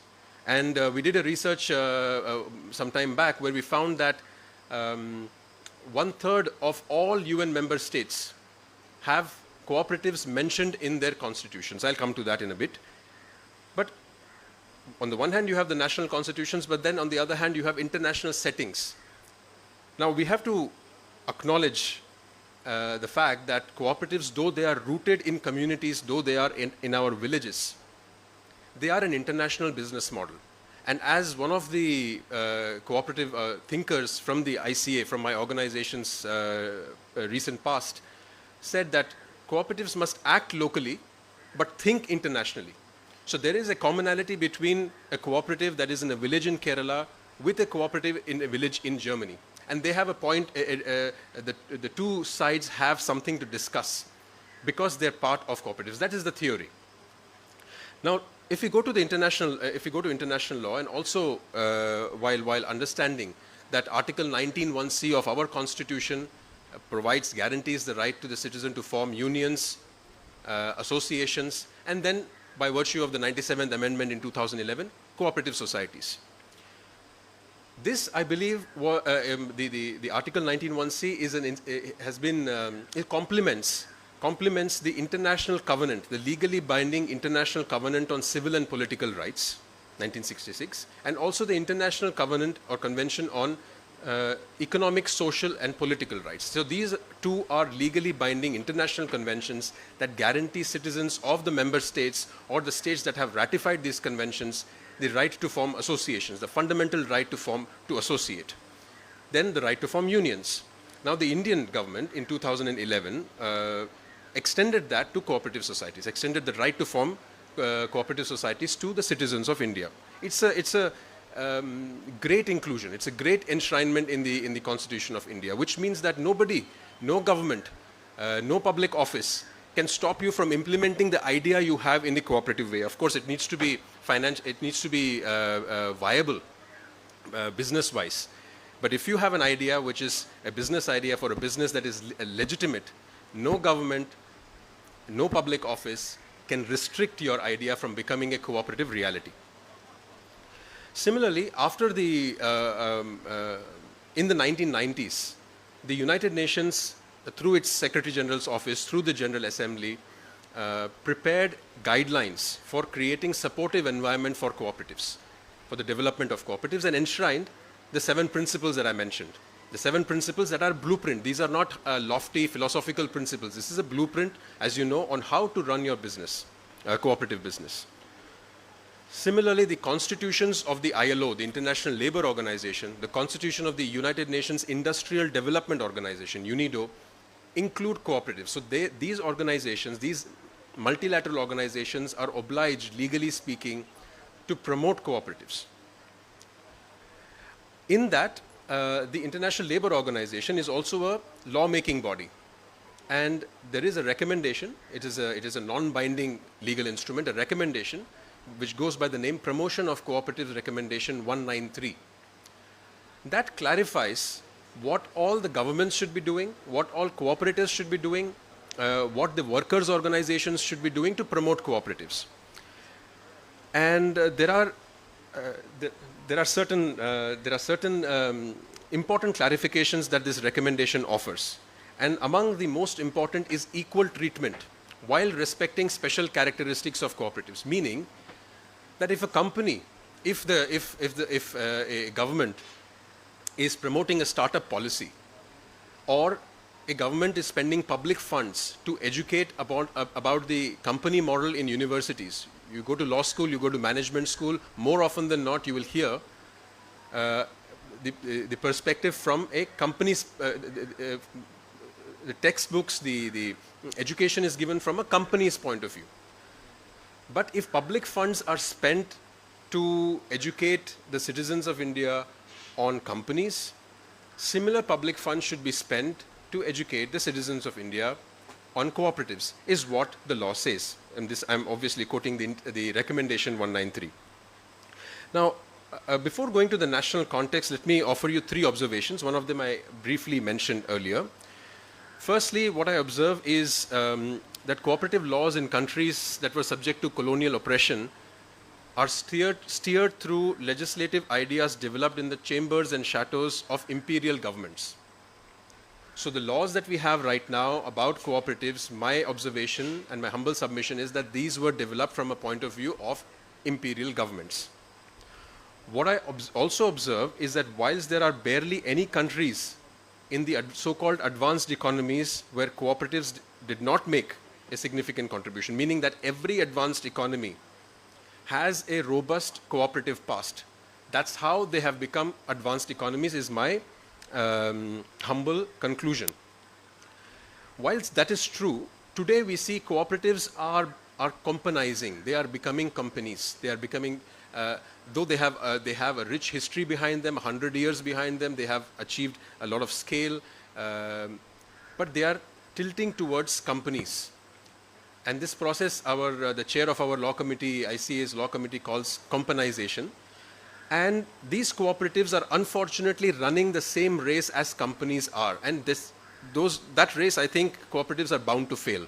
It's like playing hockey with a cricket bat or playing cricket with football, you know.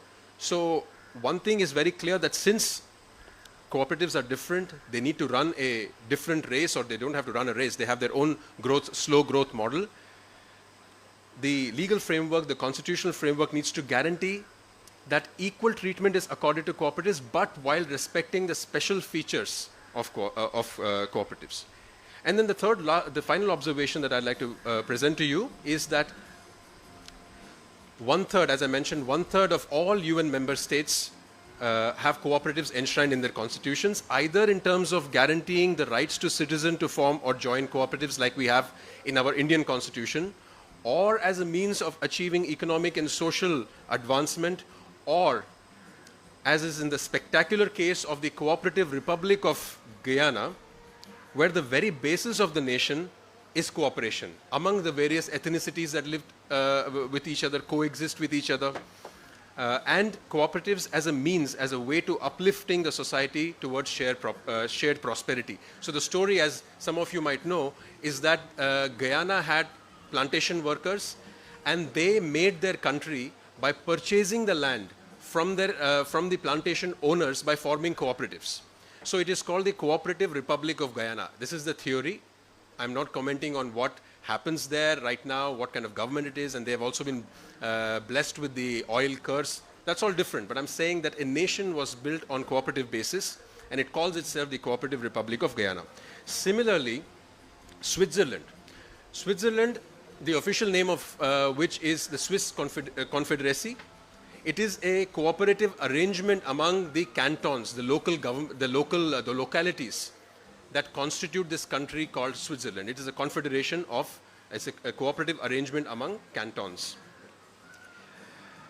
So, what are the concrete guarantees that citizens of India or citizens anywhere ought to have with respect to cooperatives in the Constitution? And with respect to the Indian Constitution, what guarantees do citizens ought to have with respect to the Article 19(1)(c), which is a fundamental right to form cooperatives, associations and unions? Number one, education, as I mentioned.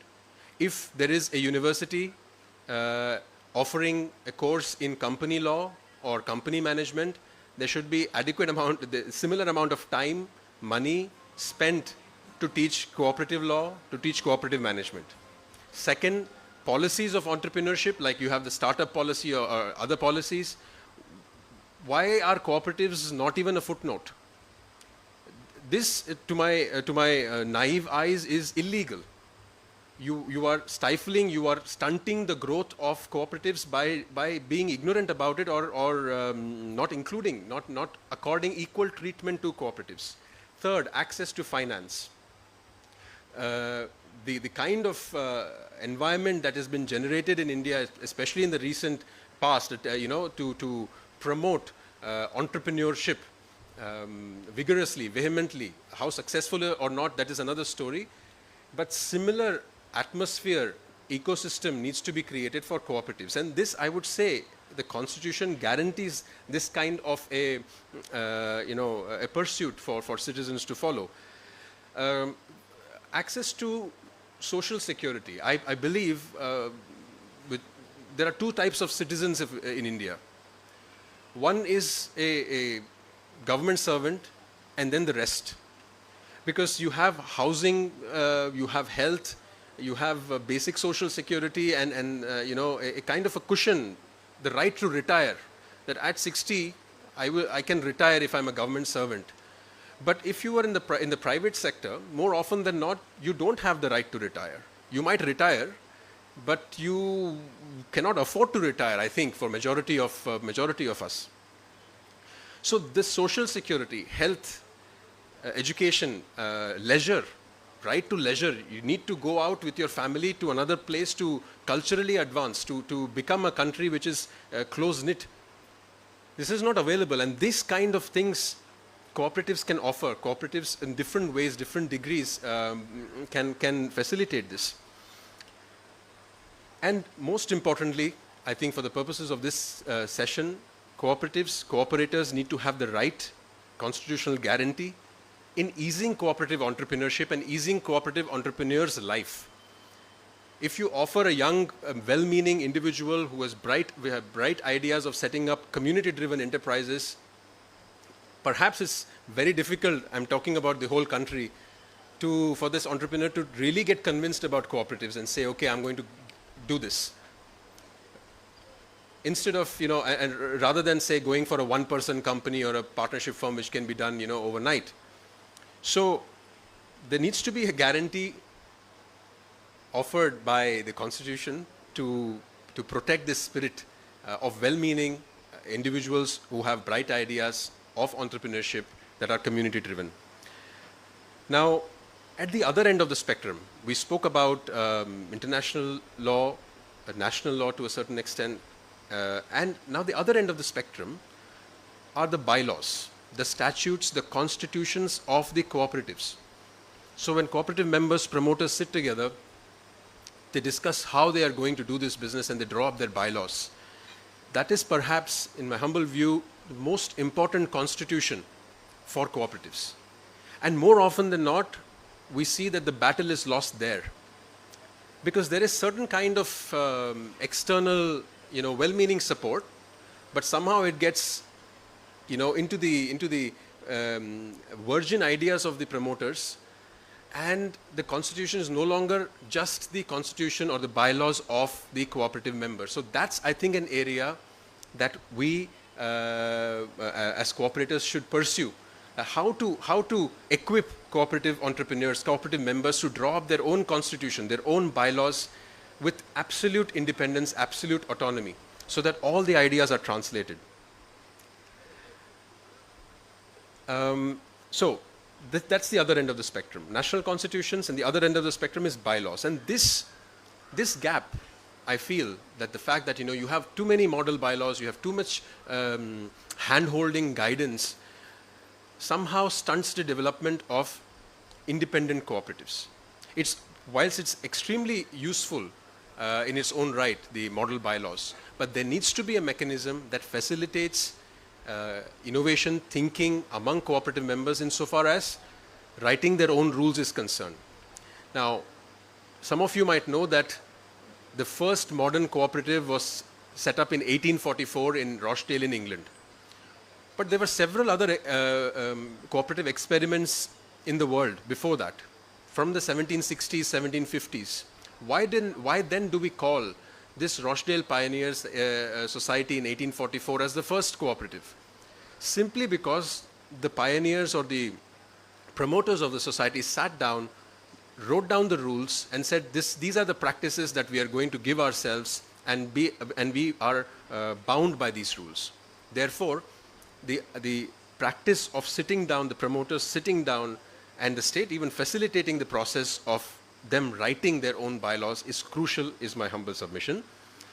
Yesterday, we spoke about cooperative humanity, we spoke about scientific temper.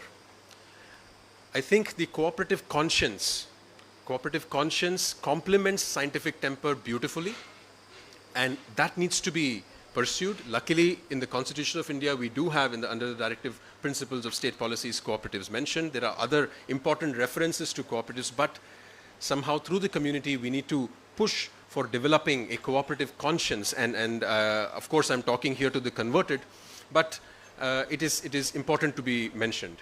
Now, speaking about the bylaws, I'll give you a few examples. Some of them are really interesting.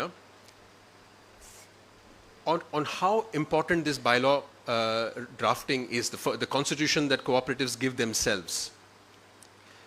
We cut to Paris in the 20th century, late 19th and early 20th century, in Paris, France. Girls are not allowed to study science. That is the situation. We have two scientists, a couple, and their friends who feel that this is not right, and we need to educate our own children in science. They form, with their friends, a teaching cooperative. They send their children to study not just literature but also science, different mathematics, different types of science. And guess the couple, or guess the leader of this cooperative. It was Madame Curie. And her daughter, Irene Curie, was educated in this form of a cooperative because she felt that she had a right, and she acted upon it to create a cooperative. It was called the Teaching Cooperative. And Irene Curie went on to become a Nobel laureate herself. Then we cut to 1950s in the United States. A breakthrough innovation happens in the photography business. There is a lot of pressure from deep pockets to own all the photographs that are created or clicked by photographers, their IP, the copyright. The who's who of the photography industry in the United States create what is called the Magnum Photos. Magnum Photos is one of the biggest, most important photography agency. And this was formed as a cooperative because here were passionate photographers who chose a model that best fit their pursuit. Of course, we know about Sri Adur Gopalakrishnan's film cooperative. So what I'm trying to say is, if there is a passion, if there is commitment and professionalism that one has, perhaps cooperatives are the best suited. And the law should facilitate this marriage between passion and the business model, and the law should not stifle the translation of ideas into cooperative realities. The third example is Associated Press. I'm sure when we read newspapers, we see AP as the Associated Press as the news agency that has delivered the news. It is a cooperative, and even today, if you go to their website, they talk about fearless journalism. They talk about it's a large enterprise now. There are several compulsions they have, but still they maintain now in the present situation in the United States. They still maintain and convey that journalism should be free and fearless, and this, of course, is a cooperative. Now, perhaps something which is closer to my friends here is the fact that why is football, this is again my theory, please pardon me for giving you some theories, but my theory about why football is called the beautiful game. That's how it's called. Football is a beautiful game. Why is that? My theory is that there are several football clubs in the world, the big football club names, that started as fan-owned clubs. In fact, in Ireland, all rugby clubs, most of the rugby clubs are organized as cooperatives. Now, what happens is that the youth gets a professional infrastructure to play so that they can play professionally in the future. There is not one Sachin Tendulkar whom we have to wait for 20 years, who is a miracle. If you have professional infrastructure, you might have more Sachin Tendulkars, for example. So, the reason why I believe football has become a beautiful game is because the fans are so involved in making the game beautiful. So the stadiums are co-owned by the fans. Can we expect the same, or can we imagine the IPL to be something like that, where the fans own the clubs? The fans are fanatic. They are crazy about their teams. But what is the involvement? What is the participation, the stake that a fan has in their team is the big question. But this has been tried and tested for 100 years, at least in the case of rugby and some football. In fact, most recently, just last month, a football club in Germany was purchased by its fans and turned into a cooperative. Just last month. So why can't we do it? Perhaps we feel that the law is restrictive, or we need to somehow have a policy that supports us. So the Constitution, going back to the basics, I feel does guarantee this to become a reality, and the stakeholders or all the actors that work with the Constitution, I humbly plead, should pursue this to make cooperative ideas into reality.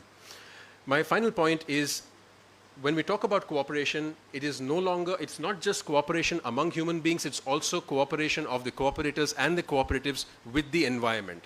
Now, why do I say that? I mentioned the 7 principles to you that are the common minimum program that all cooperatives ought to follow around the world. The 7th principle of cooperatives is concern for community. It reads that cooperatives work towards sustainable development of communities through policies approved by their members. And what do we infer from this is that this principle marries the concept of democracy with sustainable development. Sustainable development should not be something that is dictated from the rooms of the United Nations in New York nor in Geneva. It should not be a top-down approach. I'm not talking about sustainable development goals. I'm talking about the principle of sustainable development. And that needs to be understood. It needs to be discussed, identified at the grassroots and cooperatives are the vehicle, are the platform that, at least in theory, offer that possibility of marrying sustainable development or the concern for the environment with democracy. So, similarly, peace is also an important characteristic of the cooperative enterprise. There are umpteen number of examples around the world where communities that have warred against each other. I'm reminded of the genocide in Rwanda. After the genocide, the Hutu and Tutsi communities that clashed were able to come together, were able to trust each other again, because they were, of course the state had intervened, no doubt about it, and also international agencies, by forming cooperatives, by working together, by professing a trade and enterprise together, they were able to trust again and trust each other again, and now Rwanda is touted as the Switzerland of Africa. So positive peace and positive peace, people who are coming from, who were released from the jail, how to reintegrate them in the society. There are umpteen number of examples around the world where you have ex-convicts forming their cooperatives for their basic needs, for their needs and also aspirations. So again, I feel that our constitution does guarantee this right to every citizen of India to form cooperatives, and I urge again the actors to create mechanisms to facilitate cooperative ideas into reality. Well, I would leave you with 2 things. One is a very interesting case from the Philippines, where yesterday also we talked about how education is the most important thing for cooperative, for the development of cooperatives. And I feel that education has, of course, I'm sure you would agree, 2 components. One is theory and one is practice. So you can learn about cooperatives in your classrooms, but unless you get the students to cooperate in campus, we will not have a generation of cooperators coming up. This is a tried and tested and legally accepted mechanism in the Philippines, but the idea was born in Bombay in the year 2000, where they're called laboratory cooperatives, where students as young as 7, they form savings clubs in their schools, in their classrooms, they save together, and the guardianship to this laboratory cooperative is given by a credit union or a credit society which is in the neighborhood. So by the time the student from the age of 7 goes to the age of 14, he or she understands what money can do, why financial literacy is so important. They can, of course, use that money to study further, to buy expensive books, or at least they understand what cooperatives is. And this has happened for 20 years. So we have those students who were cooperators at the age of 7 today running the Cooperative Development Authority, which is a government agency in the Philippines. The chair of the most important officers of this Cooperative Development Agency are people who had saved when they were 7 years old. So imagine the kind of fervor and the practical experience they are going to bring to the table. So while we talk about education, it is better to talk about theory and also practice, and have a lot of cooperatives of students blossom in our country. And the other thing is my humble observation of one of the emblematic cases of worker cooperatives in the world, which is the Uralungal Labor Contract Cooperative Society, celebrated a centennial recently. I was talking to friends here, and I observed that the soul of the Uralungal Society is to create jobs, and that has driven them to diversify. So the biggest learning from Uralungal Society is that they were able to dare to diversify, but being true to their soul, which is to create jobs. So again, this sort of diversification is possible. The Constitution guarantees it. I urge the actors to kindly facilitate this, kindly make these cooperative ideas, dreams into reality. So with that, I thank you very much for this opportunity, and I'm honored to be here. Thank you very much.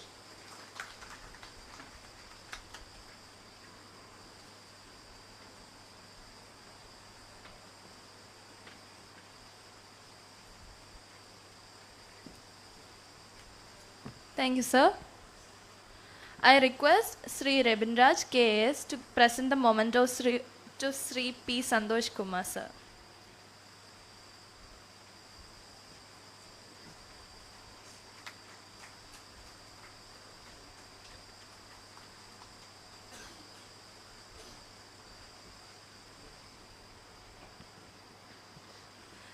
Next, I invite Professor H.S. Shailendra, Faculty IRMA and Member, RBI Expert Committee on Credit Cooperatives.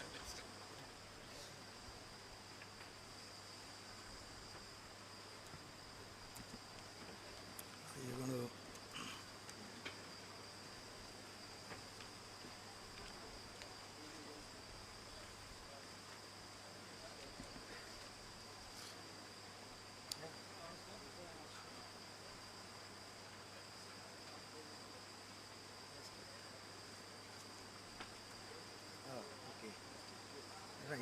Yeah, that's okay. Yeah. Anyway, I will. Right. Good afternoon, friends. So let me straight away go into the topic without any further delay. We are, of course, delayed. I know lunch time is approaching. I don't want to test your patience, but still, having been invited here, the organizers have invested in me. So there is onus on me to contribute to and repay that investment, right, by way of whatever I have prepared here. Yeah, first of all, thanks to the organizers enabling me to be here. I'm very happy to be here. Of course, Kerala is a beautiful place, but also this particular seminar where possibly hearts and minds are meeting to address a very interesting and challenging topic. And of course, just two corrections, though not very wrong. It was initially mentioned that I'm with IRMA. No doubt I was with IRMA until recently. Now I am faculty or a professor at School of Rural Management, which was the earlier IRMA, which has become part of the Tribhuvan Cooperative University, which has been launched recently. So those two technical corrections, right? And here, of course, this is my affiliation, but I would speak here more as a student of cooperation. In fact, I was a student of cooperation during my graduation. I studied BA in cooperation from Maharaja's College, Mysore. Right? Then, since then, I have been the student of cooperation, though I now became a professor in a cooperative university. And I continue to be a student in terms of understanding, learning the cooperative movement. And I'm at the same time, I would also say, standing here, another credential of me is that I am also a cooperator. I have been a member and also president of our staff credit cooperative for quite a long time. I understand the working of cooperatives based on my own membership or chairmanship with our cooperative, right? And I could possibly relate many of the things Santosh was telling at the global level, right? Yeah, so those are some of my background, and these are all my personal views, and cannot be attributed to my university, right? That I must make it very clear. These days, things are very, very sensitive. Right, and this seminar note, which was a small note which was circulated by the organizers, did raise some three very important issues. One, of course, the constitutional provisions and the implications for cooperative governance and decentralization, a very relevant one, right? In general also, but more so in the current period. Second, it also raised an important issue about neoliberalism and its implications for cooperatives, right? And the third, of course, what kind of implications we draw for Kerala cooperative model or for the cooperative movement in general, right? I know when Mr. Vijay, my friend, approached me, he was mentioning about the paper I had written to Hindu. Hindu had approached me when the Ministry of Cooperation was formed. They said, what is your view? Why don't you reflect on that? We want to publish a policy brief. Hindu has a separate wing where they publish these policy briefs. And my title of that paper was, more than a ministry, India needs a cooperative movement. This is what I had titled it. And I elaborated, right? I elaborated, including, of course, just that month only, the Supreme Court judgment also had been passed on the 97th amendment also, right? So linking both, I had written that paper. So in some way, I still fully stand by that and try and see how best I can bring out insights from that paper to this topic, right? And of course, being a researcher, so we generally go by certain kinds of framework. My framework for understanding this topic, constitutional promise for cooperatives, are on these three lines. India is a quasi-federal state, right? And of course, people say that we are federal in form but unitary in spirits, right? So that is how we have worked also. And of course, if political regimes which come, which are not for democratic or federalistic kind of a principles, and they have their own kind of ideology, even this quasi-federalism suffers, right? So that is my first hypothesis, right? And of course, Constitution gives safeguards for the states, cooperatives, panchayats, etc. So therefore, we must work on those safeguards and assert for the rights, right? So that is, if we do not possibly, then we are going to be in even much deeper kind of a challenges. Second hypothesis is that at a larger level, because the seminar touched upon neoliberalism, yeah, the prevailing political economy, right? Interlinked with LPG, liberalization, privatization and globalization, right? That aggravates the contradictions. LPG basically works on a model of centralization in all fields, right? Centralization more towards the global capital, global systems, right? And they also create contradictions for cooperatives and such institutions. So the third hypothesis, so what is the way out? Way out, of course, is a more radical approach, our quasi-federal and constitutional system. Yeah, though they identify all rights, etc., but they go only to a certain extent. They are to an extent liberal. They are not radical, right? The state has failed in terms of ensuring rights fully. So therefore, we need to even deepen these rights, make them even more radical, right? And asserting for the rights, right? Maybe by the states, by the cooperatives, by the panchayats. So that is how possibly we can see the way forward. Otherwise, these tensions are going to be there given this kind of circumstances, and they are going to deepen further.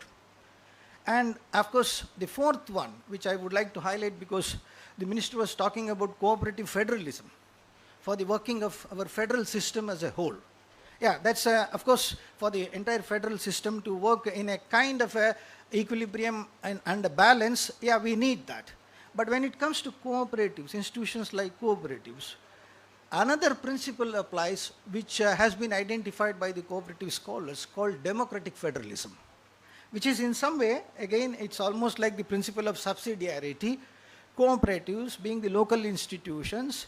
So definitely the flow of power, right? It should not be in the top-down way that we see, right? It should be from the cooperatives, it should flow from cooperatives, and cooperatives should grow organically, right? That is how the democratic federalism principle talks about, and these are my hypotheses, and these tell us as to possibly what we see, right? Of course, though I have not done any research, I quickly put together certain facts which to an extent substantiate these hypotheses. They are more of impressions, but maybe I would like to develop this presentation into a full-fledged paper subsequently, right? So that it would help people who are interested in this topic.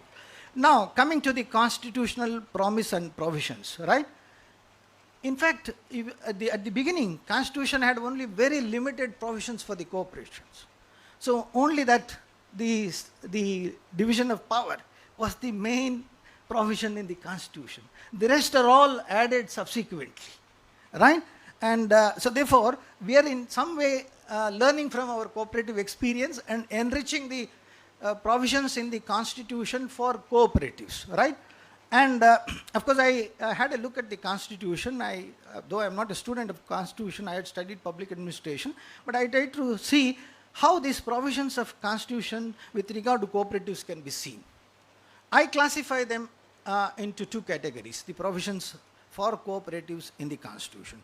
One is the developmental kind of provisions, and second is the provisions relating to sharing of powers, right? These two kinds of provisions exist. And as far as the developmental provision, right, of course, Mr. Santosh was speaking very eloquently on the rights. That is definitely so, right?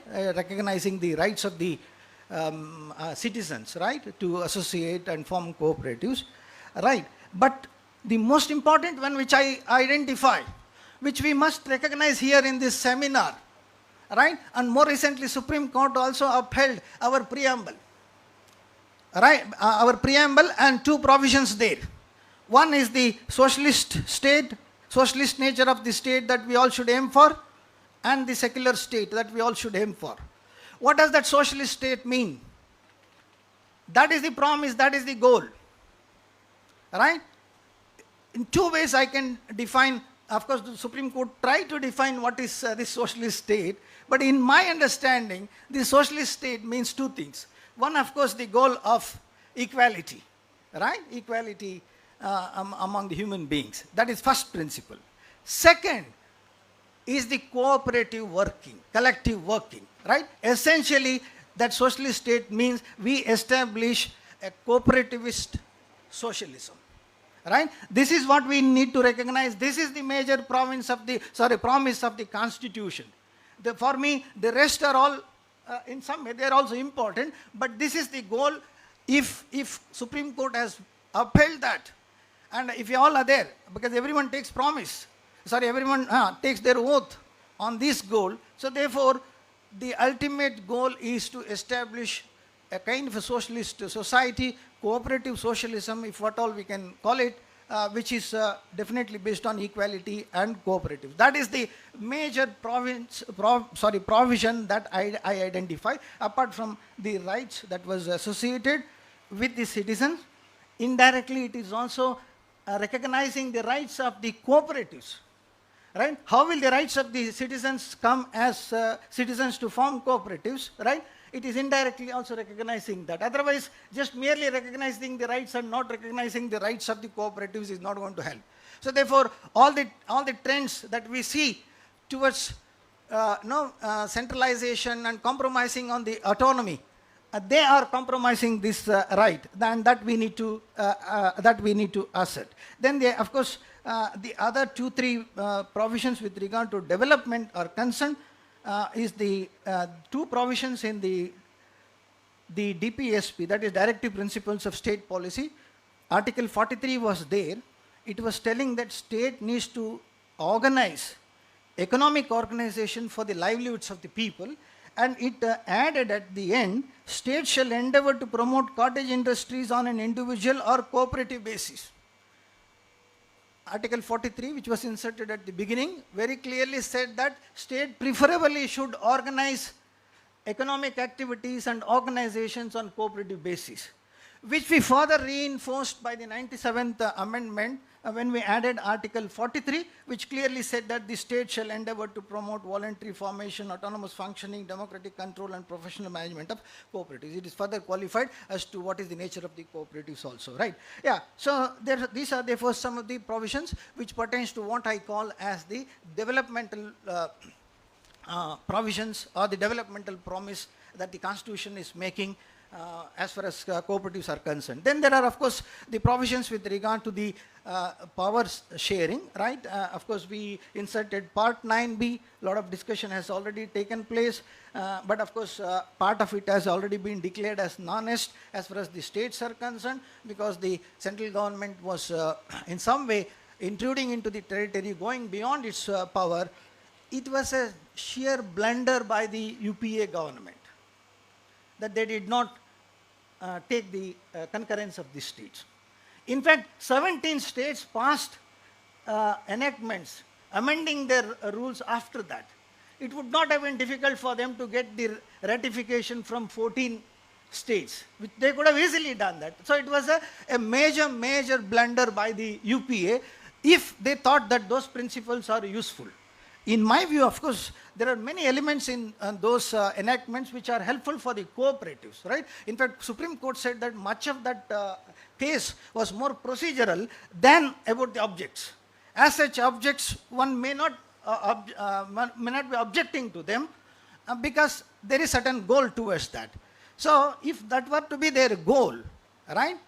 They should have really gone for taking the ratification from the state. So therefore, it was in some sense a very big hit on the federal principles which the Supreme Court upheld. So we are also therefore seeing similar kind of attempts in many other ways, right? Yeah, so that is now only retained as far as only multi-state cooperatives are concerned. Then, of course, the other provisions with regard to powers are, which I identified in the Constitution, or Article 246 read with 7th schedule, which is about the union list and the concurrent list, and Article 243.3, which is to be read with 7th schedule, list 2, which pertains to the state list. There is very clear separation.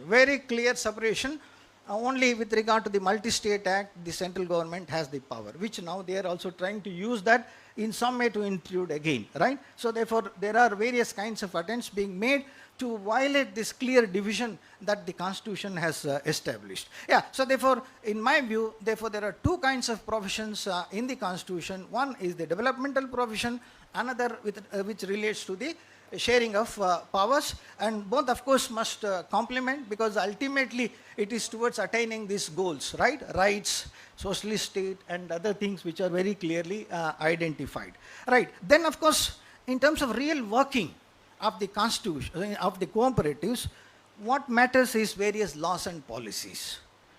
We have at least 6 set of laws which pertains to cooperatives. State Cooperative Societies Act, Multi-State Cooperative Societies Act, Self-Reliant Cooperative Societies Act, Producer Company, which is a new form in the neoliberal world, and also the Societies and Trust Act. In fact, many cooperatives, they are fearful of cooperative laws.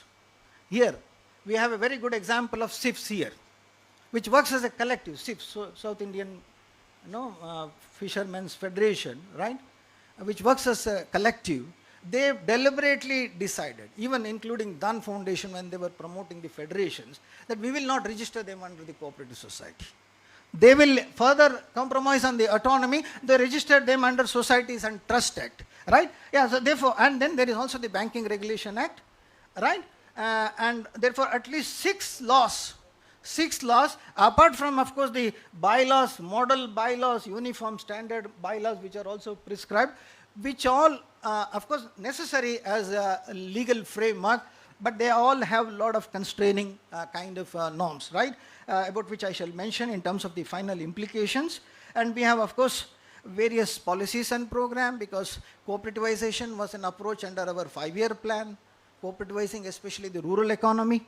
So then finally we framed the national cooperative policy in 2002, and certain states like Kerala and Karnataka also framed their own cooperative policy. Kerala in 2018, right? I read that policy. It's very interesting, very enriching policy, right?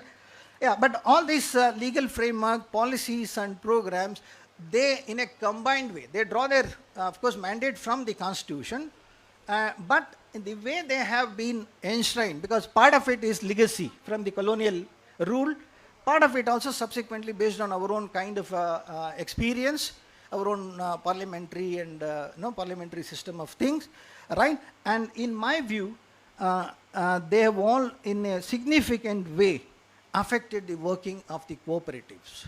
They have compromised on the rights, right, though which we enshrined, right, so that rights must be extended to cooperatives also. Only then that right to the citizens will hold good, right? But these laws, they have compromised on the rights of the cooperatives, and in turn the rights of the cooperators, right? Yeah, so what are the sort of implications of this kind of constitutional provision, constitutional and legal provision for the cooperatives? Yeah, so let me briefly highlight, right? Of course, anyway, I'm not going by these slides because I'm trying to curtail. Yeah, what are the first, given this developmental and the legal kind of promise and the provisions, what kind of implications? What have we seen in our cooperative movement? What has happened? Right? Have we moved towards that goal of establishing a socialist state in any sense? Right? If not the full-fledged socialism, at least the cooperative socialism. Have we moved towards that? Yeah, no doubt these policies, constitutional powers, they recognize cooperatives. There is a recognition, right, in every sense, including enshrining this right, but cooperatives have failed to reach their potential. There are some good examples globally, including from the place where I come, Amul, right? And interestingly also, several interesting cases in Kerala itself, right? Those case stories are there, but as a whole, right, they have not reached the potential, right? That promise has not been fully met, right? And that is because we see a lot of gaps between the promise, developmental promise, and the laws and the policies and the programs in several ways. I do not want to go into them. One, of course, problem is the way these policies and laws have worked. They have worked against the principle of democratic federalism which is needed for the cooperatives. That has been compromised irrespective of course, I was listening to his speech. He said that both UPA and here, both these regimes have supported. In my view, all regimes also have in some way compromised on the cooperatives. They have also worked on the negative side. All of us are blameworthy. All parties are blameworthy as far as the status of cooperatives are concerned. We must admit that, right? And as a result, recognition is there, but not the potential has not been reached. But many of the successful cooperatives have shown what is possible, including our own Amul.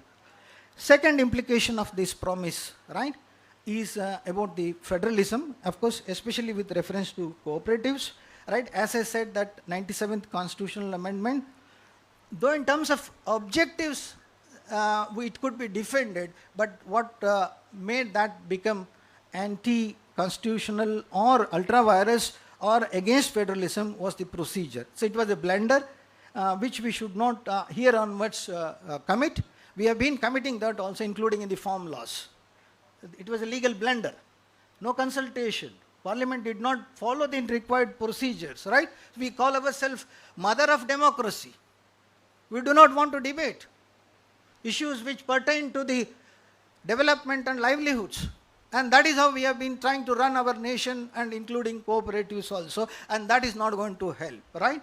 And of course, that 97th constitutional amendment, it did compromise on the federal principles, but the objectives, there were certain positives.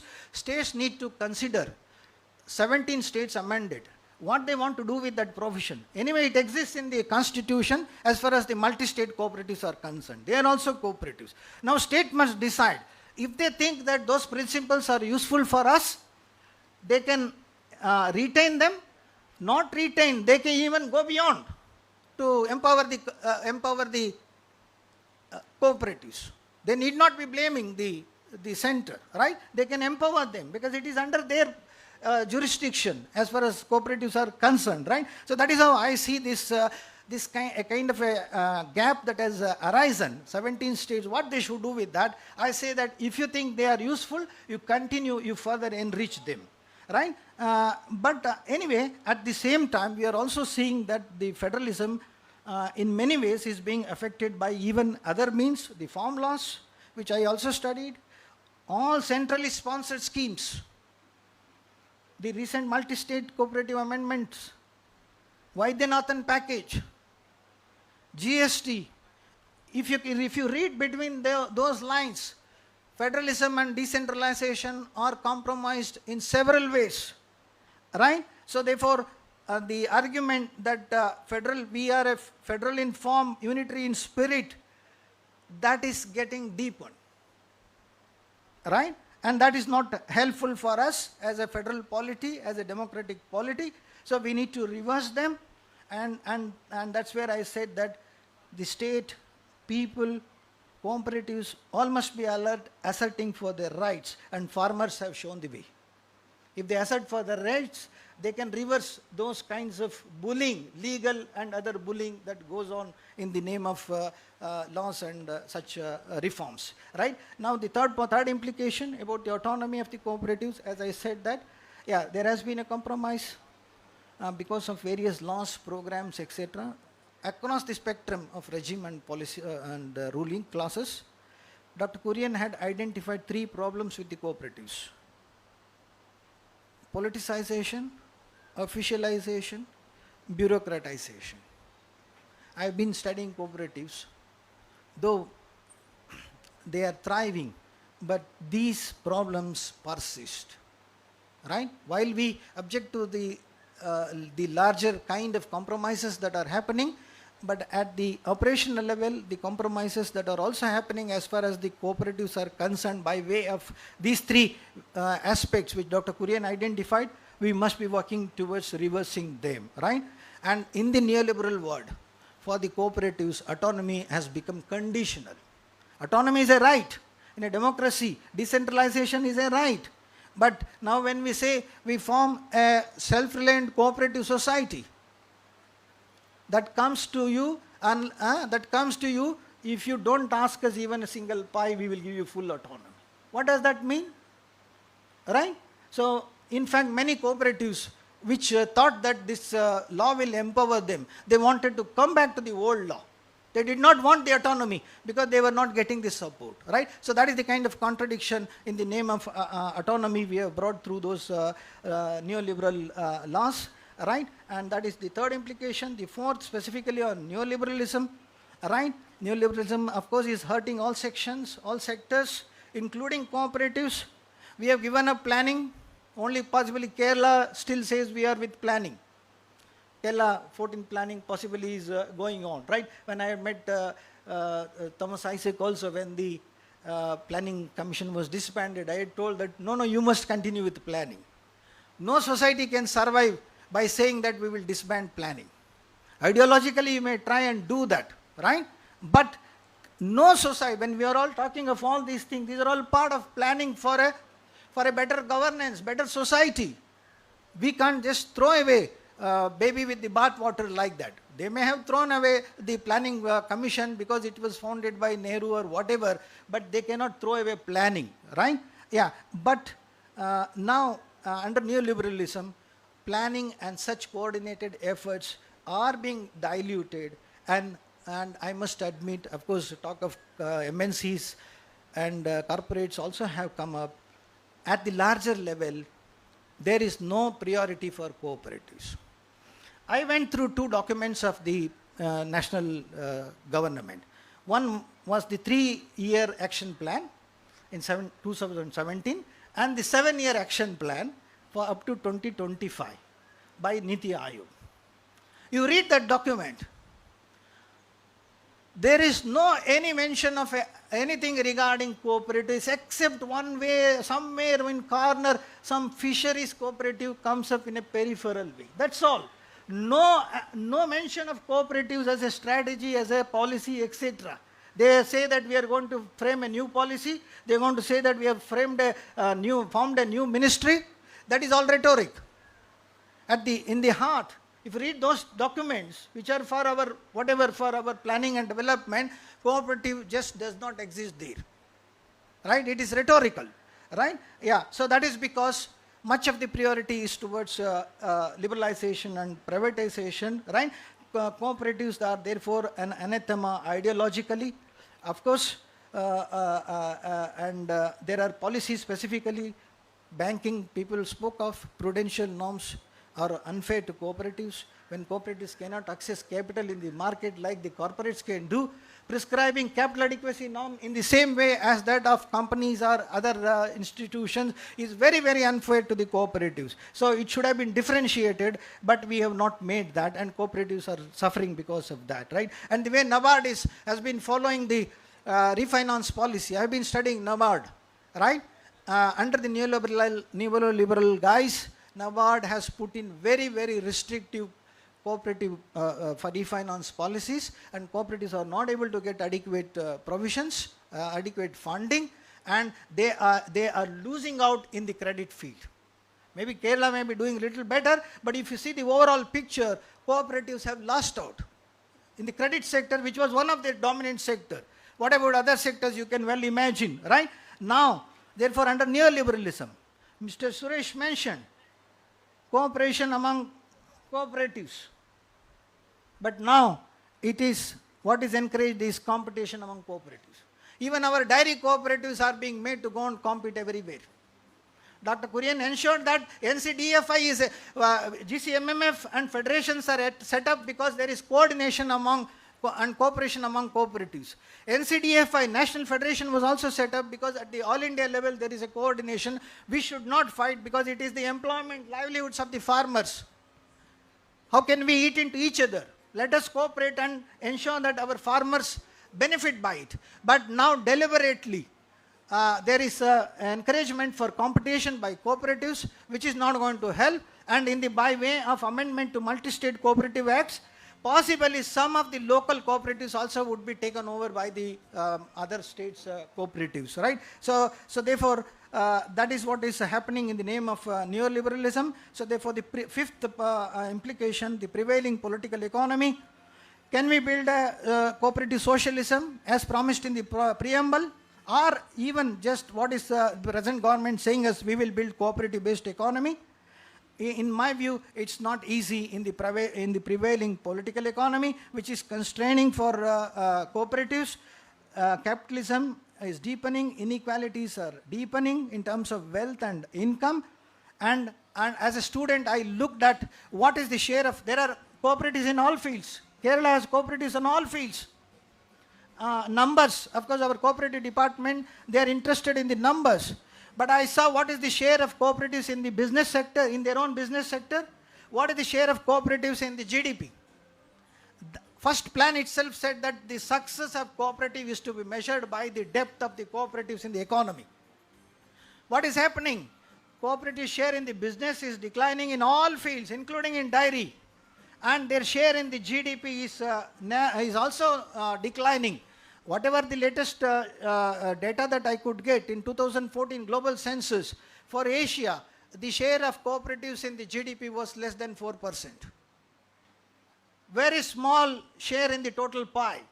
Then, of course, local cooperative, they may be trying here and there, etc. But the larger political economy is going against the grain of cooperative and collective and socialistic development, and that is the challenge. Yeah, so therefore we must try and reverse, deepen and widen the cooperatives, and cooperative conscience has to come, means cooperatives have to become the preferred form of organizations, right? Because they are also the institutions of future, given their higher principles. They are higher form of human organization, and they are the future.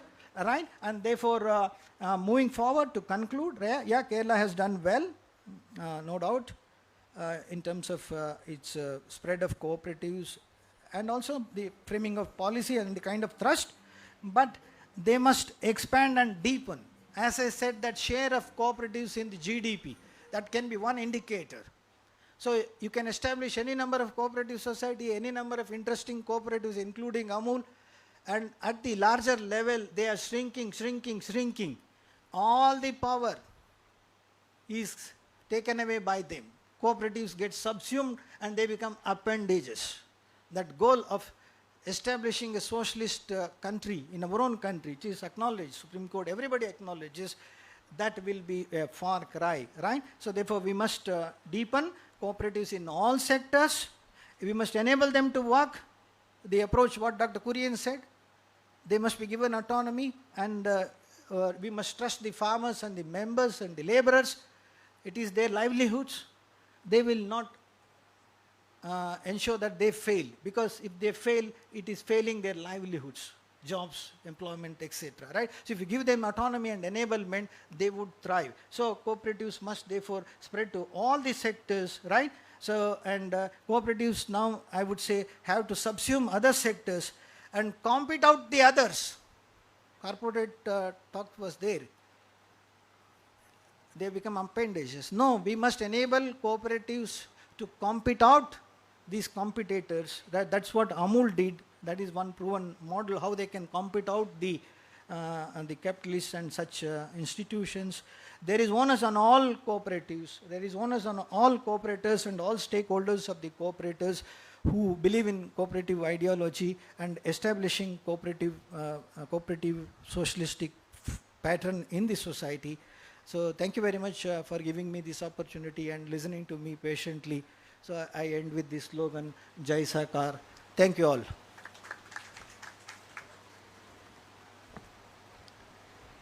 Thank you so much, sir.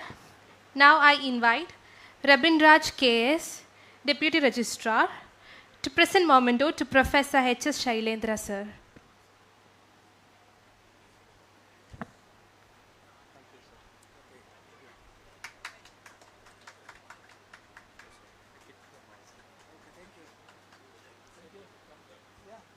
Thank you so much.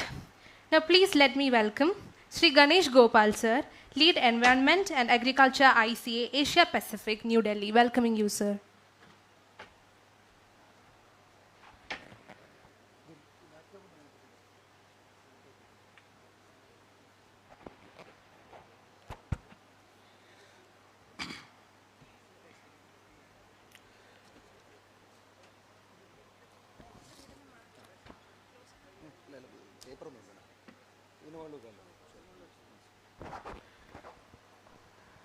Good afternoon, esteemed guests, cooperators, proud Keralites, my dear compatriots from the movement, the ICA, and senior delegates and experts who have joined us here today.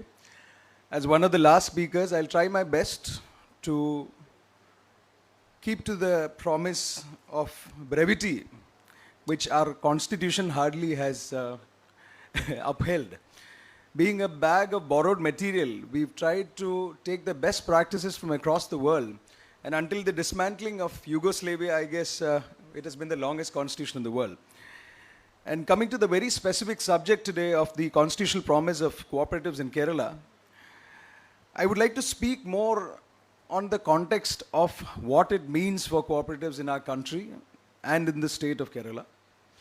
I'm glad to be here, being a Malayali, and also representing the International Cooperative Alliance, Asia Pacific region, which is a diverse umbrella of cooperative organizations operating in various fields across countries, across geographies. Kerala itself is a microcosm of this region, I would say, with the diversity of sectors that cooperatives act in. We already heard the numbers, 83% of the population are already there in cooperative membership. Perhaps more than the population of Kerala itself might comprise the membership of cooperatives in the state, given that most of us are members of multiple cooperatives. and with the principle of each for all and all for each. From the paddy fields of Kutanad to the fishing villages of Trivandrum, cooperatives touch every facet of our lives. And as the noted economist Raghuram Rajan has noted, they form the third pillar of the economy. Whatever the government and the private sector cannot achieve, this is where cooperatives come and act as civil society organizations and democratically owned structures. But at the end of the day, as my colleague had mentioned earlier, why we keep saying cooperatives are business entities, we also say that government nowadays has no business to get into business. So if we are moving towards a philosophy like that, moving away from socialist structures, we should still ensure that the promise that is guaranteed in our constitution is upheld. More than the promise, it is a guarantee that the constitution gives to us. The Article 19(1)(c) guarantees every citizen the right to form cooperatives. Article 43(b), Directive Principle of State Policy, explicitly states promotion of cooperative sectors in areas like cottage industries. Article 43 as well, individual cooperatives are to be formed and promoted across the length and breadth of the country.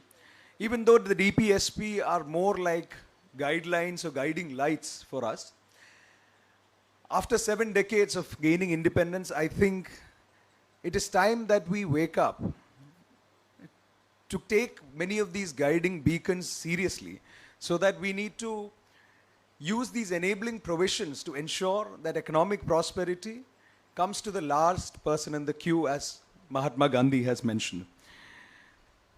Earlier, the Advocate General in the state and distinguished lawyers and legal experts here had already mentioned about the constitutional amendment, and later it being struck down in 2013. The Union of India versus Rajendra Shah. The debate has always been, until now, the narrative whether the encroachment of state powers is happening. There is a new Ministry of Cooperation that has been formed at the federal level. While all these deliberations continue, I feel personally, the question has never been that of state or central control.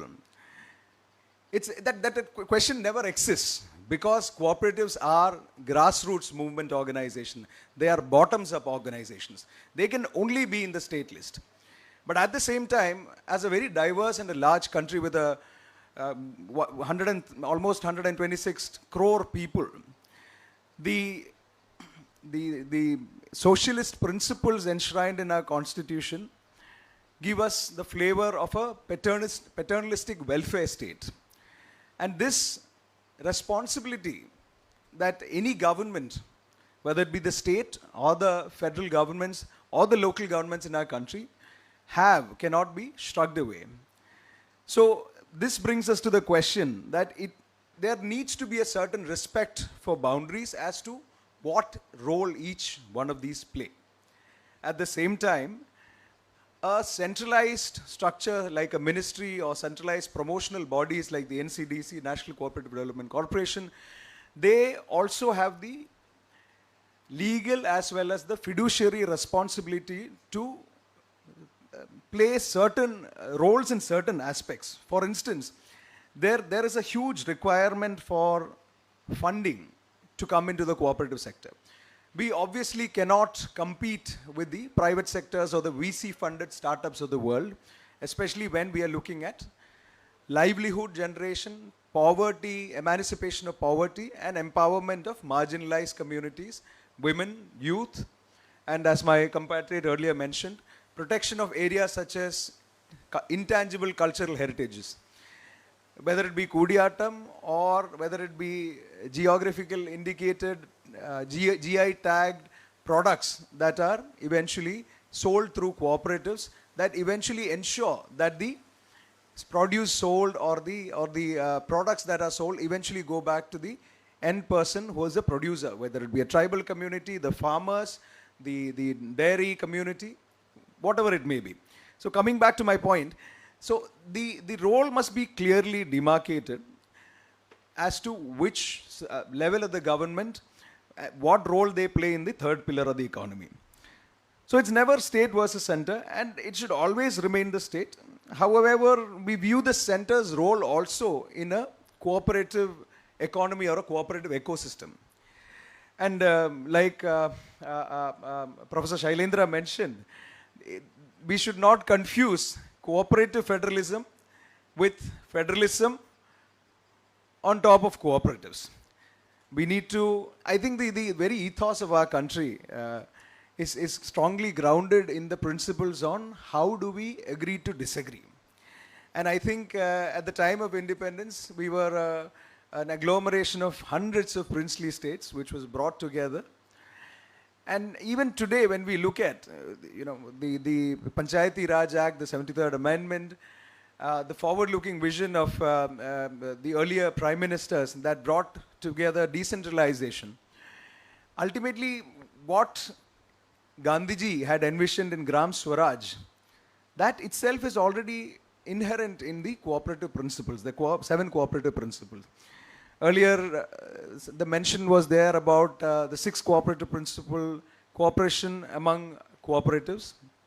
And of course, I need not emphasize more on the principles or the basis of what sustainable development is, covered already in the concern for community, which is the 7th cooperative principles. But unfortunately, in today's world, when we are at the cusp of humanity facing bigger challenges of our own existence as a species, as a race, as a planet, we are at that cusp of what scientists call the tipping point or the point of no return. Agriculture fields are going fallow. The produce has gone down multifold, and there are years in which they go up multifold also, where there is no predictability, all thanks to climate change. And we have world leaders today who believe that climate change itself is a farce. So in this context, the role cooperatives, and coming back to the constitution, what the government and the state has is to provide an enabling environment. If we keep arguing that government does not need to get into business or does not need to further pursue welfare principles to that extent, regardless of that, the basis of what our constitution is written on is the Benthamite criterion, at least in respects of the cooperatives and the DPSP, where the greatest happiness and the greatest welfare or the greatest number is the only thing that we need to chase at the end of the day. There was also mentioned by Comrade Viju Krishnan about the differences that we have in states like Kerala versus the north, where paddy procurement prices are significantly higher. We also see in the light of the national ministry coming, there is a diversification of packs. While this is a forward-looking move that the federal government has touted much in recent days, we should also see how we can retain the flavor of packs as alternate governance mechanisms. So we all go back to the theorization of third pillar and other things, but ultimately each of these packs, each of these 15,000 plus probably another 5,000 cooperatives in Kerala, contributing a significant chunk to the economy, the state GDP, in diverse sectors, should relook today at how these structures can be empowered to provide solutions that are going to be sustainable in terms of addressing the second generational development problems in Kerala and across the country also. So a lot of this cannot be solved with capitalist structures, and most of us know that. And for humanity to progress at this point, there is no doubt it's the age of collaboration. We keep competing, and unfortunately, thankfully, dear colleague had taken up the issue of competition among cooperatives as well. This is the time where humanity itself should consider less of competition and more of collaboration. Humans inherently are a collaborative race. We wouldn't have survived as a species till now if that was not the case. And cooperation, I would still say, is a very young, recent phenomena, possibly theorized by the West, Rochdale pioneers and others. The essence of cooperation has been deeply imbibed in our culture, in our blood for thousands of years, whether it be Kerala, whether it be Indian traditional societies, indigenous communities. So the other day, just 2 days back, we had a colleague from Fiji join us. He mentioned the terminology Soli Solivaki. So that means the tribal communities in Fiji have been practicing, the principles of cooperatives thousands of years before the Rochdale pioneers or the 1800s. We were able to, codify the Rochdale principles or the 7 cooperative principles. Institutions like the ICA, we still try to further the cooperative principles and the statement of cooperative identity.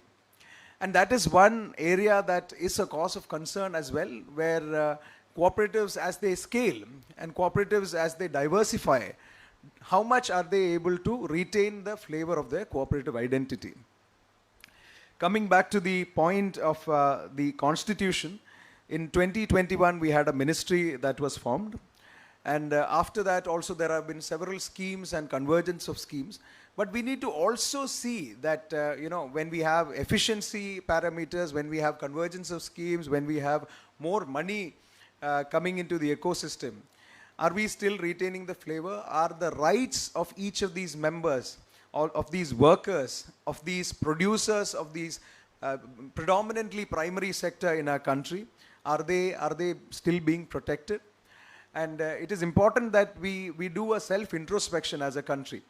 I think, as somebody earlier mentioned, the onus is on all of us. And if there has been a failure to implement what is called good governance and good institutional principles, I think that is also a collective failure we have as a country and as a state. I'm not leaving Kerala out here. Kerala has seen recently, unfortunately, shamefully as a Malayali, I must say, its own share of scams in the cooperative sector. And somebody needs to shout out, the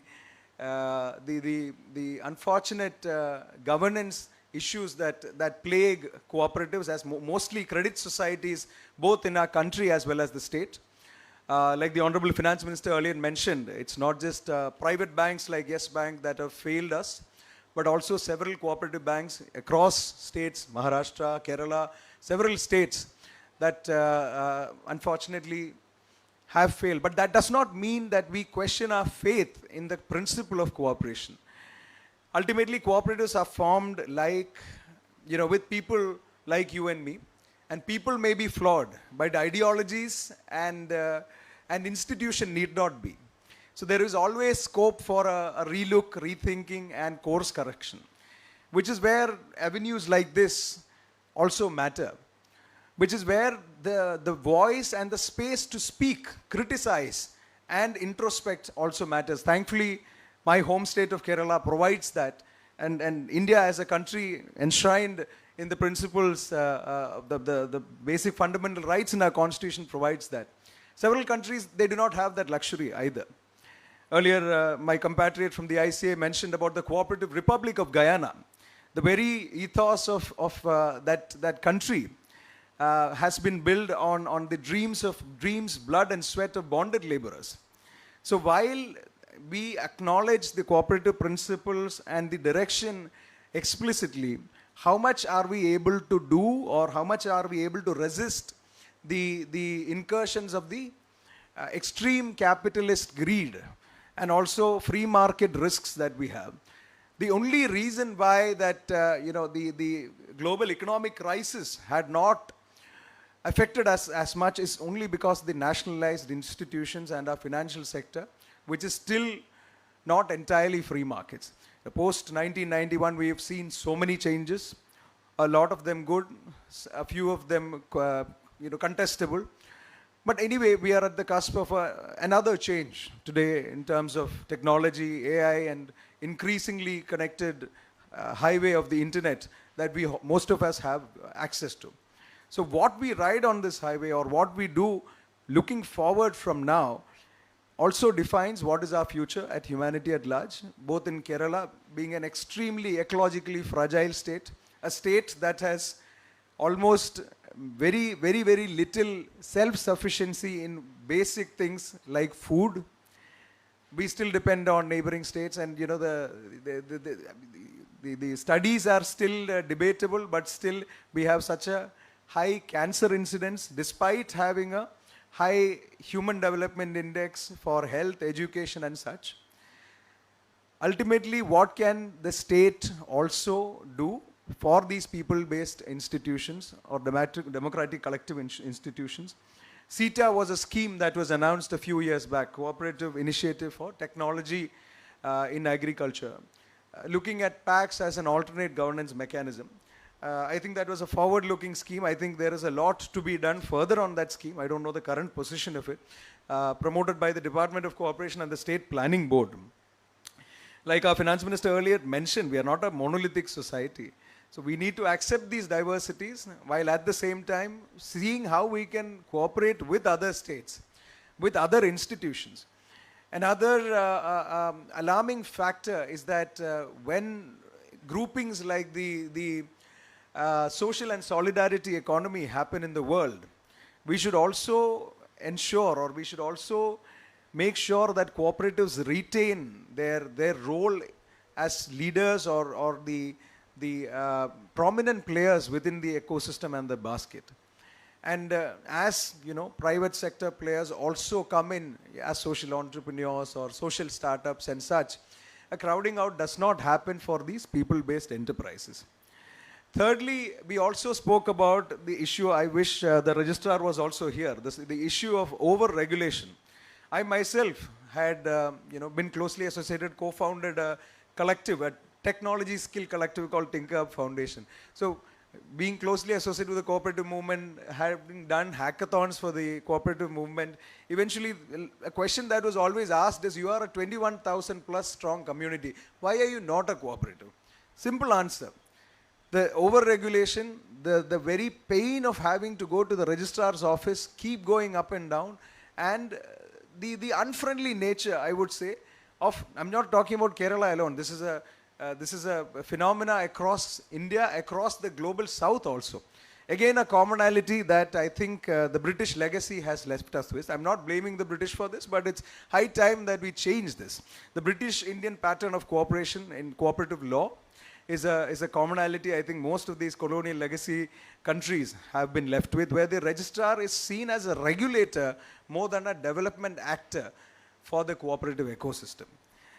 So I think these are a few points I wish that we as a society ponder upon. There have been extremely inspiring models like the Dinesh BD established in 1969, the Uralungal Labor Cooperative Contract Society established nearly 101 years ago in Uralungal in Vadagara. So many of these are linked, like Comrade earlier mentioned, with the social fabric and the social movement and the needs of those times. Cooperatives predominantly were structures or conduits that were a defense mechanism against the industrial revolution in the 18th century or 19th century. Today we are at the cusp of the 5th and the 6th industrial revolution in an interconnected world. The issues still remain, but we probably have a different set of issues. But at the same time, the principles of cooperation deeply rooted in humanistic principles and natural justice have not changed. We should use these same structures. So the fancy terminologies that our technology experts speak today with blockchain and DAOs and decentralized autonomous organizations and data cooperatives, these are all basically tenets that we already have within the 7 cooperative principles. We do not need to look further anywhere. The corporate world and the capitalist system fantasizes and romanticizes this by calling it triple bottom lines and corporate social responsibility and all of these things. But beyond all of that, cooperatives, bottom line, are business entities, but on top of that, they are deeply rooted in humanistic values enshrined in these 7 cooperative principles. So as long as we are able to ensure that we stick to these principles as a strong litmus to see, retain the flavor of what we are as a race, as humanity. I'm sure we can all progress together despite all the challenges that we have, whether it be legal, constitutional, climate, politics, federalism, whatever it may be. Today, we also need to look at in terms, absolute terms, like earlier mentioned. One is the economic contribution to the GDP. Second is the job creation. So the Nehruvian model had proposed temples of modern India through public sector for job creation. Today, we are moving away from that model and looking at privatization and disinvestment of most of our public sector enterprises. So this space is something that cooperatives can address as the third pillar of the economy. And thirdly, again reiterating, without losing the flavor, retain the statement of cooperative identity in whatever pursuit that we as cooperators or institutions choose to further. There might be resistance, there might be need for policy innovation, right from minimum support prices to addressing the rights of workers and the middle class within areas like the gig economy. There might be need to call out certain exploitative tendencies and legal vacuums that we have. Again, going back to the gig economy, that is a highly unregulated area where cooperatives have a huge space to contribute and a big role to play. Here we should use the internet highway and the interconnectedness that we have to collectivize people, look at newer aspects such as platform cooperativism. Eventually the rule of law is also to be maintained when we say all of this, because we should not eventually end up with a dilemma of commons where democracy, once it becomes too populist, the rule of law tends to be diluted. And also, when responsibility is not clearly defined, then everybody's responsibility becomes nobody's responsibility. So these two tenets I would like to reiterate to our dear compatriots and cooperators here today. I would like to thank the department, Dr. Sajid Babu, the most dynamic registrar who is leading the Department of Cooperation, RCS, right now. Comrade Vijay Kumar also, who has kindly invited all of us to this venue today. And my fellow speakers here for a very active and very relevant discussion in today's scenario. Thank you very much.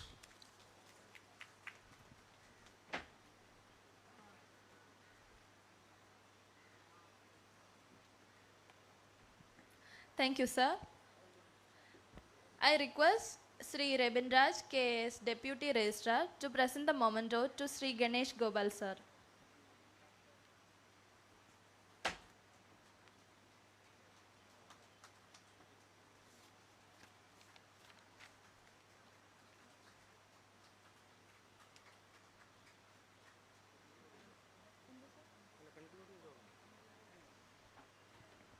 Thank you all. കേരളത്തിലെ സഹകരണ മോഡലിൻ്റെ ഡിസെൻട്രലൈസ് സ്വഭാവം സംരക്ഷിക്കാനുള്ള പരിശ്രമങ്ങൾ വളരെ പ്രധാനമാണ്. സഹകരണ സംഘങ്ങൾ സംസ്ഥാന തലത്തിൽ കൂടുതൽ ശക്തിപ്പെടുത്തുന്നതിലൂടെ സമഗ്രമായ വികസനം സാധ്യമാക്കാൻ കഴിയും. With this, we wind up today's session. Tomorrow morning, we have, that is 29th April 2025. At 10 a.m., the session begins, and the topic is New Avenues for the Cooperative Sector in the Digital Era. And the afternoon session will begin at 3 p.m. Topic is Traditional Industries and the Cooperative Movement in Kerala. Thank you all.